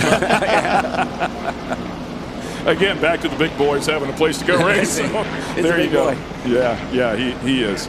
Yeah, cool understanding his dad and how successful his father was in starting that position, as you talked about it. And Billy's been very, very successful as well. He's a world champ as well. Yeah, there's a lot of guys that wouldn't have had much of a career without Bobby Moore starting that position. Great point. Yeah. But it looks like Dirty Money closing up. Huh? Yeah, we're seeing a great battle, and this is what we, what this entire kind of Supercat season has been coming up to a head to. Outside in, man. Look at that line. A little bit different than what we've seen all day long. Yeah, I think he might have overshot there a little bit and then decided to bring it back. It's easy to do if you're going just a little bit too hard and it just won't rotate. Okay. Once you get it to rotate, then you say, okay, we've lost the speed. Let's go for the shortest line at this point. Yeah, to carry that speed would have sent him so wide. Is that what you're saying on the exit? Yeah, would have pushed him too far across. You can't turn on the wake in front hard because the bow will probably drop and you'll spin out. So he decided to go through the wake. Then he was probably going a little bit fast past the wake. Couldn't get it to rotate. Once he got it to rotate, he said, right, we've already done the damage. Let's shorten up this course and get on it again. Can you get the boat rotated when you're at full power, or does he have to set the nose to get it to turn? You have to set the nose to get it to turn a little bit. I mean, you can do it a couple of different ways. You can do it by, if you're on flat, calm water, you can knock the trim down, maybe back off a tad so it drops and then turn. And the Mark 6 boats are real good at that. You've got to turn them slightly different from a throttle-man's perspective. But it's, when you're coming into that bottom turn, depending on which way the tide's running as well, because if the tide's running out of the bend, it will take you round faster. If it's running into the bend, it just won't turn, you know, and you sort of like, and then it turns, it grabs you. So what's very important is your current on that. As we're looking at the Team Dirty Money boat, Britt Lilly is on board, who you've raced with and kind of brought him along as well in the Class 1 series a couple years ago. Yeah, Britt's a great guy, you know, he's a great driver. You know, nothing scares him. He'll hang on to it till the end. You know, it was like, you know, a couple of people asked me, I raced with Travis the same year that I raced with Britt as well, and they said, oh, what's the difference between them? Travis was a great natural driver, which I think Britt was also, but Britt never made the rookie mistakes, you know, because he's been driving. Not a rookie, yeah. Yeah, he's been driving for so long that he really, you know, he understands what's going on. Whereas Travis would say, "I'm going for the inside," you know. He'd be, no, there's no inside. As we see another great shot of the battle that's happening right out on the course right now with Team MCon Monster Energy against Team Dirty Money. How would you coach? How did you coach like Travis Pastrana, who is new to the sport, into a turn like that on turn 1 and 2? Well, you know, it's as you come down there, obviously Monster's going to not let you get on the inside because the inside's a tight line. And probably the fastest line if you can get it hooked in there. You know, they've got no other boats that they're coming up on. So the Monster's on the line that they want. So they're probably going to go wide here, which is exactly what Britt's doing, and try and chop up the inside of them. Yeah. You know, but Monster probably taking wide now. They're going to try and go across their way. Oh no, because he's taking them real wide on that side. Right there. He knew exactly what was going on. Drove them out. Now they're going to go back for the inside again. So Myrick, no, man, eating a lot of white water right there. Well, they took him out wide. You know, for the next buoy, they would have taken him over to the buoy. So they knew, you know, Monster know what they're doing. Myrick knows exactly what it is. One thing to catch him, it's another thing to pass him. Yeah. And there's, as we talked about before, the rivalry between these two teams has really expanded this year alone, especially since Dirty Money grabbed a couple of wins. I mean, it is definitely on between these two teams. My question to you is, I mean, you guys get inside of a boat. You're highly competitive. You want to win at all costs. But Dirty Money's sitting in the catbird seat right where they are. They win this thing on points if they finish right there behind those guys. Will they back off a little bit, or is it's all or nothing? Well, that's down to experience in the team. If it was me, you know, today everyone will remember the guy who won. Tomorrow, who won this race. Tomorrow, everyone's going to remember the guy that won the championship. I'm a championship guy. You know, I used to be a race guy. Now I go for championship. So if it was me, I'd be sitting back there comfortably. I'd be keeping pressure up on them, but I wouldn't put myself in any danger. You know, they're coming across the inside now. Monster's covered them. You know, it's very difficult to overtake, you know, from that position. They clearly want it. I mean, he wants this win. The inside with some clean water. It's good for us. Yeah. It's exciting. And I think, you know, to be honest, right now, I think Dirty Money's got probably a couple more miles an hour on them down the straightaway. They're probably, you know, half a pitch longer on propeller. You know, both the boats are balanced beautifully. They're both being driven fantastically well, trimmed well. You know, the Fodderman's, you know, so to get an advantage is really difficult. You Looks know, like taking them into the pin, hose down. You know, you get a face full of water. It takes you a few seconds to get out of it. But it does look like the gap has been closing a little bit. Yep.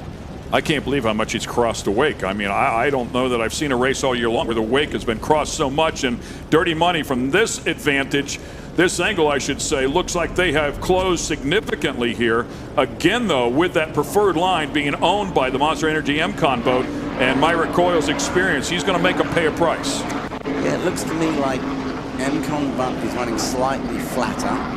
And they're going to run them all over the course. They've just run into that point. Yeah. I mean, it's well, we saw JJ Turk taking that same exact line, by the way, in the Mod V. He went outside, outside the channel marker, but just inside of the buoy. He went outside of the buoy right there. Did I miss that? Is that what he just did?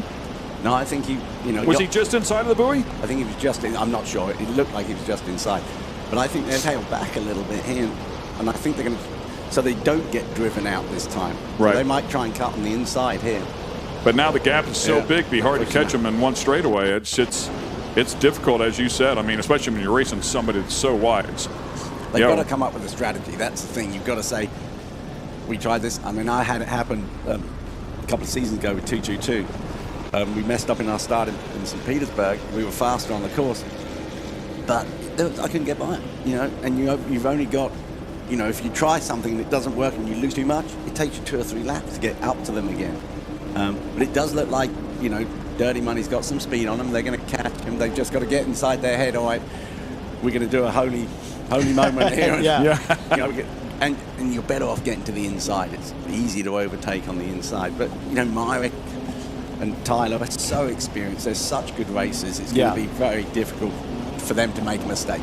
Myrick Coyle, the driver, Tyler Miller running the throttles, also the owner there on the MCON Monster Energy machine. And of course, they're battling with Bill Pyburn and Britt Lilly. Bill Pyburn, another seasoned veteran for sure, doing a great job out here. That boat owned by Bo and Tiffany Renfro out of Georgia. So these two teams going at it. It looks like, I don't know if the Dirty Money team backed off here just a little bit, but the distance is definitely larger between the two. Maybe he is settling in, thinking about that championship. And as soon as I say that, he comes right back at him. And well, I got to tell you, man, that's a pretty good run on the inside right now. Yeah, like I said, got to get that inside. They probably sat back there, made them feel comfortable and went, right, we're going to pin this thing. He's got to get all the way up beside him, though, right? Oh, Otherwise, he's going to close the door on him. He is clearly airing it out now. Both boats going for it here, side by side. Does Dirty Money have enough speed to get up and claim that inside position, enough to make Myrick make him respect him? And he did it. He did it. He hung through on both of those buoys. What an exciting moment right there. Now, can he close it or a little more momentum for the MCON boat around the outside? Well, I think they've got the inside line into the bend now, so they're not going to give that away for anything. So Dirty Money's going to hold that line no matter what, and they're going to go the shortest distance. When you come in on that bend, if you're on the outside, you have to dogleg it a bit. So as you go past there's a huge concrete piling just past the exit, you have to dogleg it. Now, Dirty Money there's got a straighter run in. So Dirty Money's right now, they've got the line. You know, they're going to come in there and they're going to make that bend, and they're going to pull out of that bend for sure because they've got a clear water. Mind you, that I can see a wake there. I don't know whose wake that is. They've got to make sure they don't hook up on that. So basically, Britt's going to do the same thing that Myrick's been doing to them most of the race. Exactly. And I think they've got the speed. I think Dirty Money's got the mile an hour. Yeah, very interesting. And now you can see that boat that was causing that wake that you were talking about. They clearly get out of it. Very respectful from that boat to get up and out of the way too as well. Yeah, I think that was that might have been. Was that the Wicked boat? Yeah, I think. Yeah, it might have been the Wicked boat. Wicked boat. And those guys have got a lot of racing experience, albeit motorcycles and smaller boats and stuff. So that they're being super respectful. They're doing exactly what they should do. Yeah. Instead of messing up that, which obviously can be a championship. Oh, we see Billy Moff and Jay Mueller out of the race. WHM down on power. Tough break there for sure. As we keep an eye on the Dirty Money team. Looks like Dirty Money is extending the lead over the MCON Monster Energy boat. Yeah, they've got mile an hour for sure. I mean, and if you look at the boat, the attitude of the boat, it just seems a little bit lighter on the bow. So it's when they're lighter on the bow, they accelerate a bit better. They got a bit more top speed. You have to run a bit more negative trim on it in the rougher conditions. But like we've been saying, it seems to be calming down a little bit, and they've just got that little bit more speed. And theoretically, the boat will get faster as the fuel burns up. Yeah, and it will probably rotate better through the bends on the flatter bends as well. So you should be able to go better the whole way around. Now, you see how wide they went on that bend? Yeah. To take Monster out, they probably know Monster's on the outside. They're making them ride around the course a long way.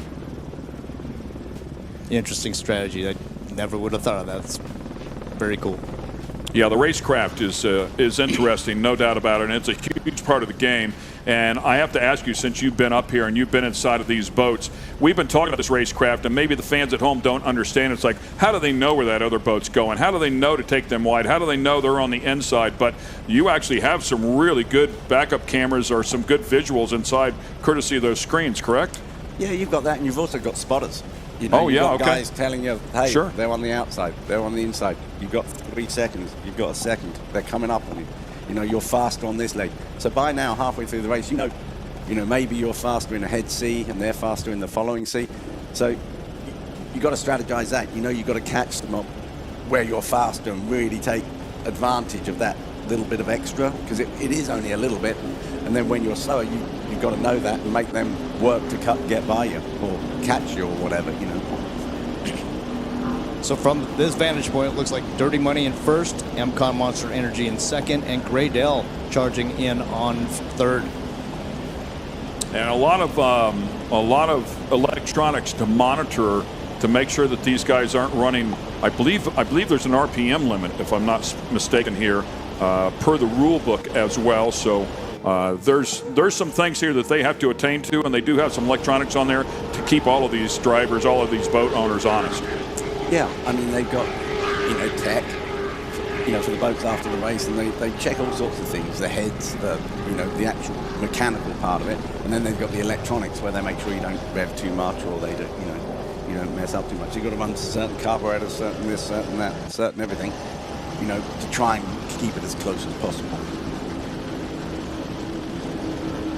Boy, just a beautiful boat, and this boat has been very, very fast all year long. They just had some crazy things bite them along the way. They had the hatch come loose at one race. Now that they're trying to push it down with their feet, so they've just had little things that have bit them along the way, but they finally broke through, had that success there at Sarasota, and since then, man, Katie barred the door. Yeah, I mean, fantastic week for them. They've won the first race. It looks, I'm not going to jeopardize them. Yeah. Looks like they're doing real well. Of all people. Yeah. The last thing you want is some idiot up in a booth saying, hey, you're going to walk this. For the fans at home, it wasn't Ray and it wasn't me. It was a guy with the accent. But they look like they're doing a terrific job, and they've set the boat up beautifully. They've got another great team of guys, obviously behind all this. It's not all done by the guys in the boat, for sure. Well, they fed them steak and lobster last night, so we'll treat them well tonight, and we'll go win tomorrow. But yeah, they've done a terrific job, and anyone who can get these boats to stay together in these conditions when it's bumpy like this, they deserve, everything they get. It's not easy. It's a lot of work. It's amazing the amount of, you probably put 200 hours in for half an hour of racing. So, it's a lot. I believe the Graydale boat is sneaking up here in third place as well. Correct. Billy and Chris really letting it all hang out. Looks like Monster might have a bit of an issue here. Oh, yeah. So they took them to the pin again. Myrick's not giving this stuff away. Yeah. We're make you earn every inch of it, man. Yeah. Well, I think the Graydale boat had a good run on Friday as well. So yeah, Steve, you've had an illustrious career and still competing, I'm sure. But you've had an interesting motto to your racing career. I've had a few. Yeah, when in doubt, air it out. Win or swim. Win or swim. Win or swim. Win or swim. Okay. I think when I was younger, I was a little wilder. The swimming days hopefully are over. Is that what you're saying? Yeah. Yeah, watching the CJ Grant Racing Graydale team pick their pace up there. You can see them right there in third place. Great looking boat, great looking team. You talked about Billy Moore before, running the throttles on that. Of course, his father, legendary. Chris Grant, the owner, out of Toronto, Ontario. Team manager Jen Grant out of Toronto as well. Crew chiefs Mike DeLapo. Nice. So a couple going on there. Chris Grant doing the driving inside of that one. Yeah, Chris is a hell of a driver. He only started, as far as the sport goes, he's almost like a rookie, but, he's got a few years under his belt now. Yeah. Oh, yeah. And he's really caught up fast. And, if you jump in a boat with Billy doesn't care whether you've done 1,000 races or one race, he's going to put pedal to the metal. Yeah. So, but, yeah, I mean, they're driving a hell of it now, but Myrick out in front, you're going against such a seasoned veteran. They're making them work so hard to get by. Yeah. So I think they've got more speed. Well, for sure they have because they caught them. But getting by them again is going to be very difficult. A lot to learn. This is when you learn from one of the best. It's funny that you say that. 2014, he came here to Key West. Grant, I'm talking about, Chris Grant. And that's what hooked him. He loved what he saw here in 2014, eventually bought a boat, but hasn't been racing. He just started, I think, 2019 or so. So you're right. I mean, really not a whole lot of seat time. Well, not compared to a lot of these guys. And he bought an older boat, and it wasn't competitive. And then they eventually, I think that was one of the old steel boats. And it is competitive. It's, and they're sorting it out. I know it was up at Billy's shop getting worked on before the Worlds to try and get some more speed out of it. So which they've obviously done. Looks like it's panning out. Yeah. Well, that's a common storyline because we've had GC Racing's Willie Cabeza, same thing. He came down with some friends, fell in love with the sport, and got himself into the MTI Concierge Race program. And even Reese Langheim, same thing. He would come down for the races and loved it, and then has found really great success with his team, Jackhammer. Good look at the MCon Monster Energy boat, driven by Myra Coyle. Fabulous, fabulous individual. I've leaned on him a lot this year. Great line. Oh, Great L is out, we're hearing, unfortunately. So was leaning on him really hard there, looking to bump up and possibly finish second. They finished third on Friday and was sitting in third here today. Would have been a great run over the overall points for sure. But Tyler Miller, of course, the owner, and running the throttles inside of this one, made a nice rebound after back surgery, got back inside of the boat at Lake of the Ozarks, and these two have been doing it the rest of the time all year long. Inside of this one, you actually filled in for them in the Class 1 boat in Cocoa Beach. Yeah, which was, really great. They made me feel really at home from the moment I arrived to the moment I left, and it was a, fabulous experience. We got a third. Wasn't really hot water out there. It was a bit bumpy, but it was fun. It was great. Mike drove the hell out of it, like he always does. Quite interesting. I mean, I guess now Austin Holmes? Austin Holmes, yes. Is in third place, and that'd be a great, I'm sure their team will be thrilled with that. Yeah. And deservedly so. Absolutely. They've been working like crazy. Especially after Sheboygan. Yeah. Right. Podium spot. And this comes on the day of Vinny Diorio and his beautiful wife Danielle's 6th wedding anniversary. So congratulations them. So hopefully they can hold on and take a podium spot. Yeah, it's definitely punching above his weight on that. See, we're not allowed to say that. We can't say that. Again, I can't. The guy with the accident. You're right. He's a big guy, man. Yeah. So Steve's okay with it. It's like, man, just throw her at. Well, Vinny would get mad and then punch out Steve's kneecaps. Little humpy like Chihuahua, I think. What a gorgeous boat. Yeah, but Vinny's a great guy. Has put a huge amount into this sport. And his equipment is unbelievable on the land. You go out there, it's just beautifully presented. So speaking of that, it's the only Outer Limits catamaran boat out here competing, and you've set up a bunch of Outer Limits catamarans. Yeah, we built that one for Spirit of Qatar, actually. Okay. And when Mike Fiore was still around and stuff like that, and then the Qatar stopped getting involved in offshore and they went out of drag racing, etc., etc. So we sold that to Vinny, but it's been in development. It's his first race boat. He had lots of boats before, but all V bottoms. Right. So yeah, and the boat's good. I'm not sure it's as good as the 388s, but it's a good boat, and he's learning how to run it. He's being, the first time I think he raced it, put it on its lid in Cocoa Beach. Yeah. Wow. And I think that sort of slowed him up a little bit. Right. They got that out of the way. But super nice guy, super good racer. Now he's getting the experience. Right. He's going to get there for sure. I mean, they just need to find big moment. Yeah, they just need to find that little thing. It's going to be nothing, and then they're going to get that next little bit. Once he gets on the podium and starts to go up that podium, he's going to get hungry for it. Yeah. Big moment for sure. So in the world of short course off-road racing, which I've had the opportunity to do, whenever you land right side, left side, not flat, it snaps your head so hard. You bang it off if you have a full containment seat, you can bang your head hard enough to knock yourself out. When you see a boat land like that, is that physically, how difficult is that? Yeah, a lot of the boats got suspension. Less of the Supercats have got suspension in there.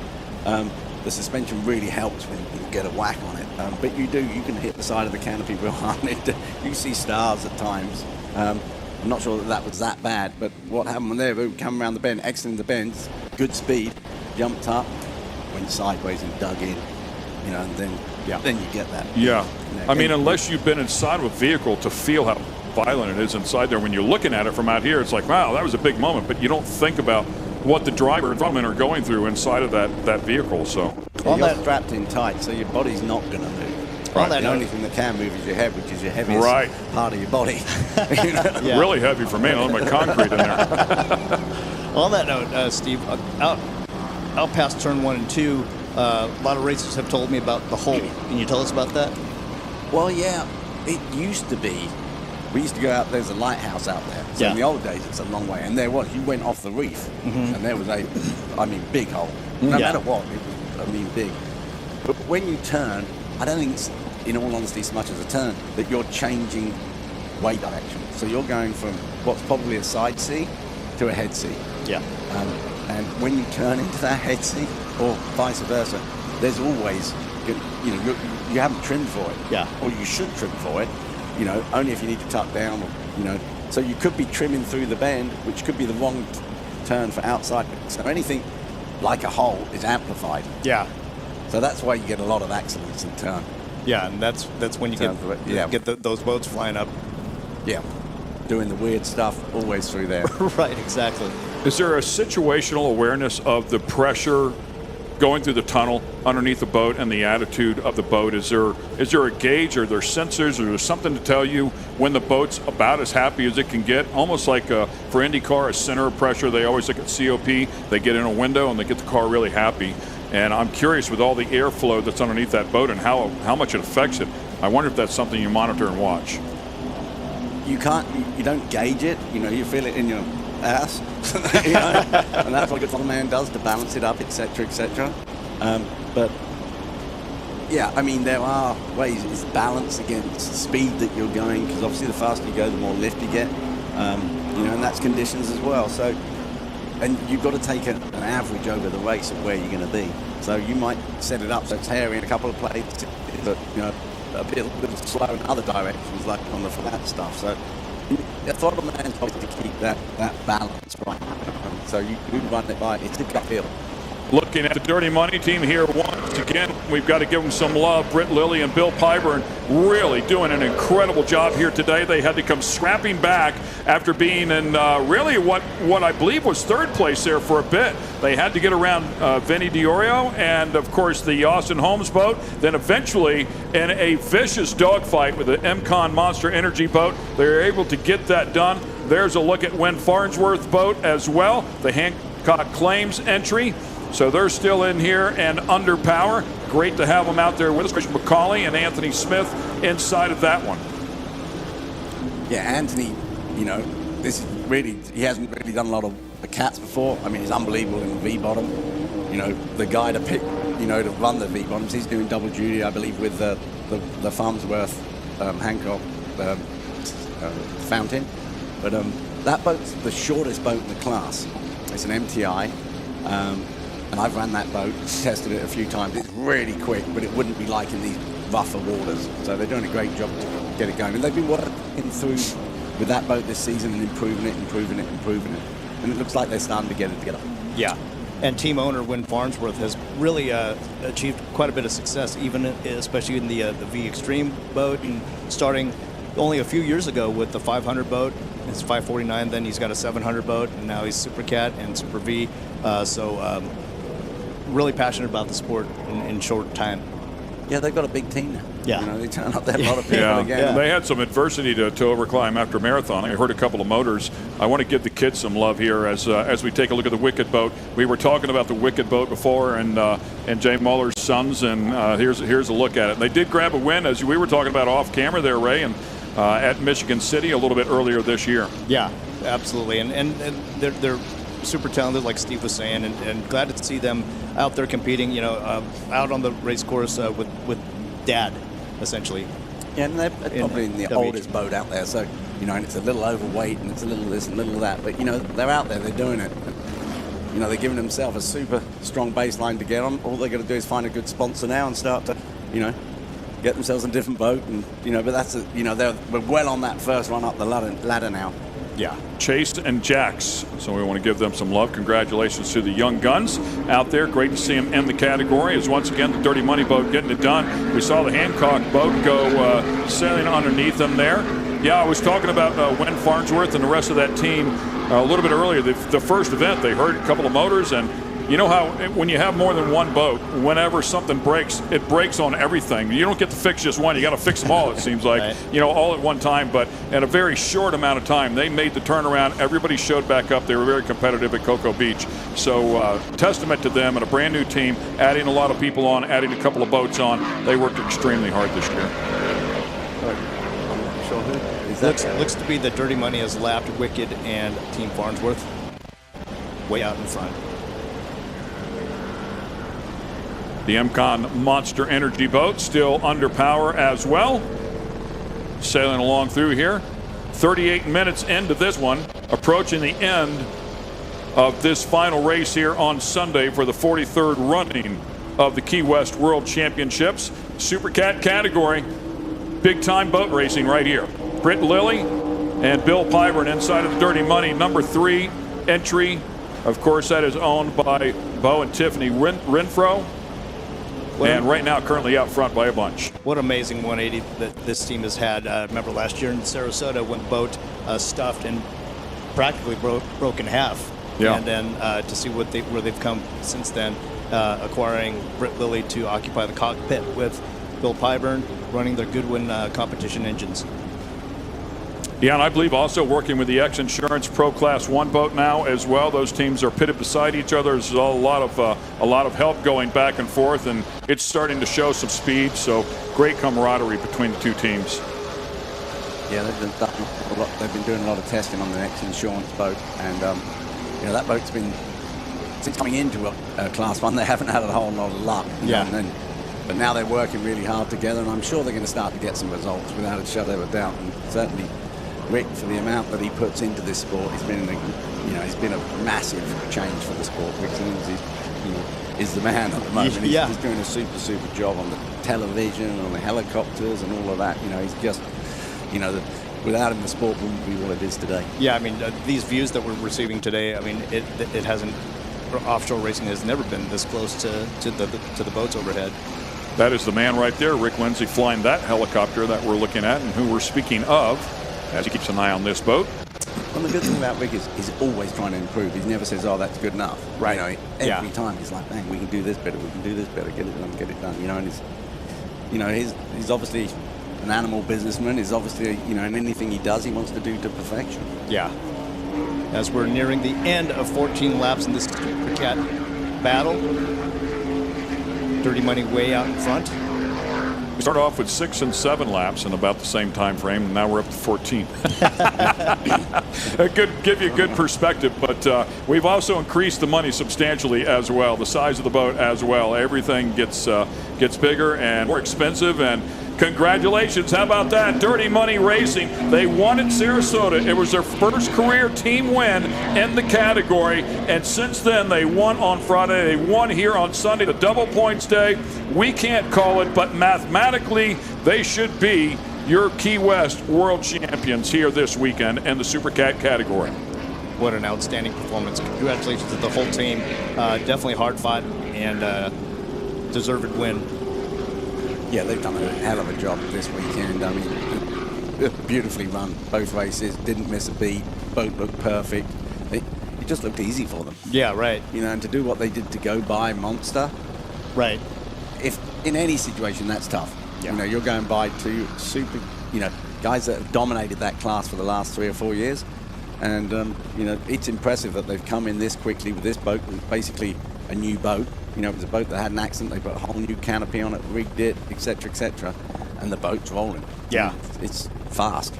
Especially for like the start that they had. Ken, you had mentioned that they had the escape hatch fly open on them in the final laps of a race, and then they also, the very first race of the season, they miscalculated, or the milling period was too long, and they ran out of fuel on the last lap.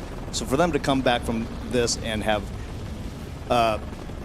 officially a world championship title, hats off to them and the entire team for all that dedication.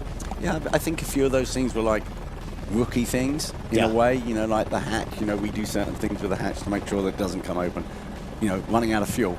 It's kind of with the greatest respect, it's kind of a, when you do these mistakes, you want to be able to blame it on something, but the fact of the matter is, that's a hard one. No one else ran out of fuel. The running out of fuel is a hard one to it's a hard one to back But off you know, of. if you have some other issues, I don't know if they had any other issues that particular weekend. For some reason, I want to say they were thrashing a bit on something, but everybody gets involved and you get to doing something else. Let's just call it an engine change or whatever it may be. And you're thrashing right to the very last minute, changing something, and it easily gets passed by if you're thrashing up to the last minute, which I think that was the scenario there. I'm not going to give anybody an excuse on running out of fuel. It just, nor will they. No. You know, it's just the world that we live in. But unfortunately, if you've raced long enough, you've done it somewhere along the way. Yeah. And, I'll run out of fuel. And here's what I will promise you: you will never do it again. Yeah, right.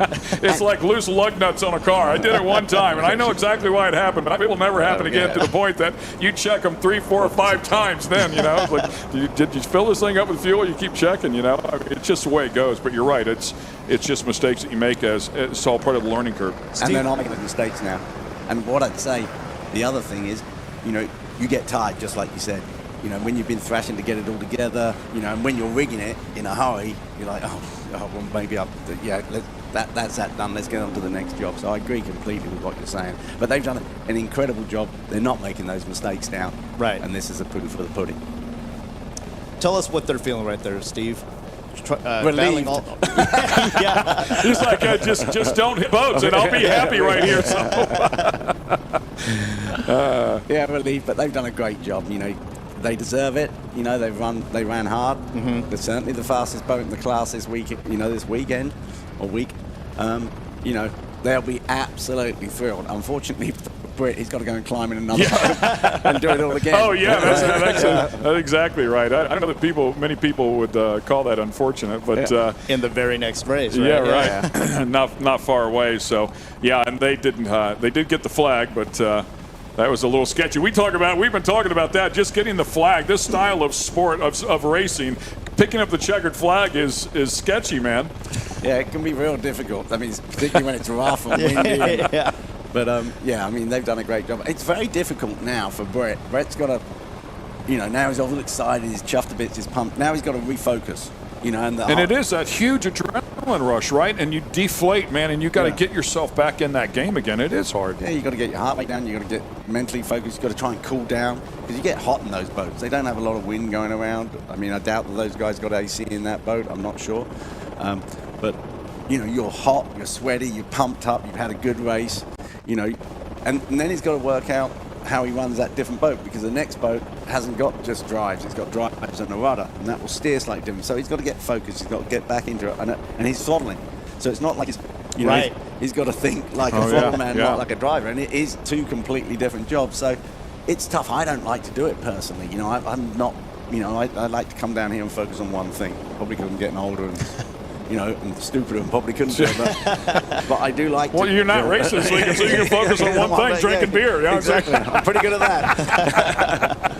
So, so coming down here now, he's got to, you know, get back. Everyone's roaring and going, come on, great, fantastic. And then you've got to go, right, we're going to get in this boat. Yeah, calm down.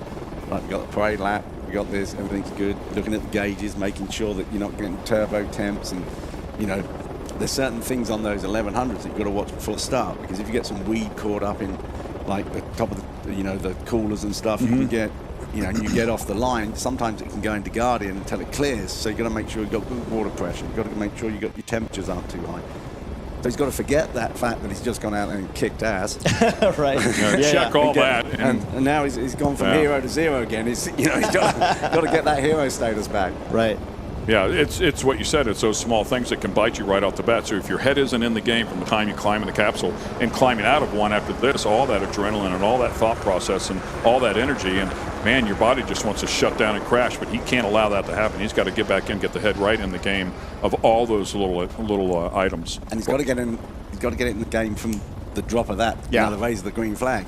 You know, you've got to get hydrated real quick, and you've got to get, you know, all your things working. Right. So having followed these guys all season for the magazine, I know personally that these guys have given their blood, sweat, and tears into this, and so I imagine the entire team is just as, like you said, relieved as can be and overwhelmed with joy. You know, you saw their fans waving at them on the mole. Now they're going to go receive their hugs from wives and girlfriends, and what an outstanding day and performance weekend from Team Dirty Money. And it's real nice that, you know, you've got 2 championships within a series.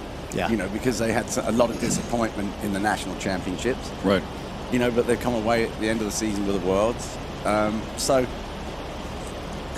you know, which one's more important? You know, actually racing-wise, the national championship, because it happens throughout a whole year, it's more races, etc. But, you know, you feel pretty good when it's If you want to look at this as a consolation prize, it's a pretty damn good one. So. Right, yeah. It doesn't suck.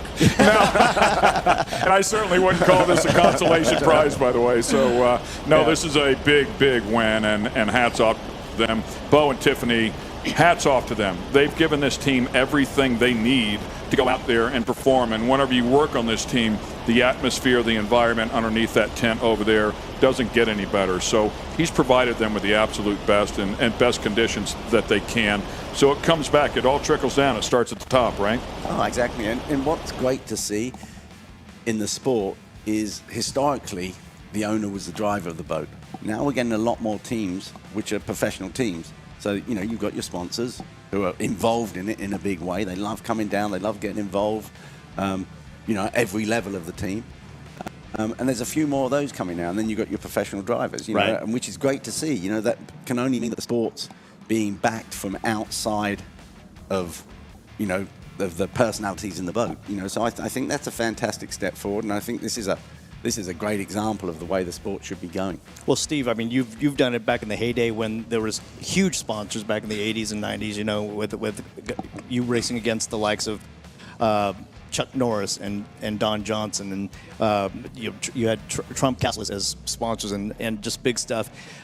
How does that rate to how it's going now with the onboarding of Monster Energy and other large sponsors coming on board, noticing and recognizing offshore racing as a genuine sport?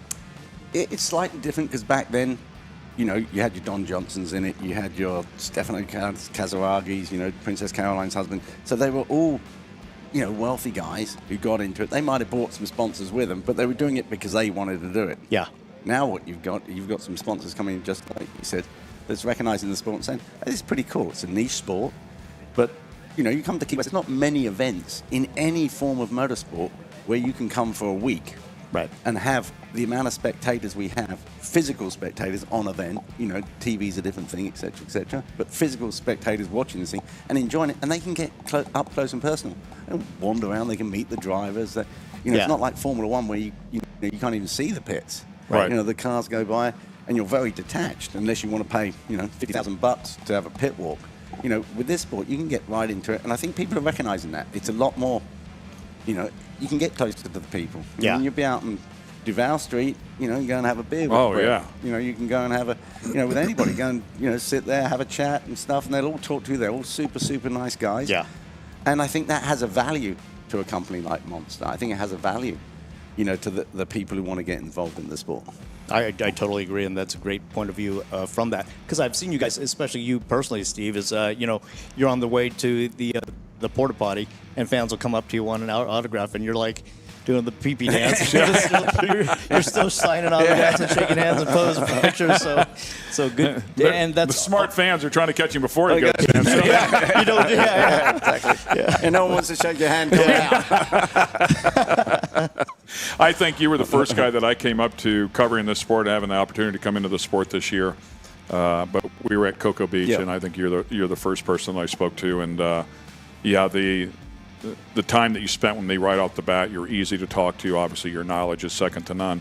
But yeah, for the fans at home, if you get the opportunity to come out here and meet these guys, this is what you're going to meet. I mean, this is who he is all the time, not just with us and inside of a booth. So they come up to you in the pits, and you know, and they have questions. They want to know about these boats. I mean, nobody gets to see these things. They're massive. They're beautiful, but people are curious, you know, whenever they see it, you know, they want to know about them. So it is, it's a very, very impressive sport. And I do agree with you, like you said.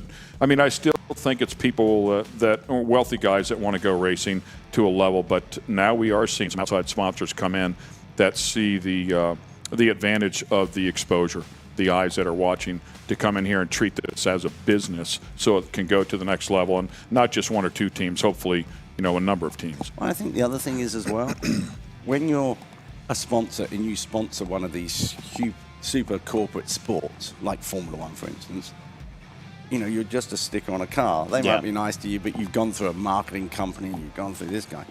You know, when you do a deal in offshore, you're dealing with the people who are racing it, doing it, whatever. Yeah. And you can be as involved as you want, or you can be as standoffish as you want. You can turn up to every race, you can turn up to no races. It's, you know, and they'll look after you as much as you can. And I'm sure if you said to them, hey, I'm not getting enough social media, they'll up the social media. You know, I think the sport, unfortunately, is a little bit naive to a lot of that stuff that they're doing in other sports. I'm involved in the E1 Championship, and the marketing on that is led, you know, it's very clever. It's led by celebrities, and then they bring the sponsors in behind the celebrities, you know, big money and stuff. But there's more than, you know, there's lots of different ways to get to where you want to get. Offshore has chosen to be a very family and orientated, cool sport, easy you know, very accessible and fun and cool, you know. And the biggest billboards in the world driving down the street, you know, when they're all tilted and stuff like that. You know, these, you know, you hear so often, you know, I didn't realize these boats were so big. Yeah.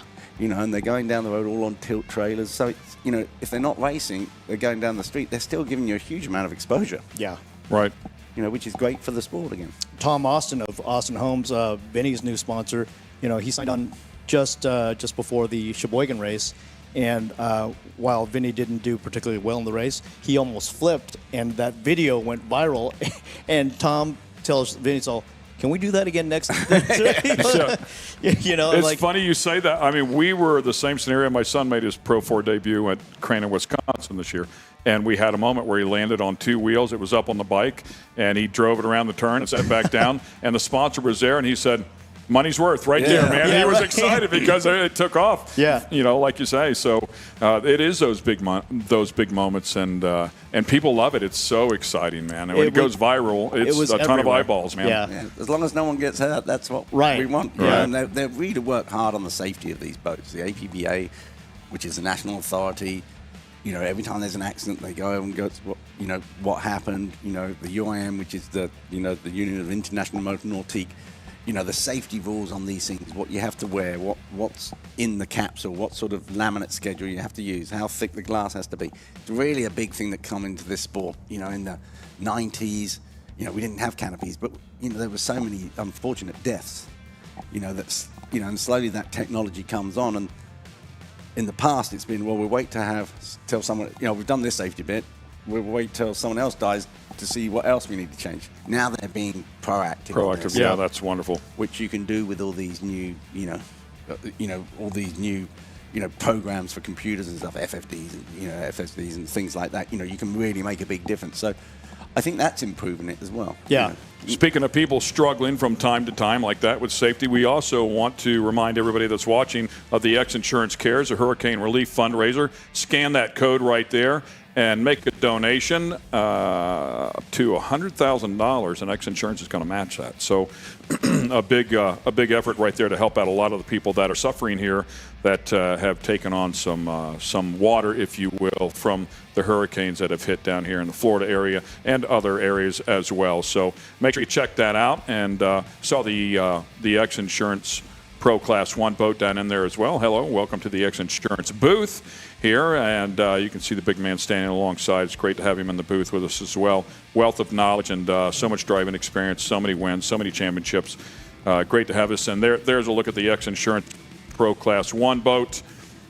Just a thing of beauty that they have put together. And of course, speaking of big moments and blowover moments, you were talking about the Austin Holmes entry there at Sheboygan. This boat had one of those moments last year right here at Key West, and I was talking with Britt Lilly last night. You can probably expand on this. He said the two boats got so close together that they're blowing so much air off of them that it really has nowhere to go when they're side by side, and to the point that they were actually touching. And it looked to me like the X Insurance boat lifted just a little bit. I don't know if it was a chop, if it was a wave, if it was air from the other boat, but it lifted just a little bit, and it looked like it provided a relief for that air that was packed between the two, got underneath that one, and that's what blew it up and completely over. Yeah, I mean, really, these boats go fast because they've got a wing, and that wing creates lift, and it packs air in, and then, but as the boat's running along, it blows out at the side, all through the steps. So not only does it come out the back of the tunnel, it comes out the side. So when you've got two boats going along 150 odd miles an hour, there's an awful lot of air trying to escape. If one of those lifts a little bit and a little bit of air goes under it, goes that way rather than that way, suddenly the air doubles in that tunnel. And as soon as the bow comes up a little bit, the center of lift moves forward. As it moves forward, it blows over backwards. And it used to only happen in circuit boats and things like that. Now it happens in these big, 50-foot boats. I've seen it happen so often when they come together. And, there's nothing you can do as a throttle man. You can hit the trim down. You can do what you like. But you ain't stopping it. You're not stopping that air. Hey, we have a brief delay here that's going on, but don't you fret. Don't worry. We have a great interview put together. Jordan's doing a great job for us. We're going to take a quick break up here. We're going to send it down there and hear from one of the absolute best. And Mr. Britt. Tell us how you're feeling. Oh man, it was amazing. Hats off to all the Dirty Money guys. It was brutal out there. A long 14 laps. Backstretch is getting really gnarly. Just tried to keep it all together. Bill got me where I needed to be. We made the pass and put Dirty Money up on top. Now it's time to go get one for X. Heck yeah, well that was pretty awesome to watch, and everybody around here that's supporting you. And you guys are going to get out there again, which you're getting right back in, all sweaty. We see you working hard. And got Randy here. Randy, how are you feeling? This is what we worked for. The Gene and the crew worked till 2 a.m. this morning, going over the boat, making sure it's good. And, now it's my job. It's my job to perform now. They've done theirs, and I just don't want to let them down. Don't let him be modest. This guy's the man. He's going to go out there, and we're going to kill it today. It's going to be great. Heck yeah, congrats, guys. Crush it. Woo-hoo. Back to you guys.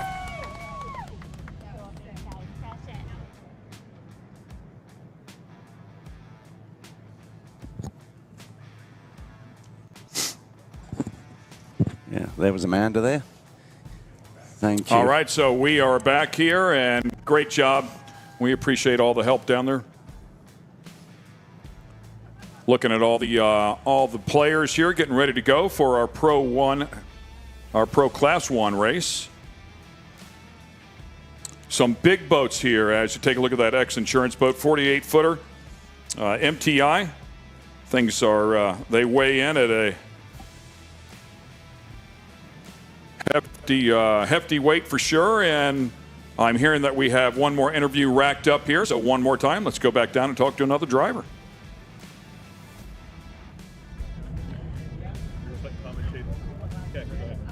All right, guys, I have Amanda here. This is Britt's wife. You were out here just cheering him on. How are you feeling? This is incredible. What a world championship here at Key West. This is absolutely phenomenal. This beautiful weather. Everybody's here cheering each other on, and we just happened to get on top today. This is stellar. Incredible feeling. To be the best, you got to win Key West, and we did it. We are world champions. Let's go Dirty Money. Now we're off to XINSURANCE Class 1. I'm just praying Britt and Randy go out there and just have fun. Be safe and keep it all good. X, baby, let's go. Heck yeah. Okay, back to you guys. Sorry, guys. And once again, we appreciate that. Great to hear from everybody as we get ready for this one. We're talking about the weight of some of these boats here as we're getting ready to go. Some near 12,000 pounds these big boys weigh in at. Yeah, when we started the class, because we sort of resurrected Class 1, and we mixed Extreme and, and Class 1. And the Extreme boats were slightly heavier because they run a lot more power. So the Extreme boats were running in America, and they were running, I was running Miss Geico at the time, and we were, 1,800 horsepower. And there was wake effect at 1,750. But the boats were a bit heavier. They had a lot more equipment in them. So when we put it back together, we raised the weight limit of what Class 1 was, about 1,000 pounds, to be honest with you, to get it back up there. These engines were slightly heavier. People in Class 1 were predominantly using the V12 Lamborghini, which was a fantastic offshore engine. Everyone had to go to the 1100 Merc, QV4, which is a terrific engine now. We've been with Mercury developing that engine for racing. In the early days there was a few little issues, but they're sorting them out, getting even more reliable, which goes back to the customer, and that's what Mercury wants. And I don't think anyone's going to doubt the value of actually racing. That's why Mercury Racing started that department, back in the old days with Carl Kike, et cetera, to try and improve the product. And that improvement of the product is, goes the whole way down the line. Yeah. I'll run something past you here while we have a little bit of time to kill here. We just saw a shot of the X-Insurance boat. It's kind of a hybrid between the two different styles of boat. We'll see an M6 drive on the back of the MCon Monster Energy boat. And then if you look at the DeFalco boat, it has the surface drives with the rudder in the back. If you take a look at the X-Insurance drive, it's kind of a hybrid of both. The M6 without the skags on the bottom, but a rudder in the back.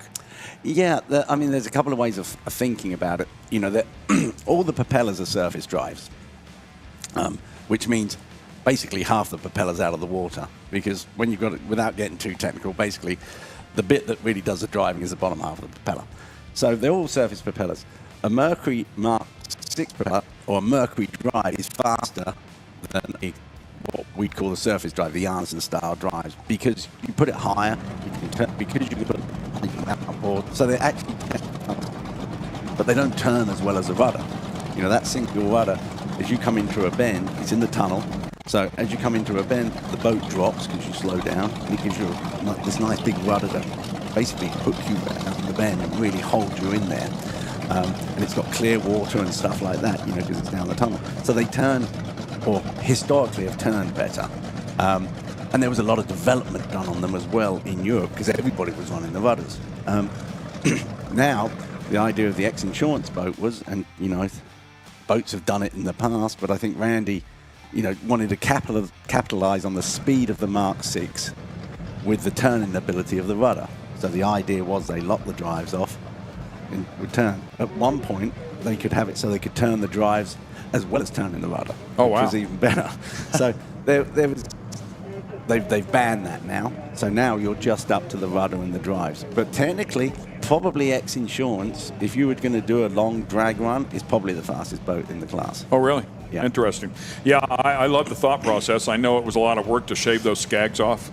And they lost a drive somewhere along the way, and they had to change them both out because they didn't have the skag shaved off of the other drive. It's a lot of work for sure, but it's cool. I love to see the innovation and the thought process, and everybody's at that level. Their brains are all churning. How can we make this mousetrap a little bit better, if you will? Well, and the other thing is with a lot of the surface drive now, they've got what they call a quick change gearbox on the back of the boat. So they can change the gear ratio really quickly.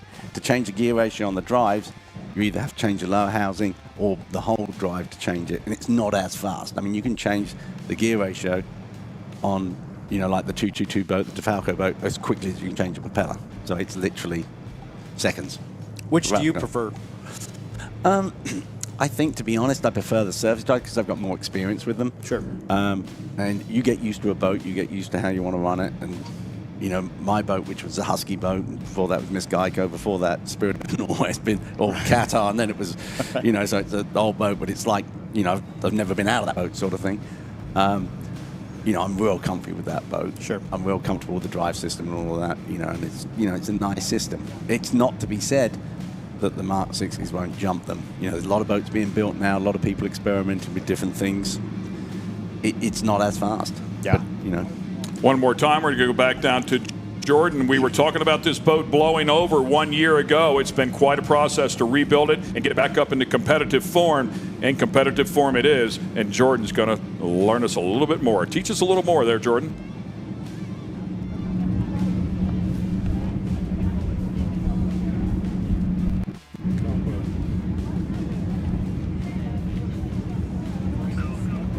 All right, guys, I have Gene here, who's the mechanic on this Class 1 boat. I want you to tell us a little bit about last year. I know we had a flip in Key West. Kind of what's been the pain? What's been the rebuild? I know you guys have been working hard on this. Yeah, like usual, you know, you have a crash like that. The boat was pretty much totaled, and a lot of commitment from a lot of people to get this thing back where it is. To be honest with you, I'm surprised it's even back on the race course this season after, you know, all the carbon repair, all rigging, testing. You know, I feel like we're right back where we were last year, where we're finally to the point where the boat's close to 100%. And, you know, we would love to go get a win for everybody after all the work that's been put into it, but we're going to see what it does. So. All right, yeah, no, I, you know, a lot of people that haven't seen these boat races probably want to know what's typical for breaking down out there on the races. I mean, for me, even this year, I'm like, what's breaking down? These guys have a lot of breakdowns, a lot of work. They're always rebuilding stuff. Yeah, man, anything can break, and it's normally the cheap little 90-cent washer. I know they say that a lot, it's cliche, but it's really it, man. One little piece takes out the entire thing.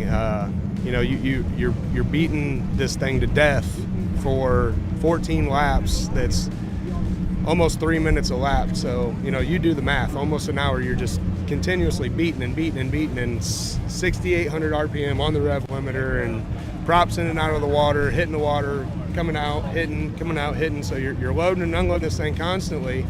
You know, the engines alone weigh 1,500 pounds apiece. So to just continuously throw that in the water, that's a feat in itself to keep these things from breaking in half. So, I mean, you look at Dirty Money last year in Michigan City, they literally broke a boat in half.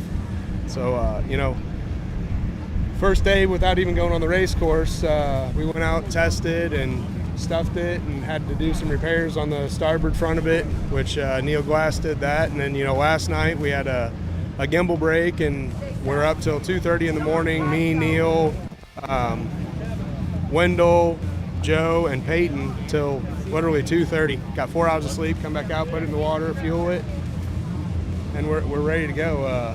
There's just any little thing, if you don't check everything, any little thing can kind of rob you of it. If you watch the last race, and 3 of the 7 finished. So, you know, it doesn't take much for these things to break, but it's a feat in itself just to keep it running. Yeah, and I just want to say it's been pretty cool because you have your kiddos out here working on these with you, and they're out there at night with you, right? Like, isn't this your son right here behind us? Yep. Yeah, and what's his name?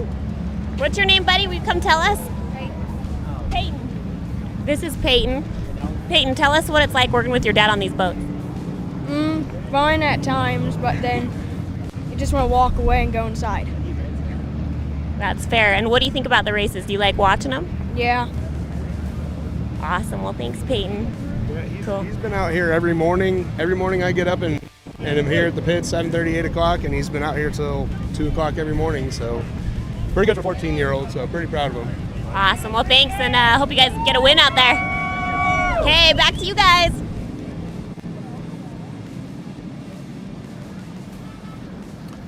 Great job there, and great to learn all of that as well. You can see the drivers are climbing down into the boat, getting strapped in, getting ready to go. By the way, I'm told that we will also have a camera inside of the cockpit of one of the boats, I believe the X1 boat, so we'll get a different view there and find out what is actually going on inside of these things. Should be a lot of fun, and of course this big guy standing right beside us here, he'll be able to fill us in on exactly what they're feeling. So this is, I would think as a driver, this is when you can finally relax. Get down inside of the capsule, close the lid, get in your world. Everybody stops talking to you. Relax a little bit, talk to your mate sitting beside you, and let's go win this thing.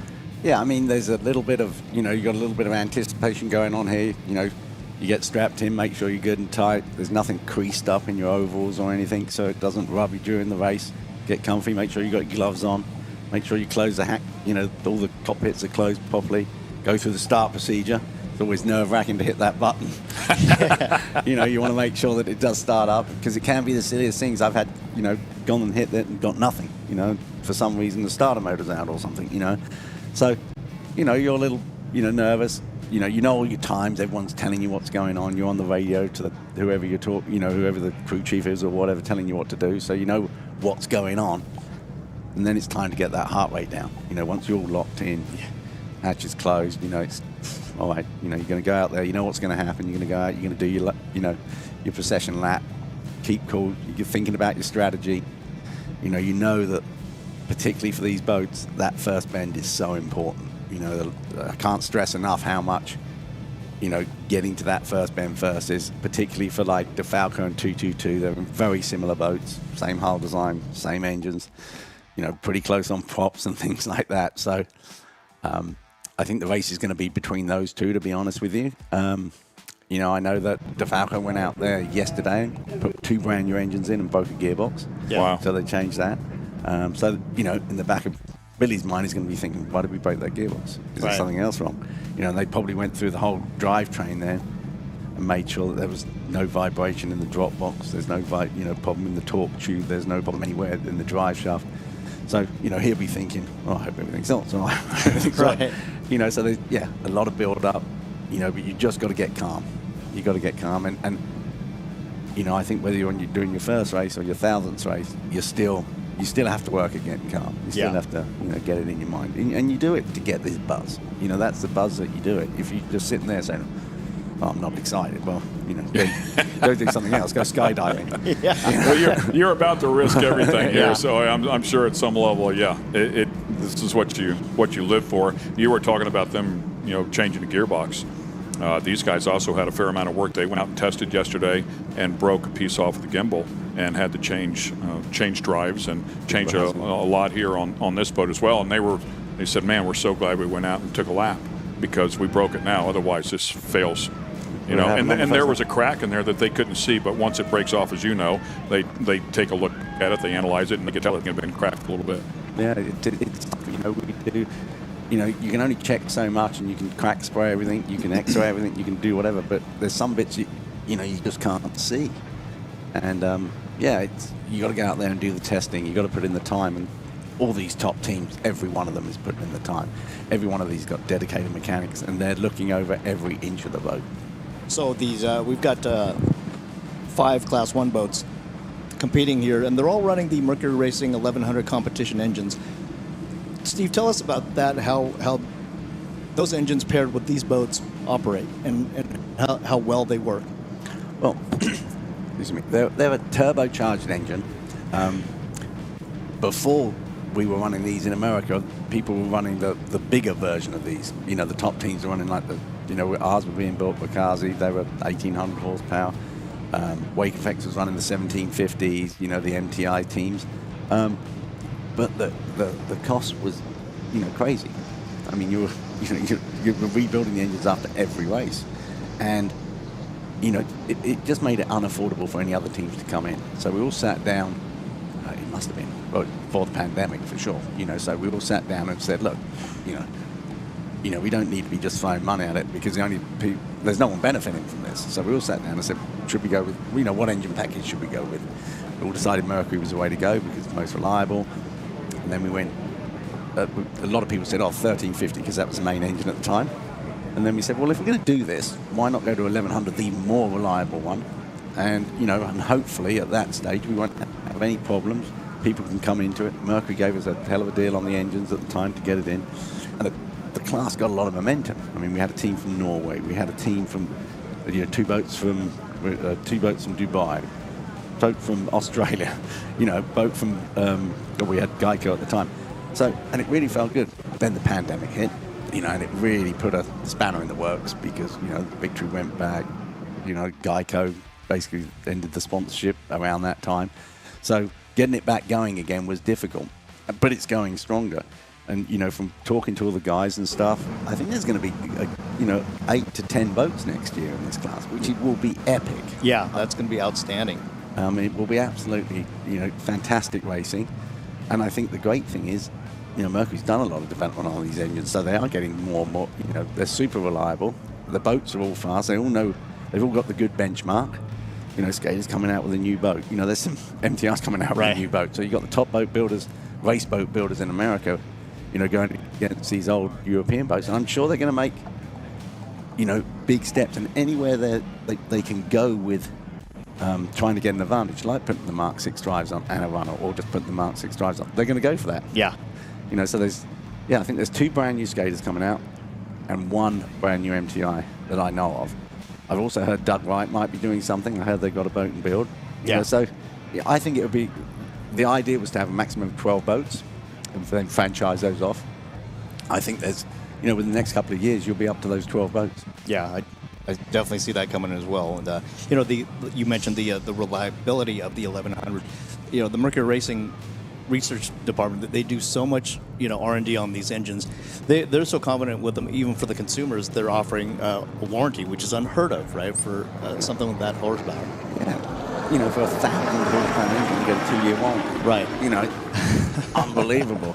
And like I said, I think they've learned a lot from these and whatever. And really the problems that they're having isn't with the engine, it's, the accessories like an alternator or a starter motor or something. These, there's more of the ancillaries. But, it's going to be a great class. I think all the classes which have got the spec engines, like Super Stock 450 class, it's got to be the way to go. I don't know if it's a good thing or a bad thing, but it's all Mercury. But there's not many other players in the game.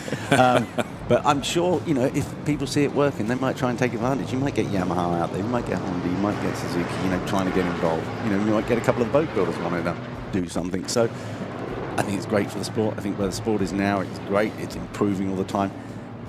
And I think the quality of the boats over the classes are improving. So they're, you know, whereas you used to have a big wide span between the fastest boats and the slowest boats, now that's really narrowing up. Yeah. Good look at all 6 of the Pro Class 1 boats sitting out there waiting for the opportunity to approach the course. The X-Insurance boat right there in front, the Morpheus 8, also out there as well. A couple of good players inside of that, including the team owner, De Quesada, doing a nice job. Carlos will be driving that one alongside legendary Johnny Tomlinson, as you had talked about before. And have you raced with Johnny? Have you been in the boat with him? Johnny and I have known each other since we were... I know you've raced against him. No, we used to hang out in Miami when we were kids and stuff, in the 20s and stuff. I raced against him a lot. I've been in a boat with him. I've never raced with him. I think we'd argue over the throttles. They're both throttlemen. Yeah. But yeah, I mean, Johnny's a fantastic guy. You know, I've got so much respect for him. You know, we've raced all over the world against each other. We've had some fantastic races together. Yeah, I mean, and Carlos I raced with one time down here. We won the championship in an unlimited boat.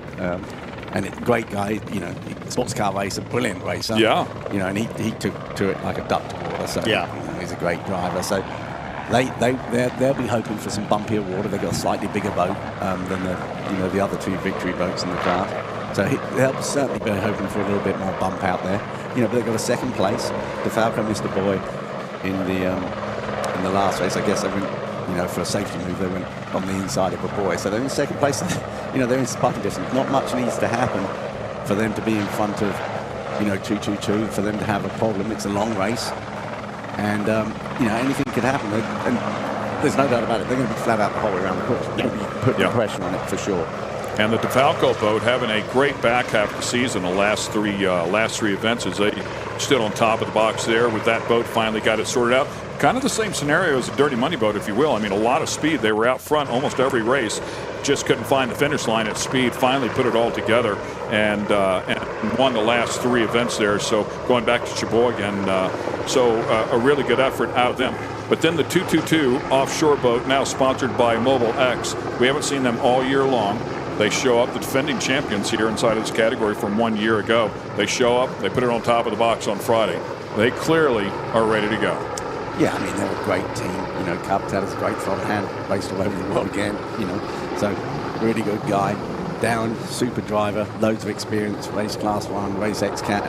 Comes from, you know, used to do a hell of a lot of sailing, so understands water. You know, he's a guy that's going to know what's going to happen when the tide changes. He's going to know what's, you know, he knows when he comes into that bottom bend, that tight bend on, I think we call it now 3 and 4. He knows which way the boat's going to pull. So, he'd have done all his homework. They've got a great team. Both those guys, you know, they've got the Ujarity brothers who, you know, used to work with me for years as their, you know, the main mechanics. And Muddy McGrath is a real smart guy, Mark.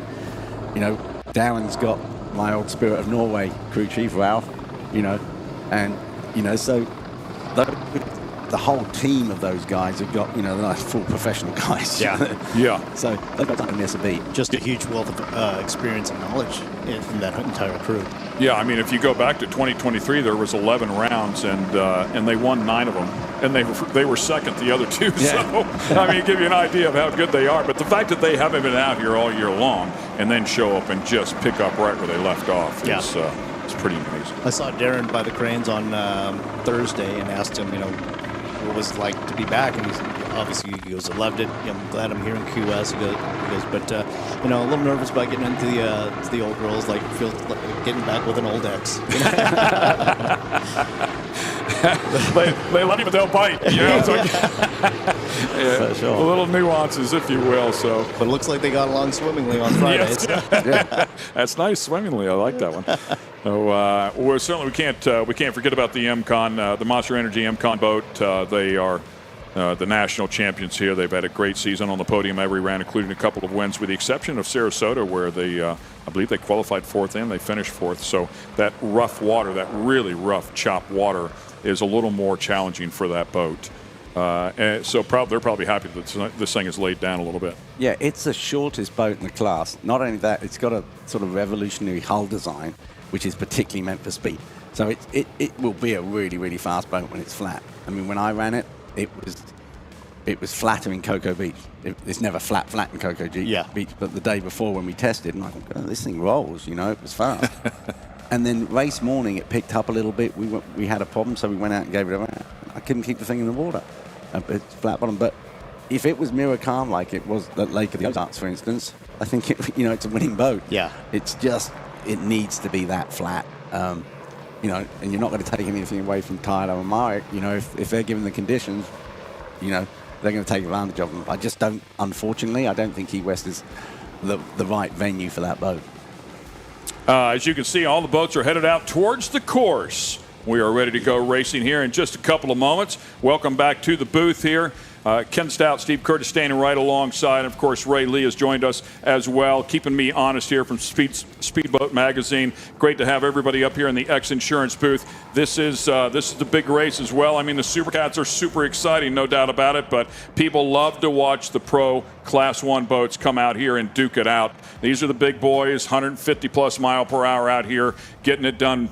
Gentlemen, we got a great group of boats with any number of boats that have a chance at winning out here. Yeah, every one of them has a chance of winning. A lot's going to depend on the weather. A lot's going to depend on that first bend is going to be really, really important for these boats because it's difficult to overtake. They've got turbo power. They come out, you put the thing down, they all accelerate basically the same. And then it's a case of keeping it on the water, what strategy you're running. As they go up that start straight, they're going to know if they pick the right prop, the right gear ratio. Have they got the balance of the boat right? All these little things are playing into it. And when you've got, basically, look at 222 and DeFalco, they're exactly the same. Yeah. So it's just which ones have made the right decision. I believe that Darren in 222's got the inside for the first bend, so they're sitting basically on pole. And Billy's going to be slightly on the outside. DeFalco's going to be out on the outside. And Mike will turn. Good. Yeah, Mike will turn this thing like you wouldn't believe. Mike Falco, he's a really aggressive driver. So, we're going to have to see everybody what goes in here on. is pretty aggressive, or they wouldn't be. All right, our production team has a great bit put together for us, so it's just about time to go racing. Enjoy this. The RWO World Championships presented by Performance Boat Center have descended upon Key West. We are here at the world's fastest boat parade, kicking off what is guaranteed to be an action-packed week. We have 72 boats competing in 14 classes, hoping to be crowned this year's world champion.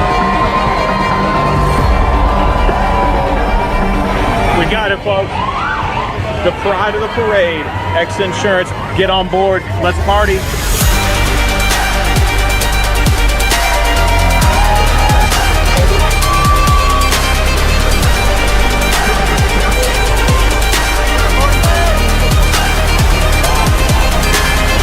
Make sure to like and follow X Insurance Sports on your favorite social platforms for live streams of every race and exclusive behind-the-scenes footage.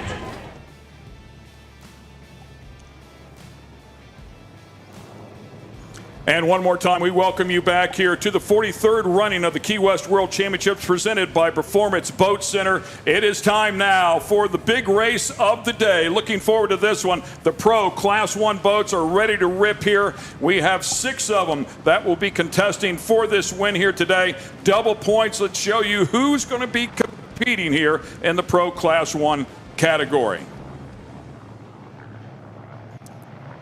The MCON Monster Energy boat will be on board here alongside the X Insurance entry. DF Young, Good Boy Vodka, has entered as well alongside DeFalco Racing. 3 wins on the season. The Morpheus 8 will join the group as well as the 222 offshore Australia. Super exciting stuff here for this category. We'll also have a couple of the Super Vs as well. We got, we've got Team Farnsworth, Hancock Claims Consultants, and we've got race-winning brands as well as Cortez Cove Fountain Racing in V Extreme. So they're making their way out here. They'll get that recon lap we've been talking about, how important it is it can change so quickly, but as we look out there at the water, I mean, that particular vantage point, it actually looks like it really has laid down in comparison to what we saw before lunchtime today. I mean, it was pretty vicious out there. You guys thought even rougher than what it was on Friday, where it tore up a lot of boats. But everybody's going to get a good look here. I guess they'll get all the temperatures up where they want them to be so that these things are truly race ready. Take a good look at what they're going to deal with on the racetrack, then get them lined up and look for a green flag. Yeah, you have to get them up to a certain temperature, otherwise they won't accelerate. There's a safety mode on them, so you have to get your oil pressure up to a certain temperature and your water pressure up to a certain temperature, which this lap affords you to do. But what this lap really affords you to do is to know what the water's like. And, you know, there'll be a lot of it, like the Good Boy vodka boats. I know they're looking for bumpy water. Yeah. They excelled. They won the race that was bumpy, in Sarasota, I believe, or in Coco. So, they'll be looking around, they're going, right, how fast can I come into this bend? Where should my trim be? Have I got the ballast in the right spot? Although they can't change the ballast, there's a few things that they can change coming through that bend. So I think there's, and you're just learning, you're looking at the other boats, you're saying, is it going to put up? They'll know the forecast. They'll have their guys telling them, look, you think you might be a bit slow at the start, but the wind's going to pick up and you'll be better at the end of the race. Or, so there's all this stuff going on. So there's a huge amount of communication going on, huge team effort going on, and you can plan your strategy off of that. But you're going to be going flat out no matter what. Yeah. Speaking of strategy, obviously a good start is always important. But Class 1, you can do what's known as the slingshot start. Can you tell us about that? Yeah, we start on a buoy. So they've got a Monster Energy buoy normally, and the pace boat will go by that buoy and raise a green flag. But as soon as the pace boat has gone by that buoy, then you can overtake it. You can't beat the safety boat to that buoy. So the race starts on that buoy as long as the safety boat's gone by. So you can sit back a bit and anticipate it and run through it. It's difficult to do, because you've got 5-6 other boats in front of you, right. And you can't always see it real good, but you know what speed they're going, you know what speed you can catch up.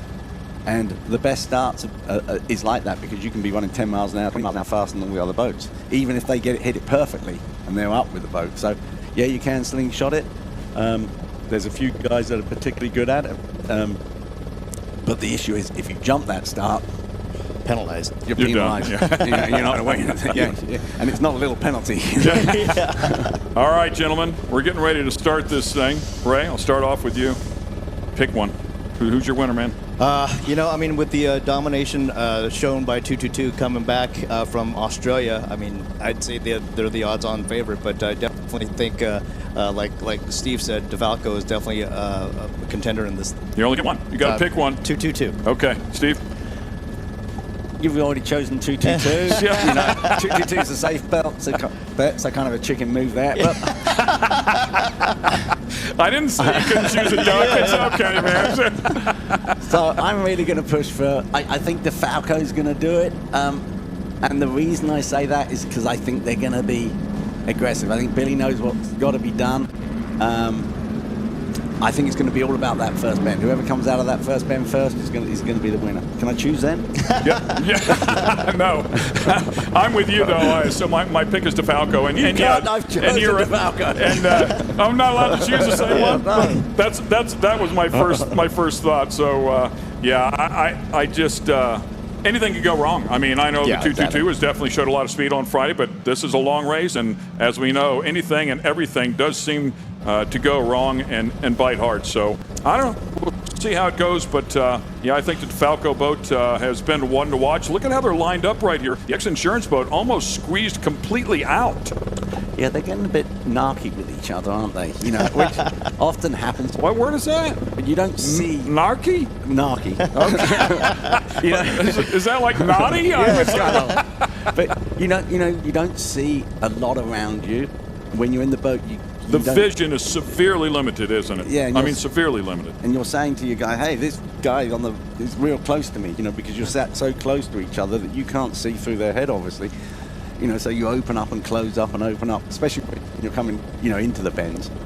Now you see there's a big gap there because, the drive's on the right-hand side. So he couldn't see how close he was to the boat on the inside.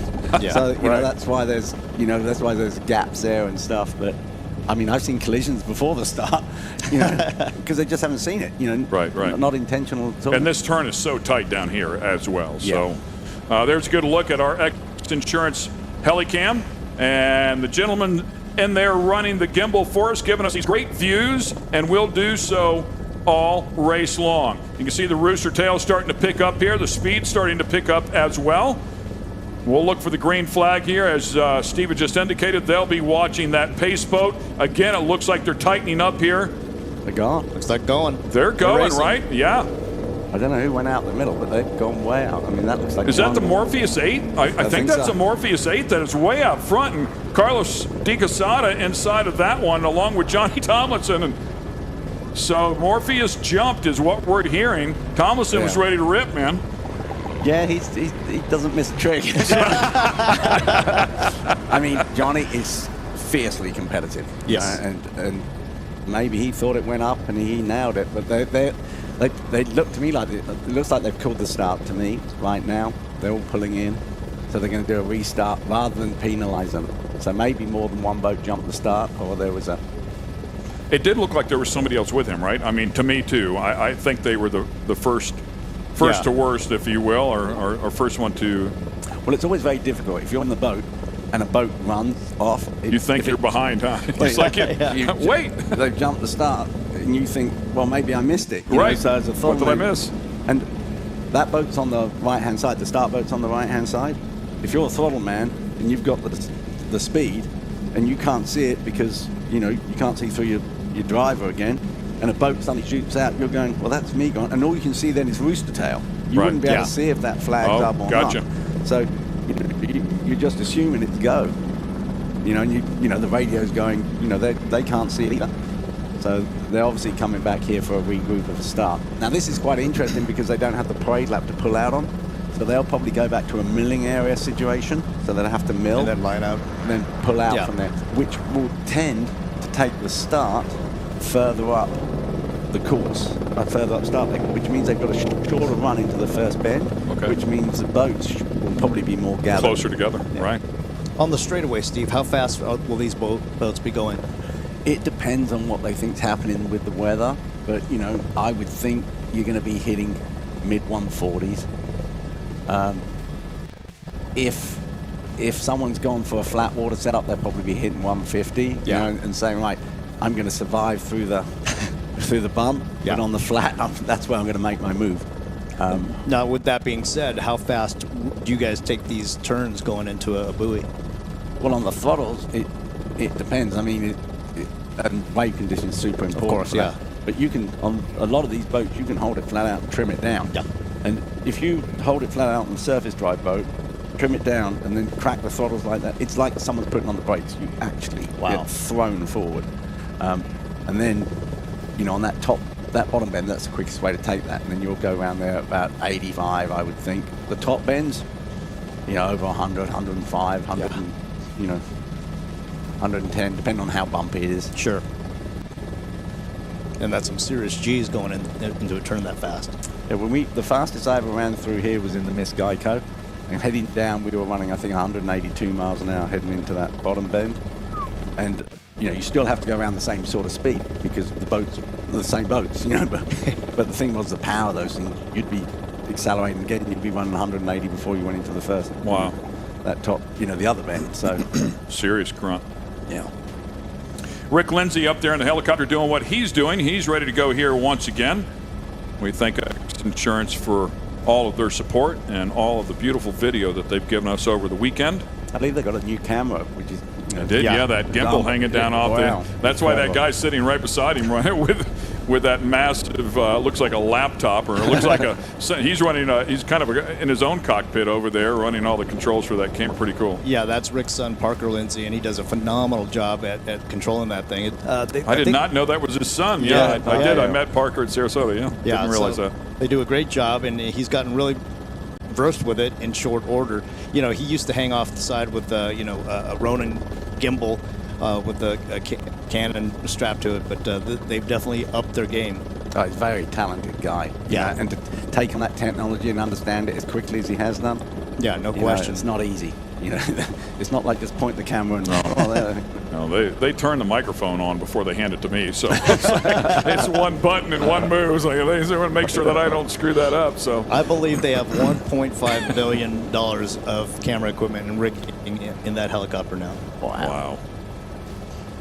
Incredible. Yeah, and that's how we're getting these amazing shots. I believe that's a DF Young Good Boy vodka boat there that is not out there with the group. What's up with that? Now they broke a drive shaft. I was talking to Herb Stotler, their crew chief, yeah, they broke a drive shaft. So they thought it was something to do with the length of the drive shaft. So they actually overnight moved the engines. So they moved the engines back and put the new drive shafts in. So it just shows you the commitment of these teams. Yeah. You know, and so the variables that they have to move that stuff and what it must do to the center of gravity, you know, the CG on the boat to change. I would think even, you know, a half an inch to an inch of moving those engines would be a big weight displacement. Yeah, it does, and it's the mass where the mass is for the balance and stuff. So looks like we're off and running again. Is that right? It looks like it. I mean, they are all formed up. I see 6 of them out there, so not sure what that what boat that was that we thought might have been. Are they going to do another parade lap, or do you think they're going to go straight in with a oh no, I think they're going to. I think they're going straight in, yeah.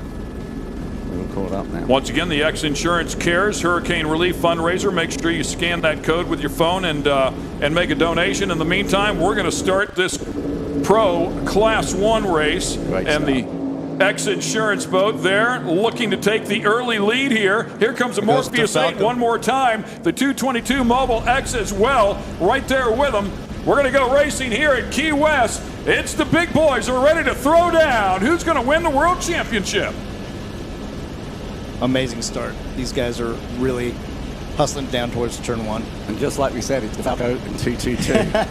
That could get a little messy in that first bend, because I know Mike's going to chuck that boat through that bend. He is not shy at all when it comes to that steering wheel. Boy, somebody's eating a bunch of white water. I don't know how they can even see where they're going. Oh man, that is near contact, maybe contact. I think that was a DF Young Good Boy vodka boat on the outside. The first two able to negotiate that turn pretty nicely. That was the Morpheus 8. And now back inside of the whitewater, chopping back down to tighten up that track just a little bit. First two boats are absolutely going at it. Look at this. Yeah, they both know how important this is. You know, they both those guys know they've just got to get back into that. When they come into that pit house turn down at the bottom there, they know they need to be in the lead, because you look how evenly matched they are. Yeah. You know, it's deck to deck. You know, same acceleration, same top speed. Awesome stuff. Darren Nicholson doing the driving inside of the Mobile X entry, and Giovanni Carpatella as well, sitting alongside running the throttles. It looks like they might have a small advantage right now. Mike Falco trying to close the gap back up. Always tough for sure. Don't count him out. He is as tough as they come, as we were just referring to. And of course, Billy Moore.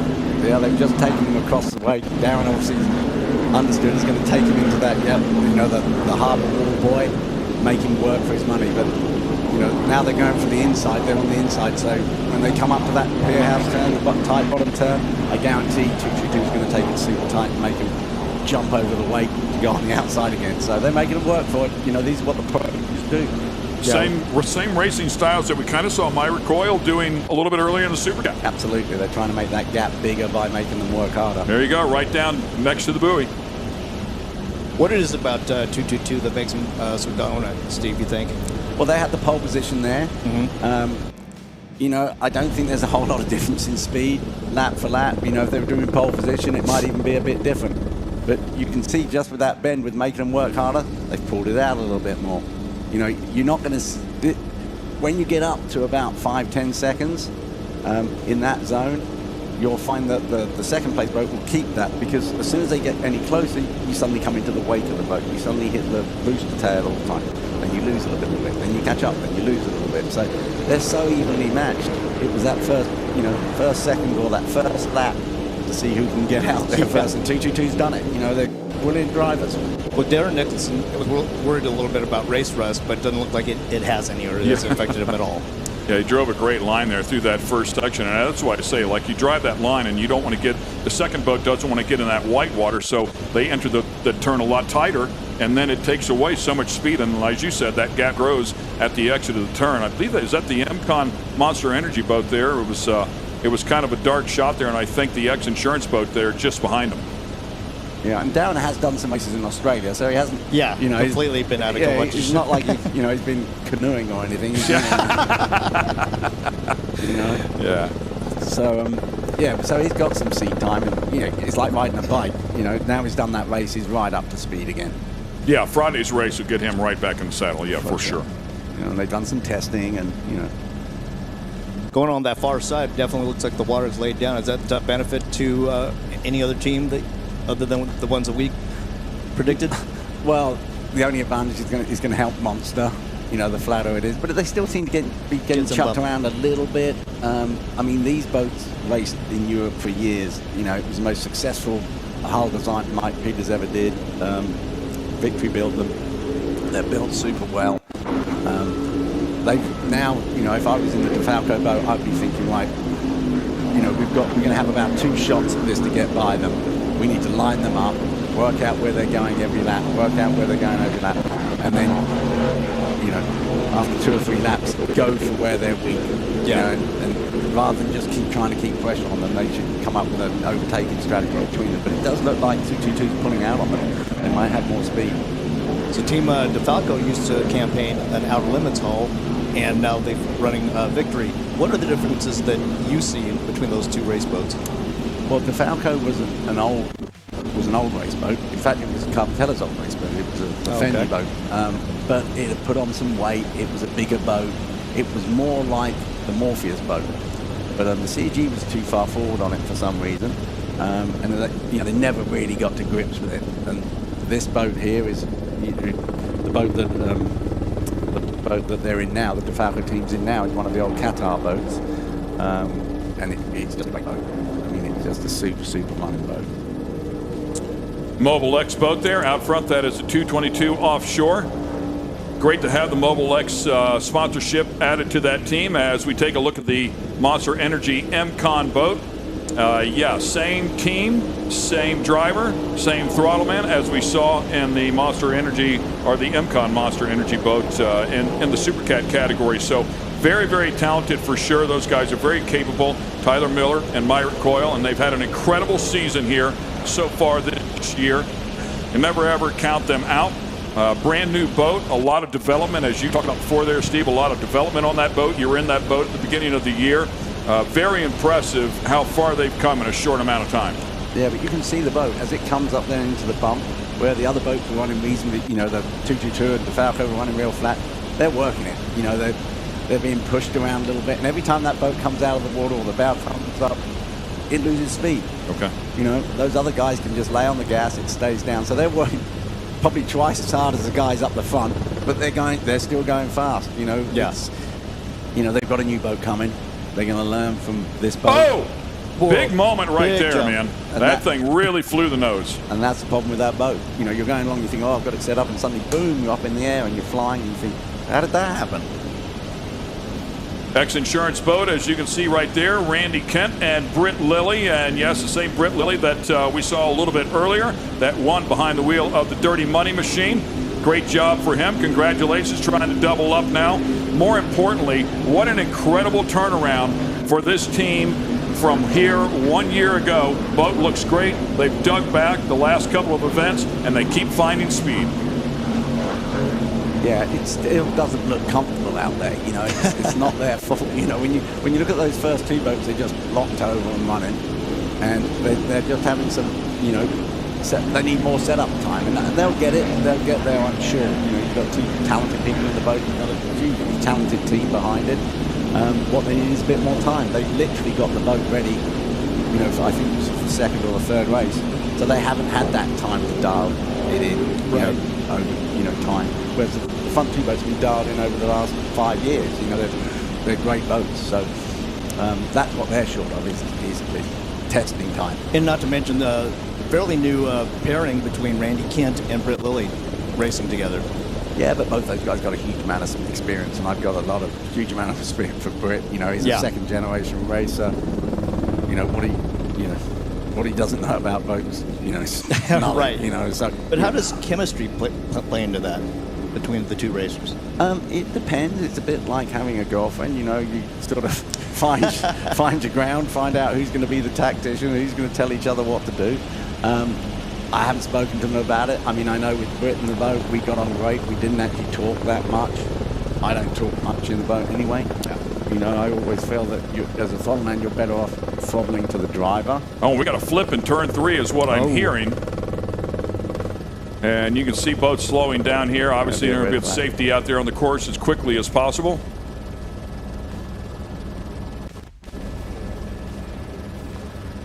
X-Insurance boat slowing down there. We'll see if we can get some eyes on who it is.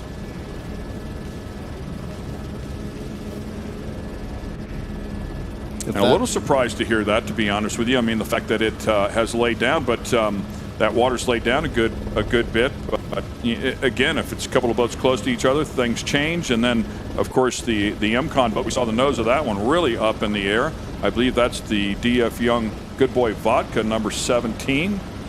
That one is upright. But that may be the boat that had the issue. Maybe a spin or something. Spin out, or it's still landing right side up. Looks like it's under power. Yeah, maybe did a 360.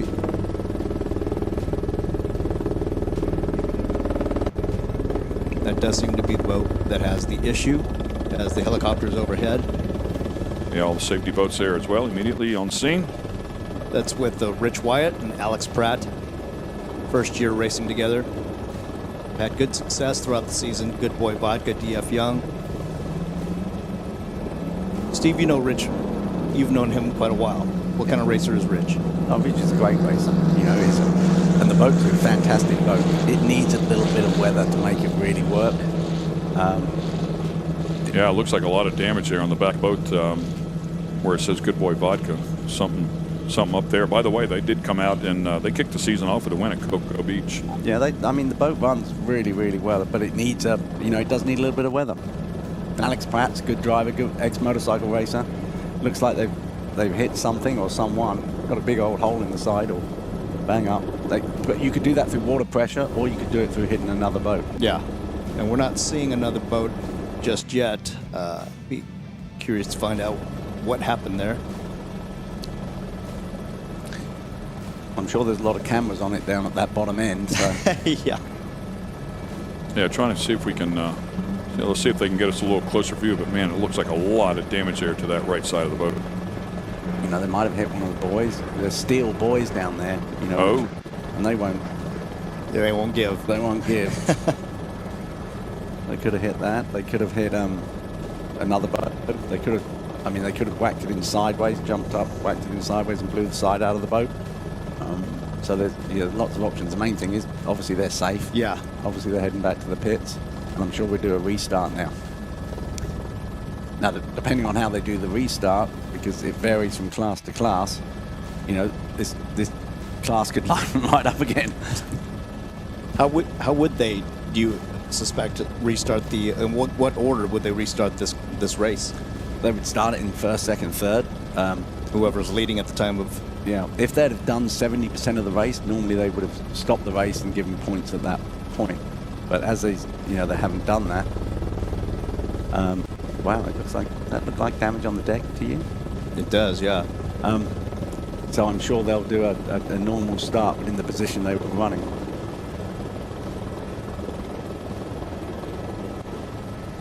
That's a big hole. Yeah, that looks like a gash across the side of that deck too, right over the DF. It wouldn't surprise me if they didn't have rolled it, but rolled it right side up again. Yeah, I mean, that's a lot of damage. And it looks like it's gone that side too. Look at it, the whole thing. Oh, yeah. Whoa. That is a huge, looks like the boat's almost broken in half. That's a lot of damage. Very surprising it's still under power. Oh, now we're seeing smoke out of the starboard side engine. Exhaust. Yeah, they need to get that boat under the crane real fast.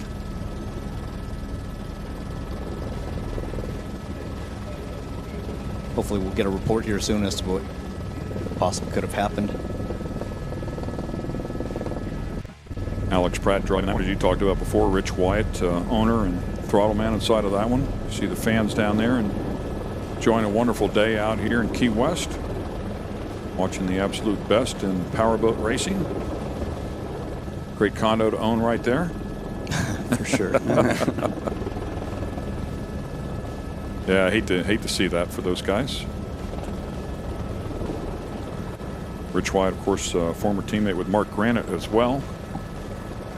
It's 222 Mobile X boat out there. So they'll gather everybody back up. You see some people on that that catamaran there. We were talking about that a little bit earlier in the day. Another great place to stay and watch the races. Yeah, I almost hit that one. Yeah.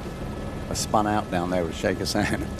All these people were cheering and yelling, and you could see as we spun out, we came out of the spin, they're running the other side of the boat. Yeah. Enthusiasm waned a bit for our team. Then they stop and they think, I survived, and then they clap and scream. Yes, exactly. Off you go again.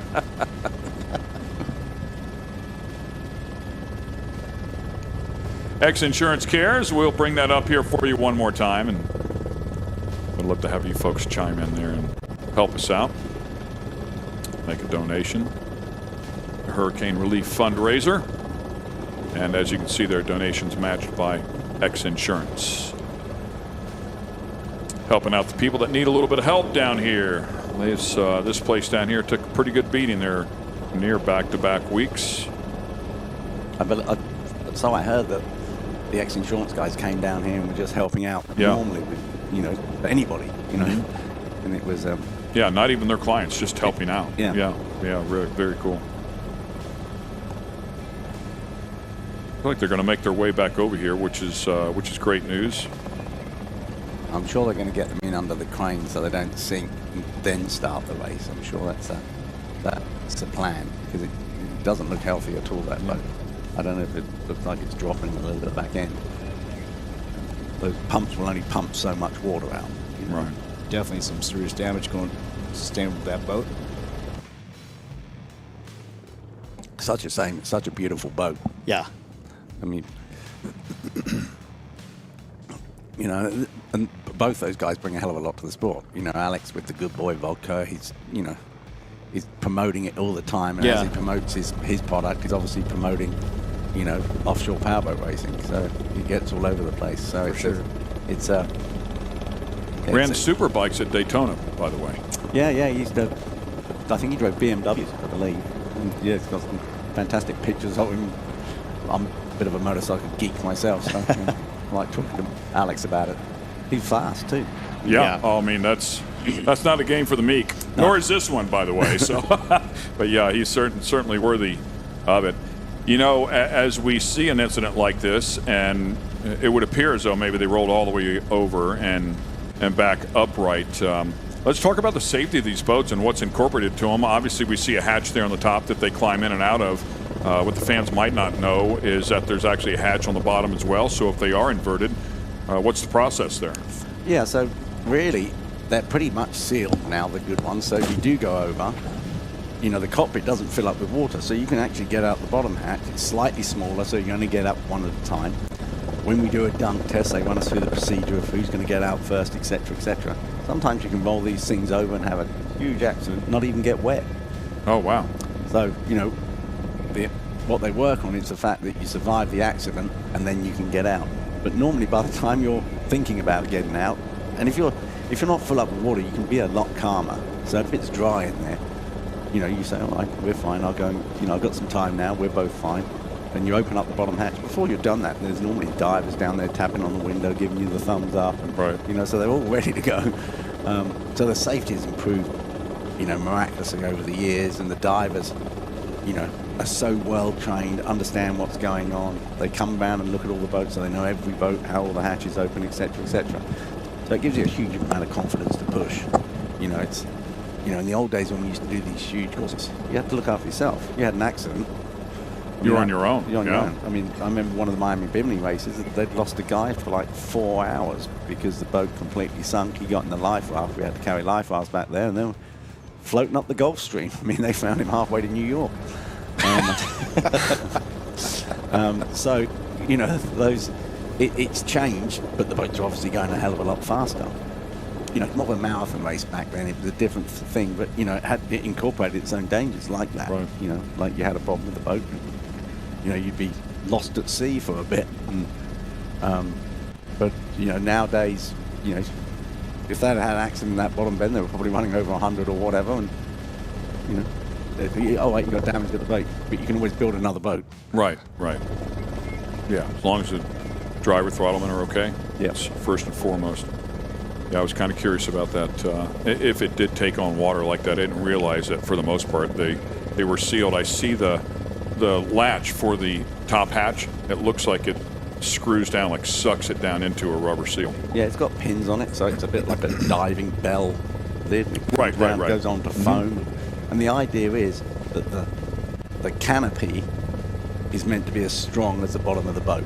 So everywhere on that canopy is got to be as strong as the bottom of the boat. So that you sit in this like really pod, and that's including the glass. You know, the glass is, you know, minimum for like an inch thick. Some of them it's 2 inches thick, depending on the materials they use, polycarbonates, etc. And you know, and the smaller the window, obviously, the stronger it is. So all this gets calculated and put into it. And you know, the APBA and the UIM are really chasing to stay on top of that, you know, and make it stronger. It's easy to say, oh, you know, make it as strong as you like, but then you've got a boat that, you know, be so heavy it couldn't go anywhere. So it's a balance.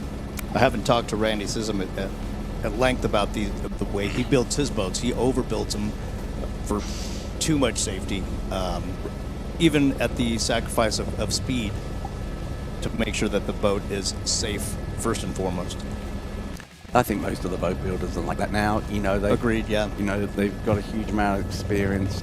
You know, and the last thing they want is to hurt a client, or you know, through, you know, neglect or whatever. Or, you know, so you know, why wouldn't you overbuild it? Right. You know, and they can build it. They can still build it to the wall. You know, the weights and stuff. It's just you don't have so much ballast to play with and things like that. So, but you ask anyone going in it, they want to get out of it. They don't mind taking risks, but they want to get out of the boat at the end of the day. Yeah. So we had a big moment here for the fans there at home. I know you're waiting patiently to get an update here. We are very close to going to racing once again. I hear that the course is green. There will be 8 laps left inside of this contest. They will restart them here momentarily, so stick with us. As you can see, they're already starting to move here up at speed. So unfortunately, had that big moment. We are glad that the drivers and throttlemen are okay there, with obviously the DF Young Good Boy Vodka Machine, Rich White and Alex Pratt. We're glad they are okay. That boat has been cleared off. It is time to go racing here one more time, find out who's going to win this thing. They all got another shot at it here one more time. It looked like the 222 Offshore Mobile X Machine was going to take the lead there and quite possibly run away. DeFalco was trying to keep them honest, but guess what? They got to do it all over again.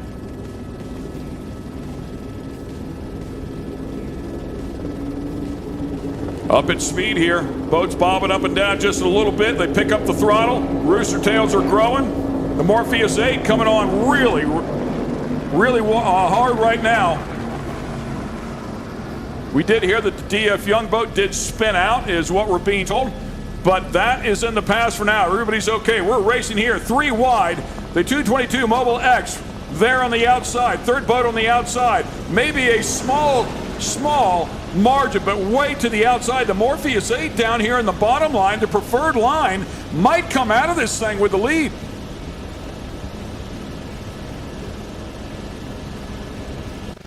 They might have been listening to us make a prediction and nobody chose them. Right down there on the bottom. Look at this, man. And around turn. Wait and get a good visual. Make sure we're right on the correct boat here. It's kind of dark on the side, almost like the 222, huh? Yeah, I think that's 222. Oh, big flyer from MCON. Yeah, MCON's not enjoying that water. No. You know, they were right with them coming into it, and then it gets bumpy. You know, it's very frustrating when you're in the boat and that happens, you know.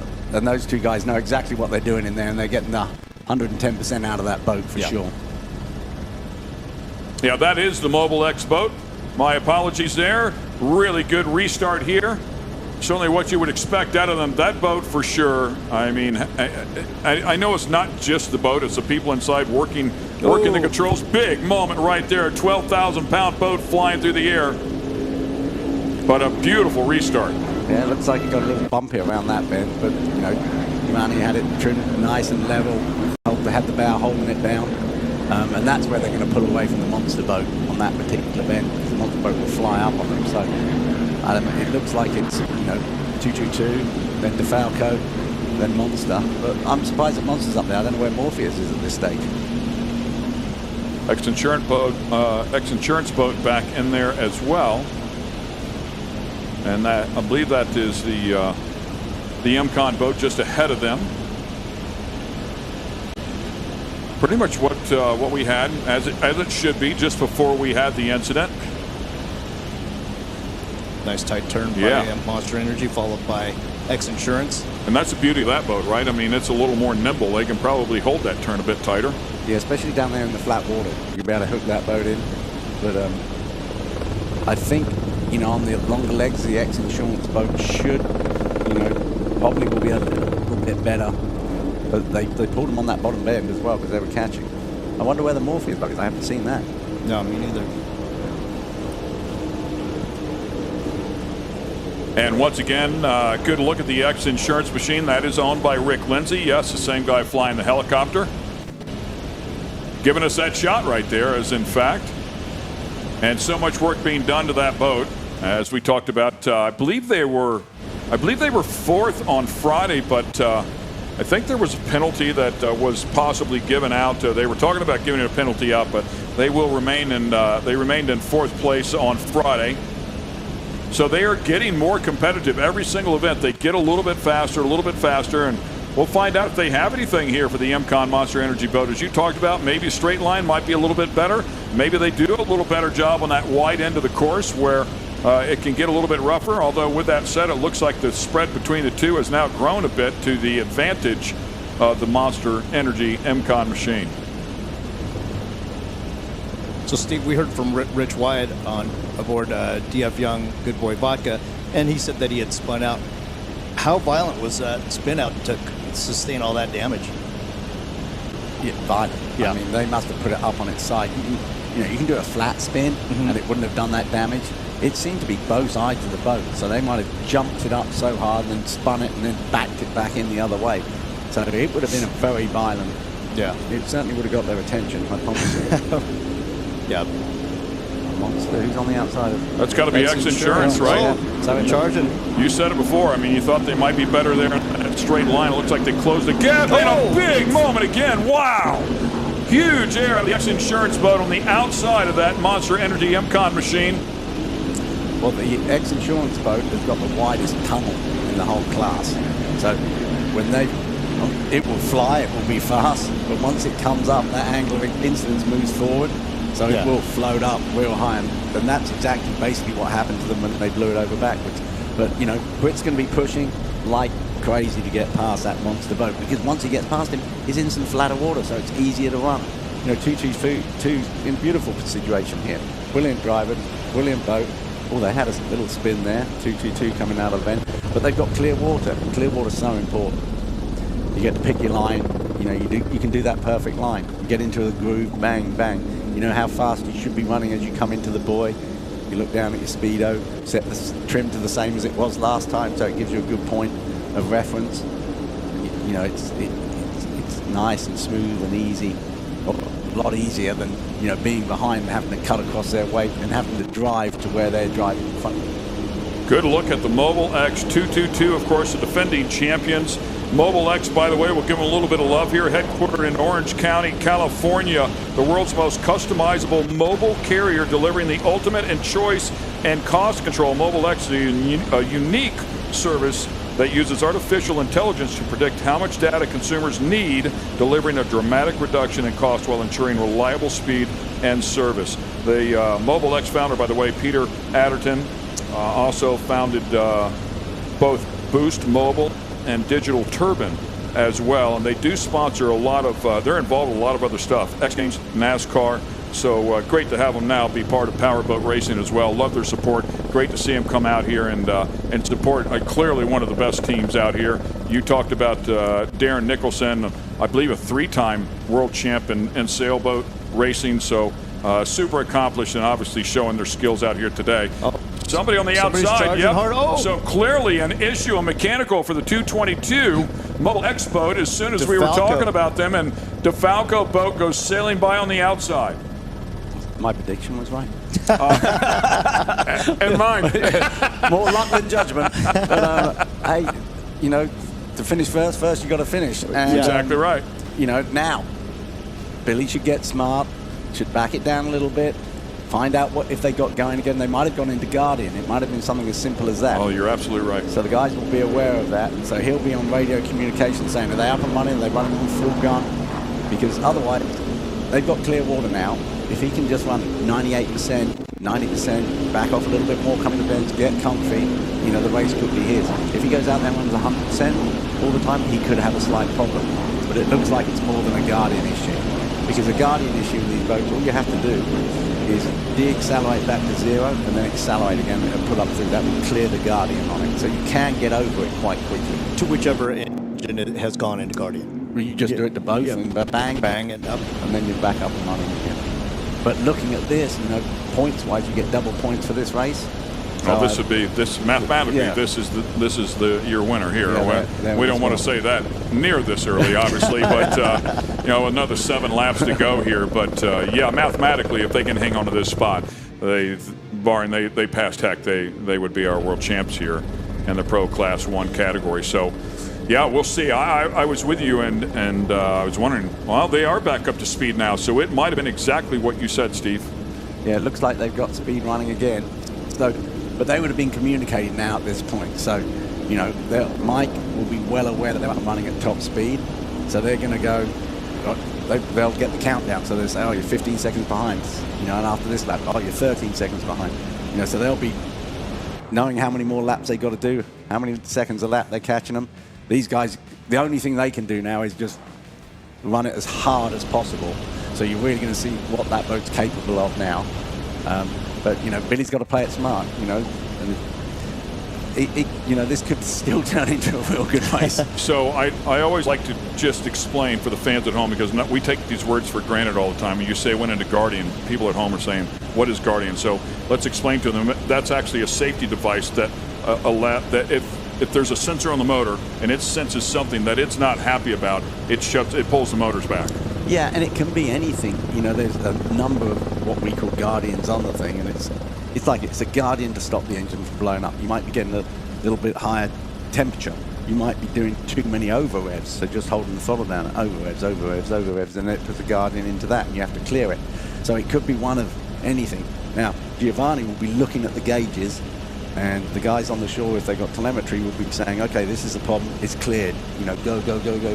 So it's, this is really when you get anxious in the cockpit. Right, sure. You know, they know they've got to give it 110% now to try and catch them. And there'll be a huge amount of radio communications going on in both those teams to try and keep them, well, the Falco out front and 222 catching up. Yeah, and when you say you can clear it quickly and get back to throttle, you have to get back up to speed. You got to build boost. All that while a guy is going 140 miles an hour driving away from you turns into a pretty big gap. Yes, for sure. But, you know, if they don't know, I had a race a couple of years ago in South Soda, and because I stopped, I actually stopped and cleared had to reignite the engine, stop it and go again. They thought I was out of the race, so they backed down.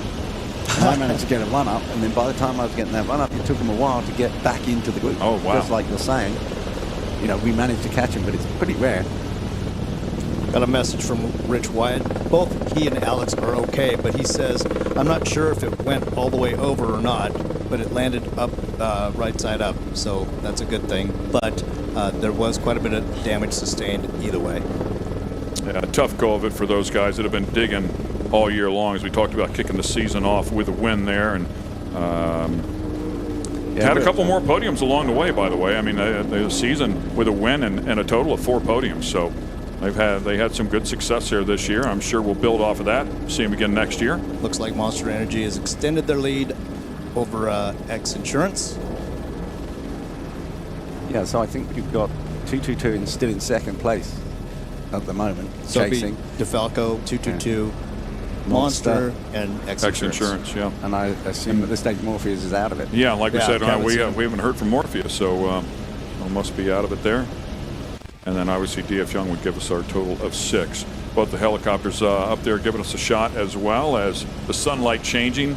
As you get into the late afternoons like this, a certain point, and I don't know, maybe with the time change here, maybe they will have to deal with it, and certainly that red flag issue, but dealing with the sun coming through the windshield and looking straight out into it. Yeah, very much so. You do get a lot of glare, and then you can get salt on your windscreen, like off salt vapor. Oh, yeah. And it's even tougher to see. And it crystallizes. Yeah. And you see. So, for sure you'll be getting some spray, especially if you go through people. I mean, I've got to the point sometimes where it got so bad, I've gone through the wake of a boat in front of me just to clear it. Oh, wow. Yeah, sure. And you're meant to have freshwater screen washes, but sometimes they don't work great or whatever, But this is going to be the race. You can see by the wake in front, they're still a ways back. But that, it's going to take nothing for them to catch up. A bad turn, a little bit of a spin, anything, a little guardian, 222 would be right back in the race. Ken, where did DeFalco finish on Friday? Third. Yeah. No, DeFalco finished on second on Friday. Yeah, but they got pushed back to third, I believe. Oh, did they? I'm just looking at the results on RWO's site. They had them in second, so. I think they finished on the water in second. I heard they got put back in place because they missed a buoy. That's what I heard. Okay. Well, and that's what I'd heard. I heard that they might hand out a penalty, but I never heard if that took place, and according to timing and scoring on there, so I was just going by time scoring and what they posted, but yeah, quite possibly something had changed there, courtesy of race control. Yeah, so hey, obviously everything that we're discussing is unofficial until everything is calculated at the end of the day. That would still put them in 222 and the two catbird seats, if you will, battling for this championship, because now, if that was the case, it would have bumped Morpheus 8 up, and they're no longer in it here that we can see anyways. So it's going to be between these two. If they both finish the race here and double points, I would think would be enough. Yeah, pretty sure it would be. I mean, these guys are having a great race. It seems that the Monster is faster on the inside of the course, and XINSURANCE is faster on the outside of the course, and they're doing this sort of concertina effect. And the Monster boat seems to turn better at that bottom bend, but then the XINSURANCE has to deal with their weight, so that might be the issue.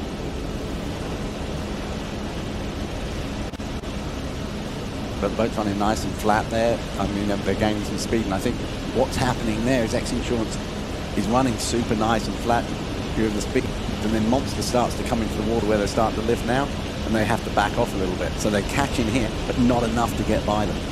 I know there's bonus points involved, and there's some other things that get involved, but just some quick guerrilla math.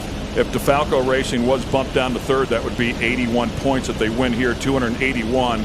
If 222 finishes in second, that would be 180 points. With their 100 points on Friday, the spread would be 1 point for the World Championship. So just saying, and again, there's some bonus, there's other points that get worked in here, but just some quick guerrilla math there as it potentially stands right now.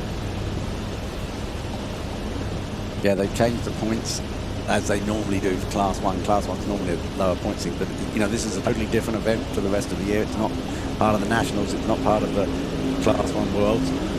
It's actually a completely different event, so they've got different points, different rules and regs for it. That was a beautiful leap there for Monster.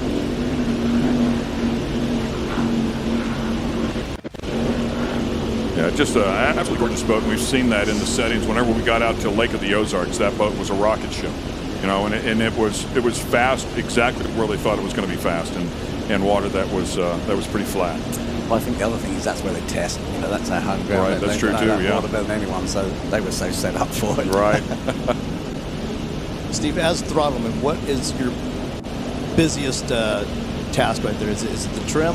Because obviously your throttles are forward as much as possible. Yeah, you're trimming. You're trying to get, especially on this downhill leg, you're trying to get every mile an hour out of it you can.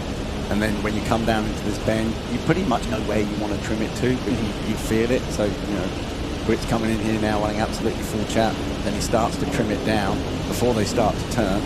So when the driver does turn, you know, you get through the apex and then you accelerate again, trim it up, get some RPM up, then start to trim it down for the straightaway again. Are you negative trim? You will be on the straightaways. Yeah. Otherwise they just blow over backwards. Which isn't fun. Not the preferred method. It's not Winners, fun either. winners swim.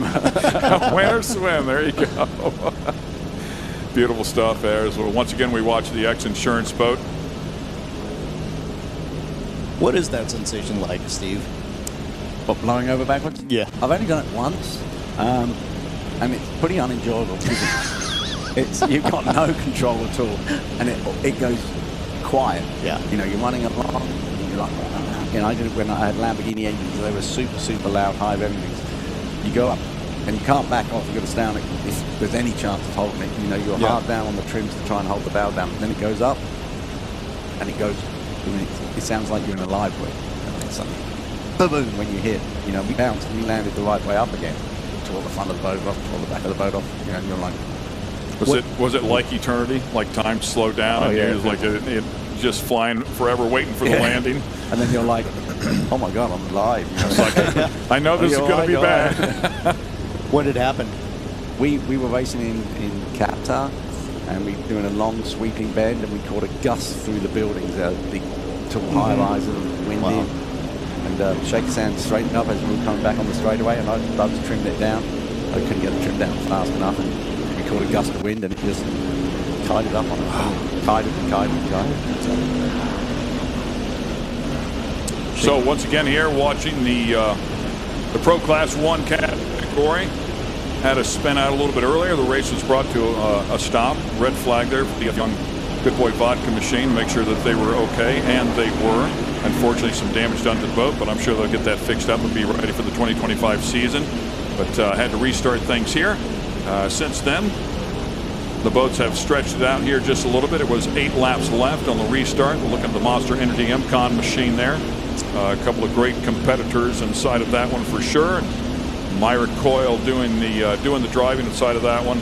Tyler Miller, of course, the owner, also running the throttles inside of that one. So as tough as they come, a little bit deeper there. Back there in third place. In second place, the Falco boat, fresh off of 3 consecutive wins there, with Mike Falco being the owner, and also inside of that one. They were in the lead, I believe. Oh, that's right. I totally forgot about that. I was so I spun out there for a minute. So yeah, that's right, because the 222 we think went into Guardian for a moment there, and that opened up the door for the Falco team to get up there in front. Certainly don't want to win one of these big boys. No, just You might get hit by Mike's chain. Yeah. Never mind Billy. I ain't worried about Billy. I can't outrun anybody anymore. But the last guy I want to upset is Mike Falco. So I know I had a business up there in the Northeast for 10 years. No, I want him on my side. So I just got an update from my photographer, Tom Lee, who was in the helicopter. He says that DF Young, Good Boy Vodka, took a barrel roll in turn 3 and landed upright. Wow. That's what the damage looked like, as we mentioned before. And it just shows how strong that canopy is, because that would have taken a lot of the grunt, because that's the thing that sticks out of the deck. Sure. And you can see what it did to the rest of the deck, which isn't as built as strongly. It's a completely different laminate schedule. So, you know, that's what, you know, the governing body of the governing body of the sport, and the boat builders are working towards. If you can have an accident like that at over 100 miles an hour, and they'll be in the bar tonight having a beer. I was going to say, it must have happened so quickly because Rich White didn't even know if he had gone over or not. Yeah, that's crazy, isn't it? Checkered flag rehearing is being displayed here, and the Falco team has been spot on here today. Nice. Fought hard for the early lead, did not get it, settled back in, was going to wait, play their card, and finally the card was dealt to them. They were able to drive around and take the lead there when the 222 Offshore Mobile X boat laid up short there just a little bit. The checkered flag is out, and that is going to be one happy Mike Falco and Billy Moore inside of that one. They worked so hard. They were dealt some tough cards here at the beginning of the year. Again, very, very fast boats. Kept qualifying number one, but could not finish the race without something silly happening. Finally was able to string together 3 of them in a row at the end of the season. They come here to Key West and, of course, had a good run on Friday, but really put together a winning run here today. No, they're definitely contenders. With their wins coming in towards the end of the season, and then having Clearwater canceled and St. Pete canceled, who knows where they would have ended up had those races happened. But they continue to do well here in Key West and winning here on Sunday. Certainly deserving winners. They put so much effort into it. They're always working on the boat. They're always testing. Yeah. Billy sets out the course before he goes to any event, runs around it, gets all his gear ratios and everything put together. The guys who've been working on the boat were working tirelessly on it to improve it every race. And it's not always the fastest boat that wins. It's the best prepared boat. And I know the 222's unbelievably well prepared, and there's a lot of luck involved. Yeah. There's just that little bit. I mean, that it probably was a piece of weed or something that got stuck on, on the temp or something. But, deserved winner, after the amount of work they put in this season, the disappointments they've had. Yeah. Super to see it. Again, the joy and the relief, like you had mentioned before, right there on the deck of DeFalco. We were betting on who was going to win, right? There was some money on that. I think we owe you a cheeseburger. Monster obviously got a 3rd place, so I don't know where that put them in the championship. I guess 222 probably would have come 2nd overall. Yeah. And Monster, I would imagine, would have come 3rd. Yeah, that's what I've just heard as well. And again, the points here could be really, really tight. Yeah, the bonus points I think are done on how many boats you beat, but they had the same amount of starters. That's how the bonus points used to run in Key West. Yeah, and I was kind of looking at that as well. So, the bonus points from Friday, because you're right. It looks like a total of 6 were available with 6 boats in the race, and 5 going to the winner. So, as they broke that down. So. And there's 6 boats that started this race. Right. Yeah. So it would be the same. Mind you, 3rd, so they're going to get 1 less bonus point because they got a 1st and a 3rd. 222 got a 1st. Right. So I mean, I'm not going to go down this road and say, but they should get 1 more bonus point. DeFalco should get 1 more bonus point than the 222. Yeah. Right, so and that might give them like a 2-point spread, but whatever it is, I mean, it's going to be super tight. And that, by the way, is if DeFalco was bumped down to 3rd. So if DeFalco was considered 2nd on Friday, and I don't know the official answer to that, that would be a game changer as well. So we'll see how it goes. But either way it goes, great battle between 2 of the best. Terrific. Outstanding. The boats looked unbelievable. I know there wasn't a lot of overtaking and stuff like that, but every one of those boats ran beautifully out there. They're the best of the best. The effort that goes into making those boats run like that is incredible. I mean, you sit there and you watch, that boat should do this, should do that, but the guys in the back, working on sending the propellers away, getting a little bit of cup out of, sharpening up an entry, doing this, taking the diameter out. Then you've got, the engines. Should we move them back? Should we move them forward? What's the weather going to be like? All the people organising all the hotel rooms, organising, and I feel like we've all gotten accustomed to it, but since the pandemic, trying to get parts alone is just an absolute nightmare. I mean, it's very difficult just to get the stuff that you need to be current. Nobody holds stock anymore. If you want something, you either A, have to pay for it to be expedited, or B, just sit there and wait. They might not even have it. So it's become much more difficult to have something prepared like this to come out and make a run like these guys make. Yeah, and you're exactly right. And, it would be easy if you had unlimited budget. All these guys work to a budget, and, those propellers, circa $10,000, $12,000 a set. You can't afford to have, 100 sets lined up. Yeah, no. So there's a lot that goes into this, just the little spare parts that they just have to carry on the trucks. A fuel pump, this and that. You have to carry those because you can't get them, and overnight. So at the events, and just stocking the trucks, bring the trucks down here. It's a lot of work. Yeah, a lot of work, a lot of effort, a lot of man hours as they come back here. Welcome back to the XINSURANCE booth here as well. Ken Stout, Steve Curtis, and of course Ray Lee standing in alongside. Great to have these two gentleman in the booth with me, just an absolute wealth of knowledge. This guy has won pretty much everything you can win behind the wheel of one of them, and I think this guy's reviewed or driven almost all of them as well at some point in time. So it's been a lot of fun.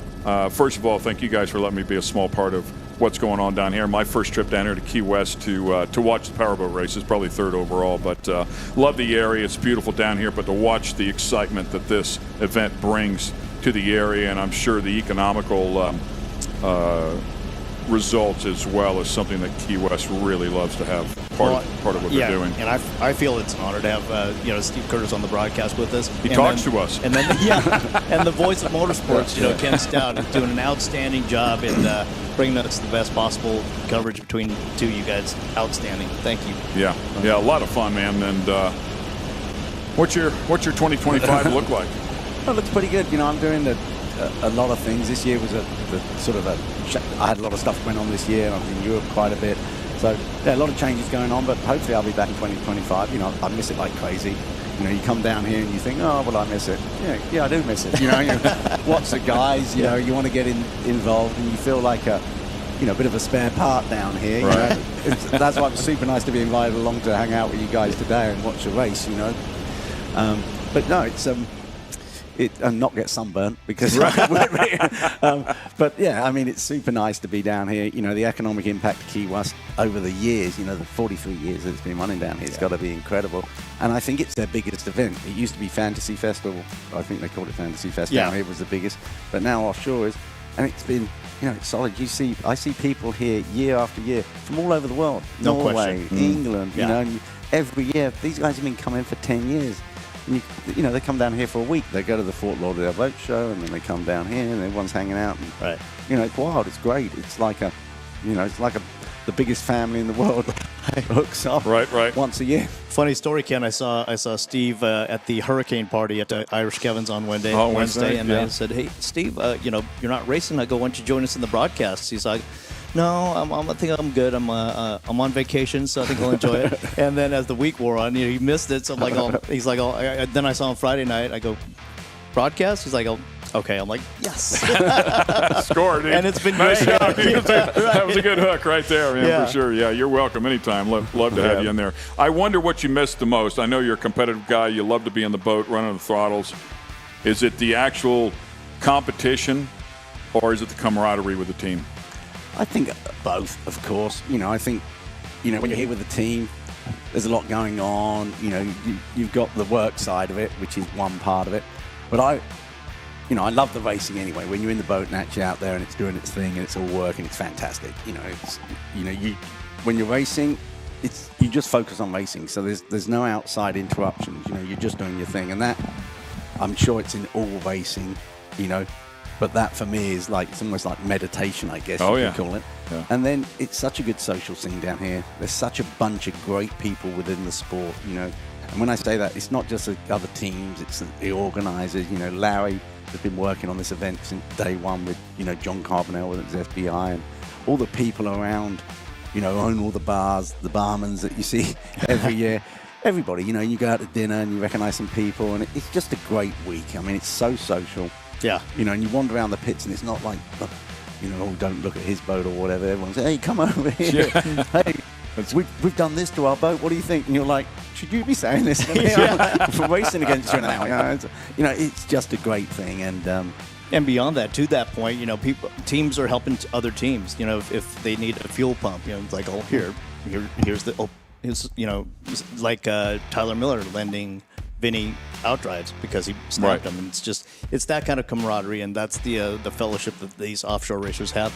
And not to mention, my favorite thing, or one of the favorite things, is the tree bar. The bench racing that it goes on over cocktails at the tree bar on Duval is like the most fun you can experience, because everybody's just talking about what they want to say or want to do, and it's just a lot of drunk talk, but it's fun how it works its way out.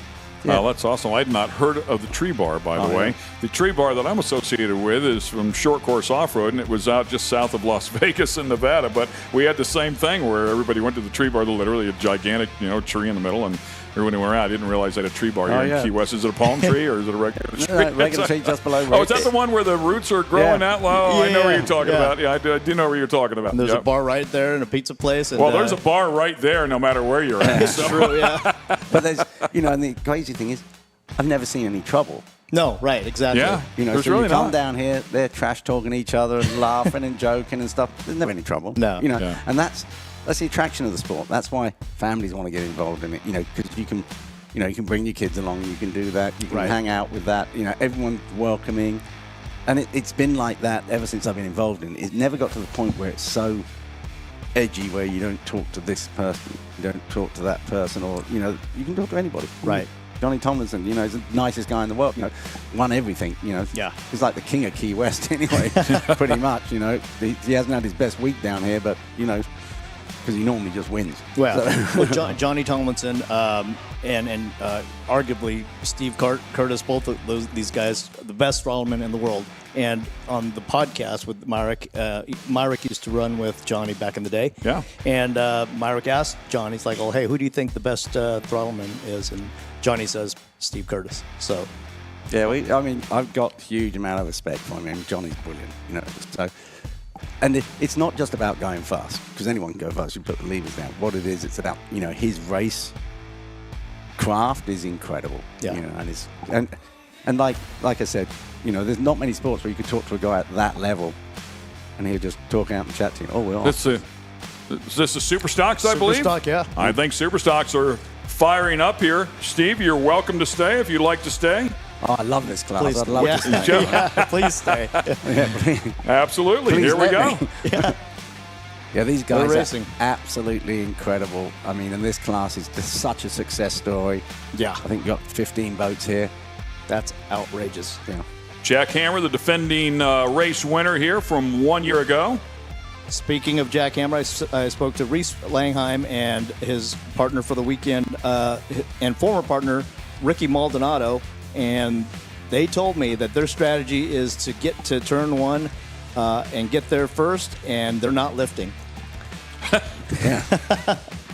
Well, they've had huge success this year with the Jack Hammer boat, and I heard that, didn't Ricky break his leg or something? That's Julian, his son, who's Reese's regular partner, and they earned the national title for the year.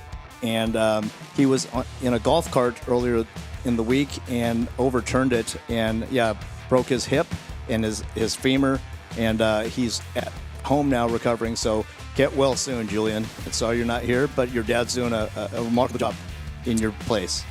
Yeah, they finished up second of the points in 2023, bettered that here in 2024, struggled at Marathon a little bit, but after that was either first or second at the next four events, 2 wins, one at Cocoa Beach and Sarasota, and then Lake of the Ozarks and Sheboygan finished up in second, finished up third here on Friday this year. So, oh man, big air right there.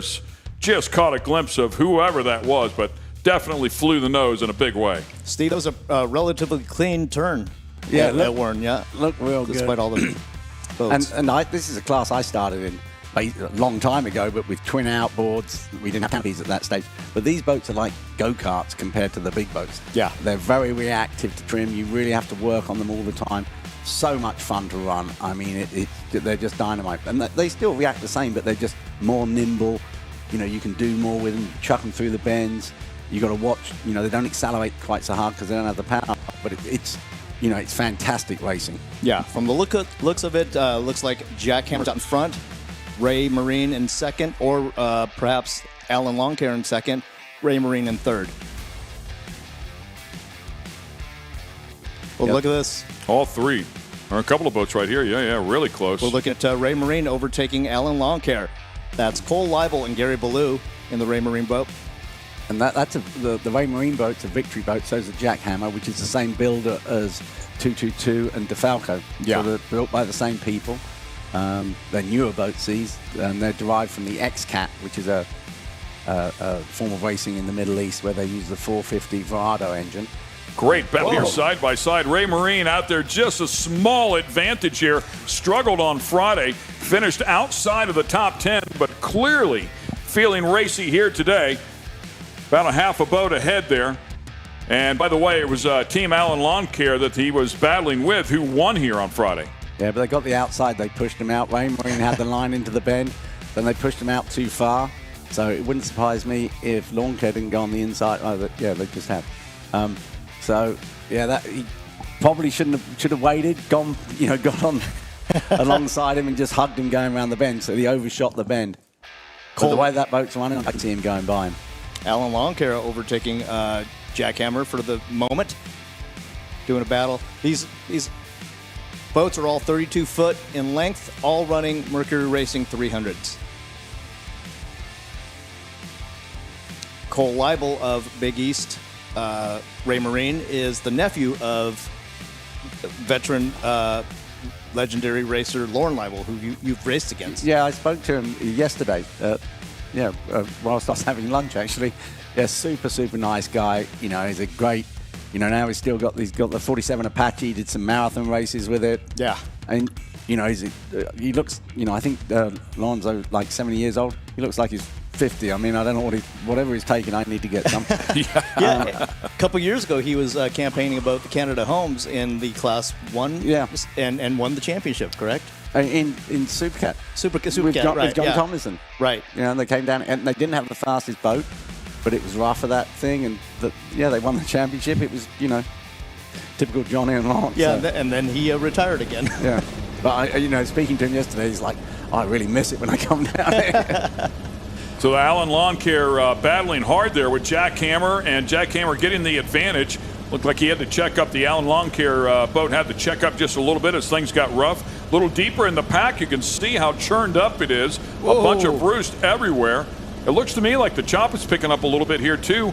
Obviously a little bit smaller boat, so it doesn't take much more to really upset these things. Yeah, that's Sean Torrente in the new boat. Yeah, the S2 powerboats, Allied, running with Sean Connor.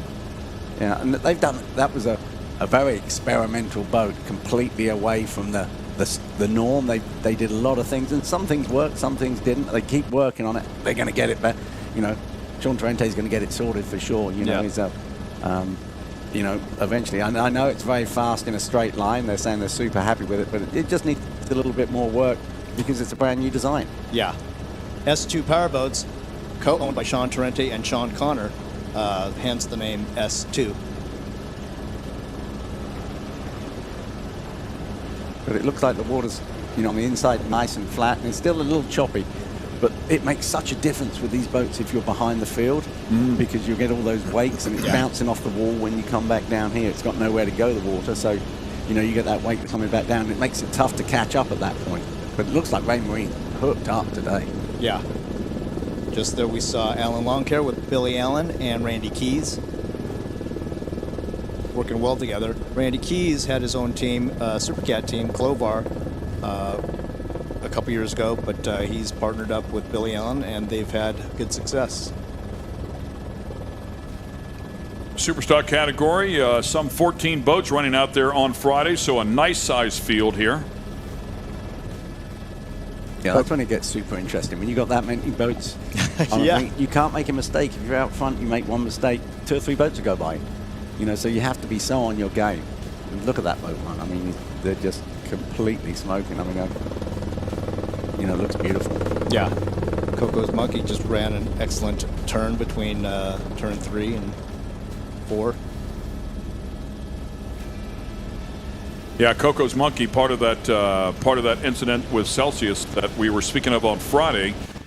2 boats getting together. Unfortunately, Celsius rolling all the way over and back upright, was able to make the repairs to the boat. Went out, tested a little bit yesterday. Oh, great to see them. I'm sure made the start. There's a look at Coco's Monkey as well. Was actually in an establishment on Clearwater Beach called Coco's Monkey, and I was wondering if it was the same place. It was not. I believe this Coco's Monkey is another Key West company that sponsors them down here. Yeah, the owner is Courtney Collins, which is Coco, and Monkey is her dog. So that's really? Yeah, it's an apparel company. Is that correct? Yeah, because where like I was, it was just like a sports bar, a beach bar, right? Called Coco's Monkey. But I was like, what are the chances? It's got to be the same thing, I mean, but it was not. With driver AJ Bogino and Pete Bogino on throttles. Fun name for sure, and great to have another local company down here sponsoring one of the boats that's out here. My videographer Carter Body, it's his favorite team offshore not because it runs well or does particular, but just because he loves the name. Makes him laugh. I caught some air there. Yeah. There seems to be the wider you go there, the waves are a bit more swellier. So, if you notice that, you've got to take that into account in the next lap. Say, right, I'm going to go tight to the pin, even if you have to back off a little bit more and it's not as flowy. Because as soon as those things get airborne, you can't be on the power. Yeah, you're right. You can see it, little white caps on top of the swells the further out they go. Yeah, so, if you can stay in, it might help you a little bit. You're looking for, a second here, a second there, to make a big difference at the end of the race.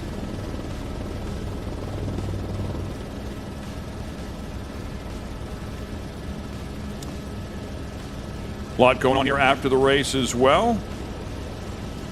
People will head over to the amphitheater at one point, which will happen a little bit later on. They'll hand out a bunch of awards as well. So looking forward to all of that as we continue on here with the Superstock category. Team Allen Lawn Care right there in front of you. And just so the public knows that everybody is welcome to the award ceremony this evening at the Coffee Butler Amphitheater inside the pits. So please come and root on your champions. And they've normally got bands there and things. Yeah, it's a great festive time. Here we see, looks like we've got Performance Boat Center. Myrick Coyle, his third boat that he's campaigned today with Rusty Williams. Two conchs, tit for tat. Yeah, the Performance Boat Center presenting sponsor here this weekend. Appreciate their support for sure. And they've done an awful lot of sport as well. Performance Boat Center, they've been, terrific. They campaigned the Supercat team for quite a while, and Superstock team, and sponsored obviously this event. And they, a big part of the Lake of the Ozark events, and they've got a fantastic facility up there and do great work on boats, etc., etc. Yeah, it's the Taj Mahal of boat facilities for sure. Yeah, and they do a great, job on the water, and they've got Myrick, so yeah. Your national champions there, Team Jackhammer with Reese Langheim and Julian Maldonado filling in. I'm sorry, with Ricky Maldonado filling in for Julian. And that's a Victory Team boat as well. So those and Ray Marines, and they're both very similar. The bottoms were designed by, or had some input from a guy called Ocki Manifelt, who's a Swedish guy. He came up with some fairly radical, or slightly different changes to a lot of them, and to give them more lift, etc., etc. But they've really dialed them for this power as well. Yeah. Because they were initially meant for 450 horsepower side.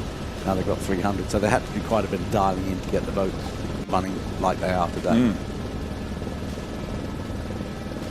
Isn't Victory manufactured by the country of Dubai?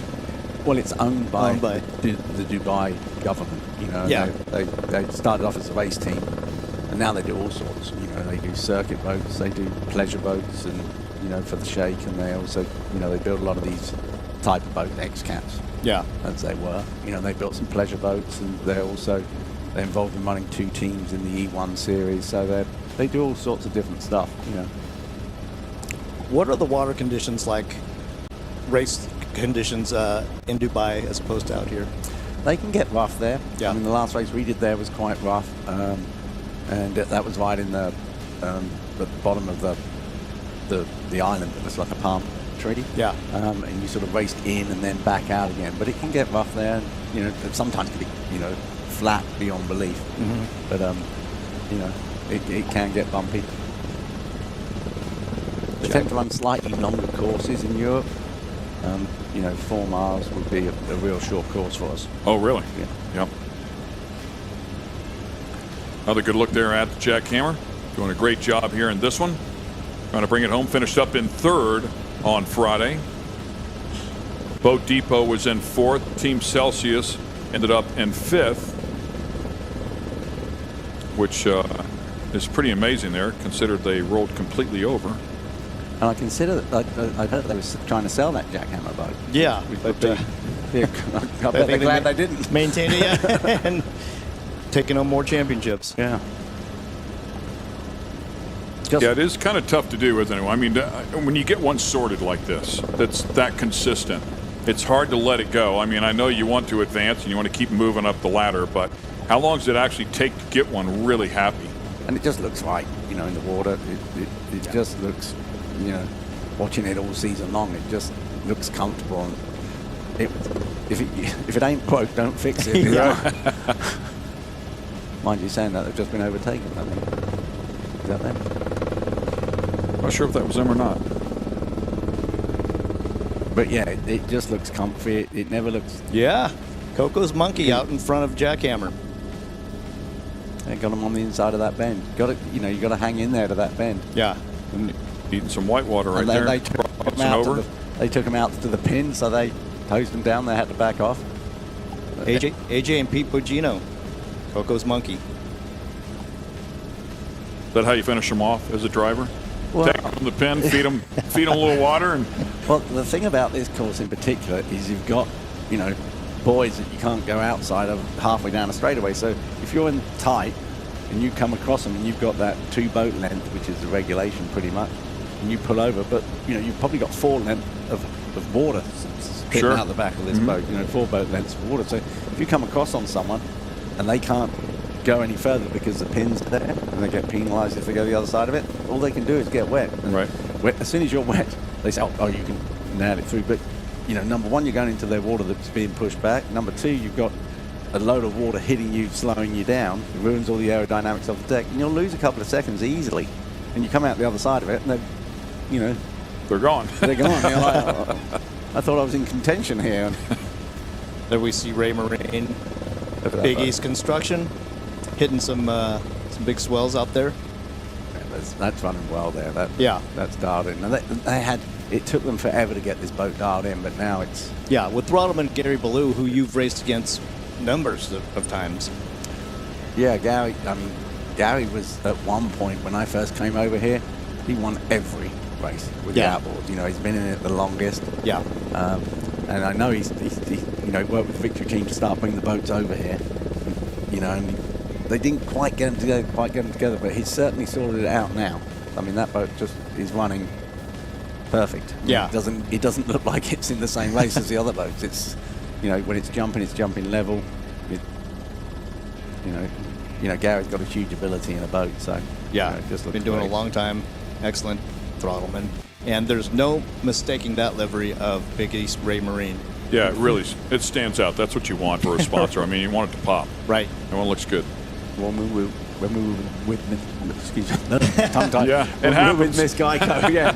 No, we haven't been drinking, but I think that might be the problem. Yeah, so, under sober up here.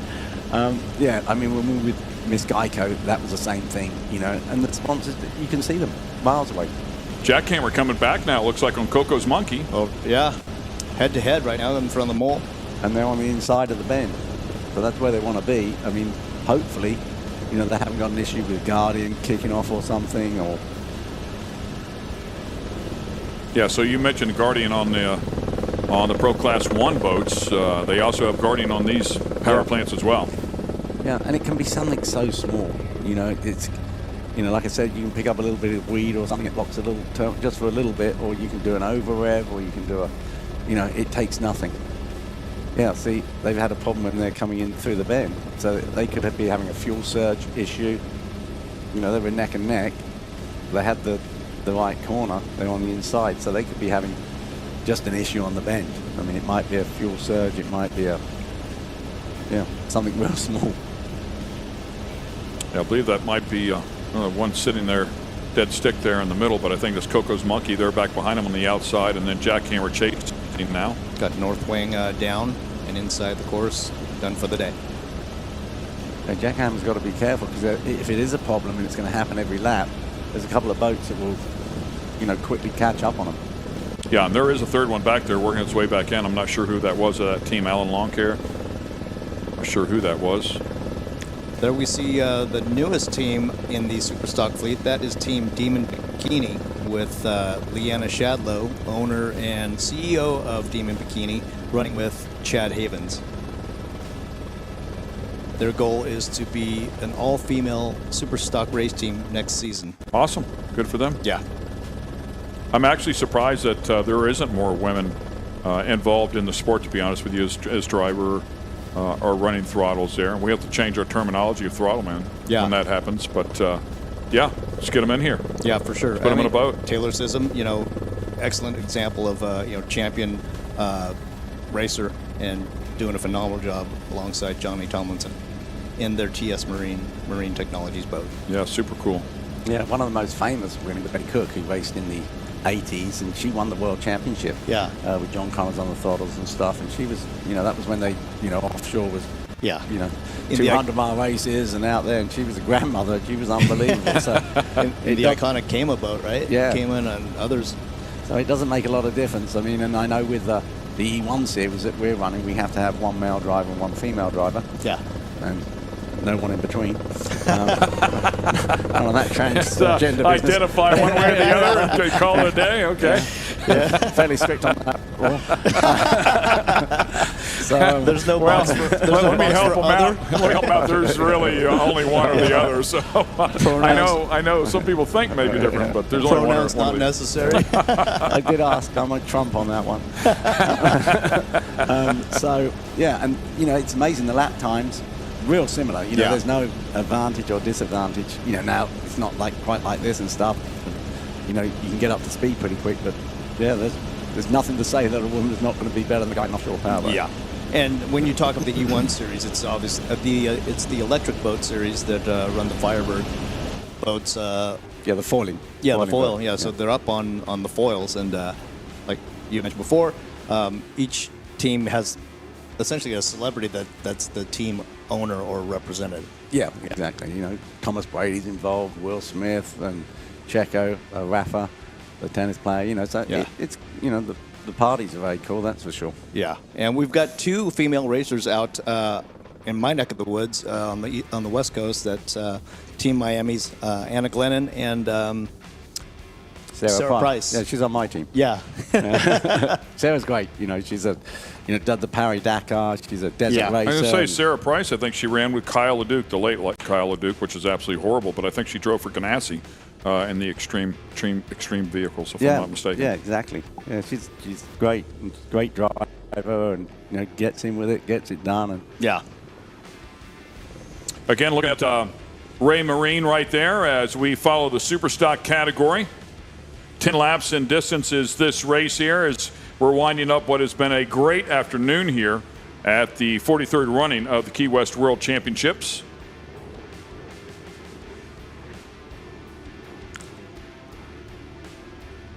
Team Bermuda with David Selly and Stephen Bridges. Not sure what position they're in, but good to see them out still running.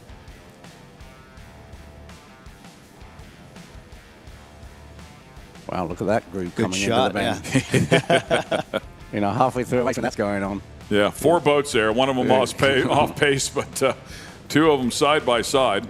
Looks like Coco's Monkey there on the inside, nice right? Nice turn by Performance Boat Center. Myra Coyle on the wheel. Is that who that is? Yeah, okay. I think Jack Hammer, who's on the outside there, must have a little bit of a problem because they went really wide on that turn. I think when they go tight, they're having problems on that bottom turn. Yeah. Performance Boat Center pulling away on the backside of the course. That's where experience is going to take on. Super consistent. Yeah. So these guys ran an abbreviated season, only running a few select races. One of them being Lake of the Ozarks, which is in their backyard, and they ran the Midwest Challenge in Sarasota, and again here in Key West.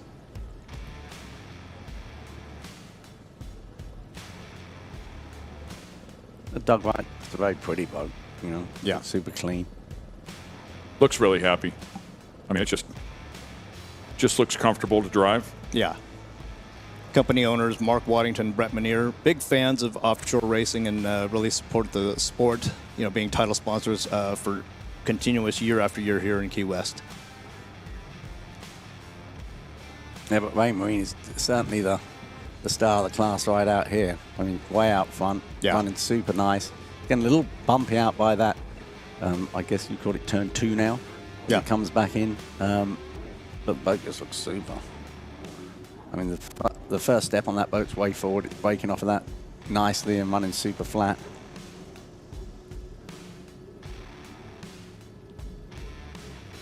Not much separation there. Still a little bit of room to pick up that spot. Oh, big flyer from 3 boats there. I think that's for second place, if I'm not mistaken. Getting tight. There's Mom Ain't Happy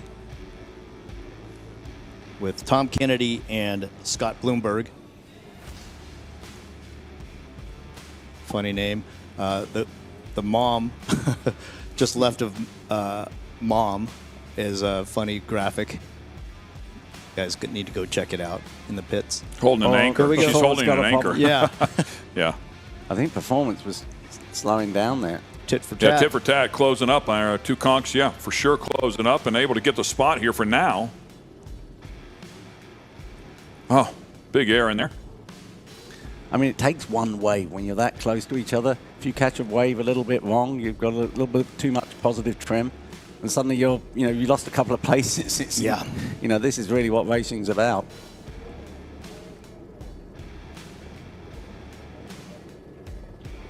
I love the little bit of, I'm guessing that's an aero guard, that guard up in front of the engines on some of those cars, like the Speed Marine boat. It looks like an aero effect. Yeah, it's meant to push the air around the engine, but they've got to, the other thing is obviously the air intake on these engines is up high. So you don't want to flog it with water. Yeah, and to take the air away. Yeah, you don't want to take the air away. So they're actually quite techy. There's 2 trains of thought on it, let them have the air that they were sort of designed to have a little bit, and it does make a big difference, especially on the 450s. They make sort of scoops on top of them to get the air in there, get clean air, and it makes a big difference to the performance. Looks like Mom Ain't Happy overtaking Performance Boat Center for the time being. Yeah, look how much space Performance Boat Center has lost there just in that span of that straightaway coming off of that turn. A little bit slower, and they must have a bit of an issue. They've probably got a Guardian issue or whatever. Yeah, it looks like they're slowing even more right now.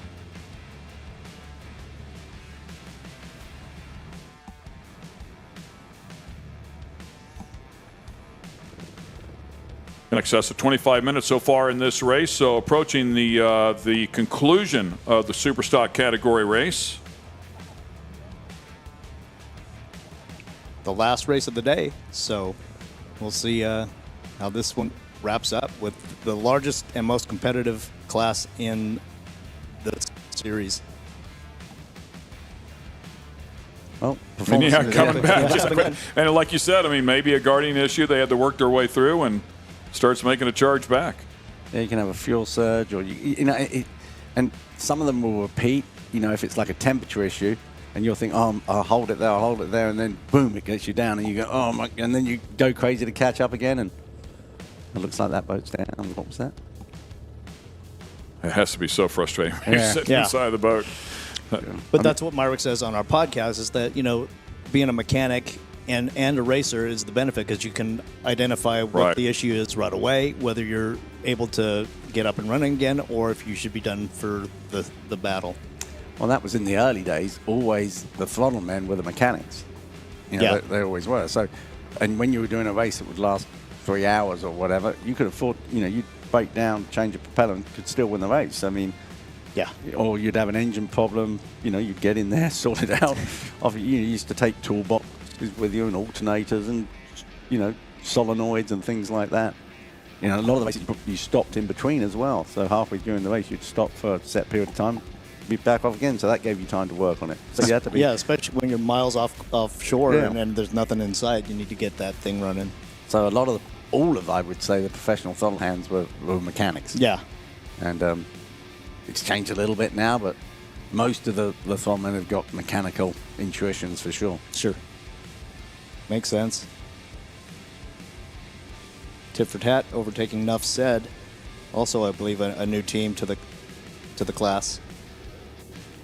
I mean, I think Tit for tat's in second, aren't they, at the moment? I mean, Raymarines got almost a half-lap lead. Yeah. And they're just flying. Looks perfect. Yeah, it was good. Look at those guards I was speaking of before, and no guards on this one. So yeah, to your point, there's different thoughts.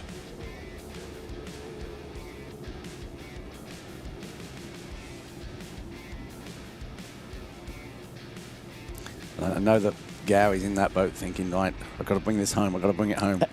And you, when you're out there running, you're saying, oh, did I hear something? Did I feel something? Yeah. Does that, oh, you know, it goes a little squirrely. You think, is the engine falling off the back? You know, he's got all those the thoughts, you know, and the things going perfect, but you still hear, imagine stuff. It's an incredible feeling. Yeah, it's almost better if you're in the thick of the battle. You're not paying attention to that. You're racing the guy out there beside you. But when it's just you and everything's going right, you're like, this isn't. I don't know. I mean, it doesn't go right. No. Not for very long. Well, it's a more of attrition out there. You know, when it's bumpy like that, you catch one wave wrong, or you know, go into Guardian a couple of times or whatever, and suddenly that lead disappears so fast. I've seen it happen so many times on the last lap of the last corner. You know, something's gone. You know, it's heartbreaking when you're in there. That's two powerboats, Sean Torrente and Sean Connor.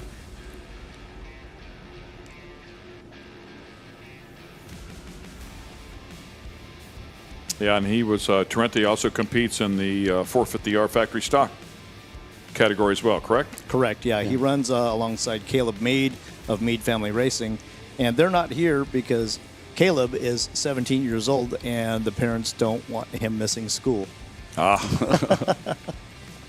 It'll pay dividends later. Yeah. Yeah, I mean, obviously Sean was F1 world champion, UAM world champion, so had a circuit boat driving race for Abu Dhabi for a number of years. And one of the most competitive people you'll ever meet. Yeah.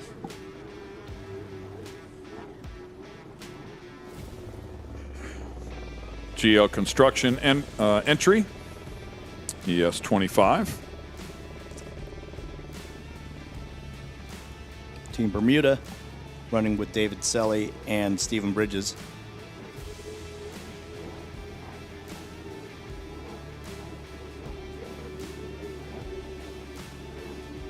And just past the 30-minute mark, so once again, everybody in here hot. You getting fatigued at this point? A little bit. I mean, it's not crazy much, but yeah, you're getting tired. I mean, the heat is a big thing, you know, and when a lot of the guys always, you know, the doctors and stuff, the heat's the thing that you got to watch, because if your body overheats and overheats and overheats, you know, a lot of the boats have got water in them, you know, and that really helps, you know, and you can have something like Gatorade in there or something to put some salt back in your body. But yeah, you get hot, you get tired, you know, particularly if you're racing someone, you seem to get even hotter. Yeah. You know, if you can get out there and you got the front, you can breathe a little bit and set yourself, it's not quite so bad. You know, then you just get worried that something's going to break when you're, you know, running as well as that. But yeah, you do get tired for sure. I think Ricky Maldonado wears a cooling vest now. That it's like an electric thing. You charge it and it keeps you cool. Yeah, they have cool vests that they use in sports cars as well. You know, they have a cooler that'll run cool air through the entire vest. If they fail, it's actually substantially hotter. Yeah. And they can fail. Yeah, the early ones had a plug-in. Yes. And it was a cooler in the boat. You used to pump it round, and I used one of those a couple of times. And I've had it where on the longer races the ice melted, and then you're like a radiator, and then you're pumping it hot. So that's not great. And then I've also had them where they stop working, and then you've got an extra layer of whatever it is, and it gets hot. A lot of the big boats have got air conditioners in them now, so it's not like air conditioning in the car or whatever, but it does drop the temperature down. You know, a lot of people have built these little units, and they work really good. Team Celsius out there, after suffering the flip on Friday. Yeah, hell of an effort from that team to get that boat back together again and up and running, and you know, it seems to be running really good too. Yeah, it's Chris Hopgood and Jay Mueller also doing double duty today, coming out of the WHM boat alongside Billy Moff.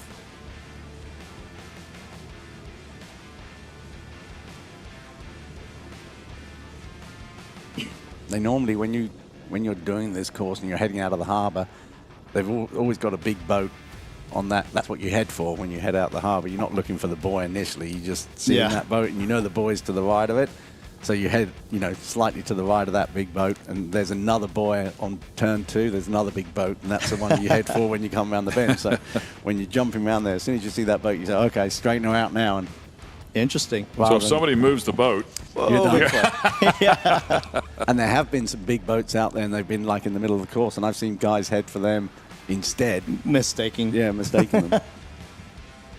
We're actually chatting with somebody here. I think it was Friday night, and she said our boat drifted into the middle of the course, she said, and we were converged upon immediately by 4 or 5 safety boats, support boats. Like, they're all looking around like, what did we do? What did we do? It's like they didn't realize they had drifted into the course. Yeah, those guys are having a hell of a ride. All the boats looking good now. I think it's flattened out a little bit, to be honest. Yeah, this it does has been seem the that way. flattest race so far. Seemed like this morning it's got rough and it's got flat. Yeah, this morning was rough for sure. It was launching those bracket boats way into the air. Of all the boats. Yeah. That's the last thing they need for sure. They should have swapped it all around a little bit.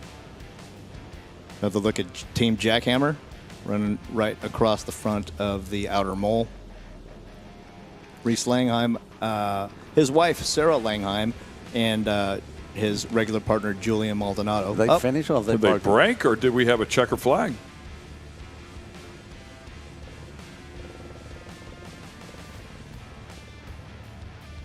Trying to read body language. Yeah, not giving us anything. Yeah. It's not. He didn't slam the lid. That boat looked like it was off pace back behind him, so checker flag just might be out. And as you mentioned before, had a huge lead. It looks like the motor still running back there. So turning the boat around. Checkered flag is out. So that is it. We believe Ray Marine will be our winner there. Congratulations on a great run. Cole Leibel and Gary Ballou, congratulations on outstanding race. Yeah, that's terrific to see that. Unbelievable. Yeah. And they ran a beautiful race.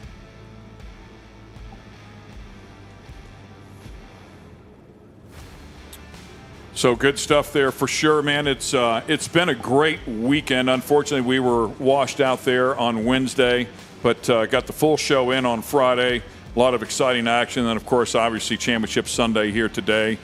Great to have you gentlemen here in the booth. There is a look at the checkered flag as we were talking about that here for our Super Stock category. Highlights of the weekend for you, Steve. What comes to mind, bud? Oh, the tree bar on Friday night. What about the tree bar on Sunday night? Exactly. Quite possibly coming up here soon, right? Ray, you were in here all day on Friday as well, and I know you've been here many, many times. Yeah. What do you take away from this one? I got to say, it's always a bummer when you lose a race, like especially Wednesday, and makes everything a little bit tighter for the racers and everything that much more important. Great to see that there were no serious incidents this trip, this event. And all the racers did such a remarkable job getting their equipment up and ready to endure everything that Key West threw at them. Yeah, just to see, all the boats here, like you said, no serious, no fatalities, which is the most important thing. No Absolutely. One, no one got really hurt. All the boats were here, beautiful. Everyone had a great time. Yeah. It's, there can only be one winner per class. Yeah. And how you get there, is, your luck is someone else's bad luck. Right. But it happens, the thing is that, when you go away from this, like 222 will, and they'll be disappointed. We've got next year. Yeah. They're going to keep racing, Exactly. And that's racing, it's not all about, it's that $5 bit that hit it, whatever they hit on that guarding, because the boat was running strong at the end. Yeah. But, I think it was a good championship. I think everyone had a great week. I think Larry and his crew at Racewell did a fantastic job. Absolutely. 72 boats entered in for this year's event, and man, just what an excellent exhibition of professionalism and outstanding racing. Yeah, to get all this pulled together is no easy task. Looking at our winners there in the Superstock category, it is Ray Marine, followed up by Coco's Monkey and Jackhammer were the top three in this particular contest. And a great effort here, and looked like the water came back to them throughout the course of the race, and really came back to the racers throughout the course of the day. Super nice. I mean, I really enjoyed this morning, honestly. That Mod V race was, I don't know if you had a chance to see it or not, but Steve, it was absolutely exceptional. They put on a great show. JJ Turk and Nick Boos just absolutely killing it out there as they got past two really tough competitors. But obviously the Supercat race, super exciting as well. And to watch Dirty Money come back and flex some muscle here once again. Can't wait for 2025 to come around because there's some big angry dogs there that are competitive and want to win, man. It's going to be a lot of fun. I think they've really set the stage for some exciting racing coming forward in 2025. Yeah, I think it's going to be a great season 2025. I think, most of the classes are going to grow. And I think that's an important thing, that you're always going up. It seems that, everybody on this side of the camera is doing a great job, and they're building it all up, and it's getting better and better. The footage is getting better and better. All the commentary's coming together. So it really seems that both ends of it is coming together. All right, ladies and gentlemen, I believe we're going to wrap things up here. I want to let you know that there will be a separate stream to cover the podium. We'll bring that to you as well, but that'll happen at a separate time. We're going to go ahead and wrap things up here at the end of this race here for the Superstock. We'll end it here on the flag. Congratulations to them. Once again, welcome back to the X Insurance booth. It's been an incredible weekend here, and we're really glad you could be part of it. Obviously, for Ray Lee and Steve Curtis, who has joined us here, what a pleasure to have you in the booth, my friend. Thank you for everything, man. Thanks for joining us, and would love to have you in the booth next year, but I'd much rather have you out on the course again. Me too. Yeah. So until next time, it will be the 44th running of the Key West World Championship presented by Performance Boat Center. So until then, we will say goodbye to you here from Key West. Join us in just a little bit, and we'll hand out some trophies and enjoy a championship Sunday evening. So long, ladies and gentlemen. I'm Ken Stout. It's a pleasure to be here.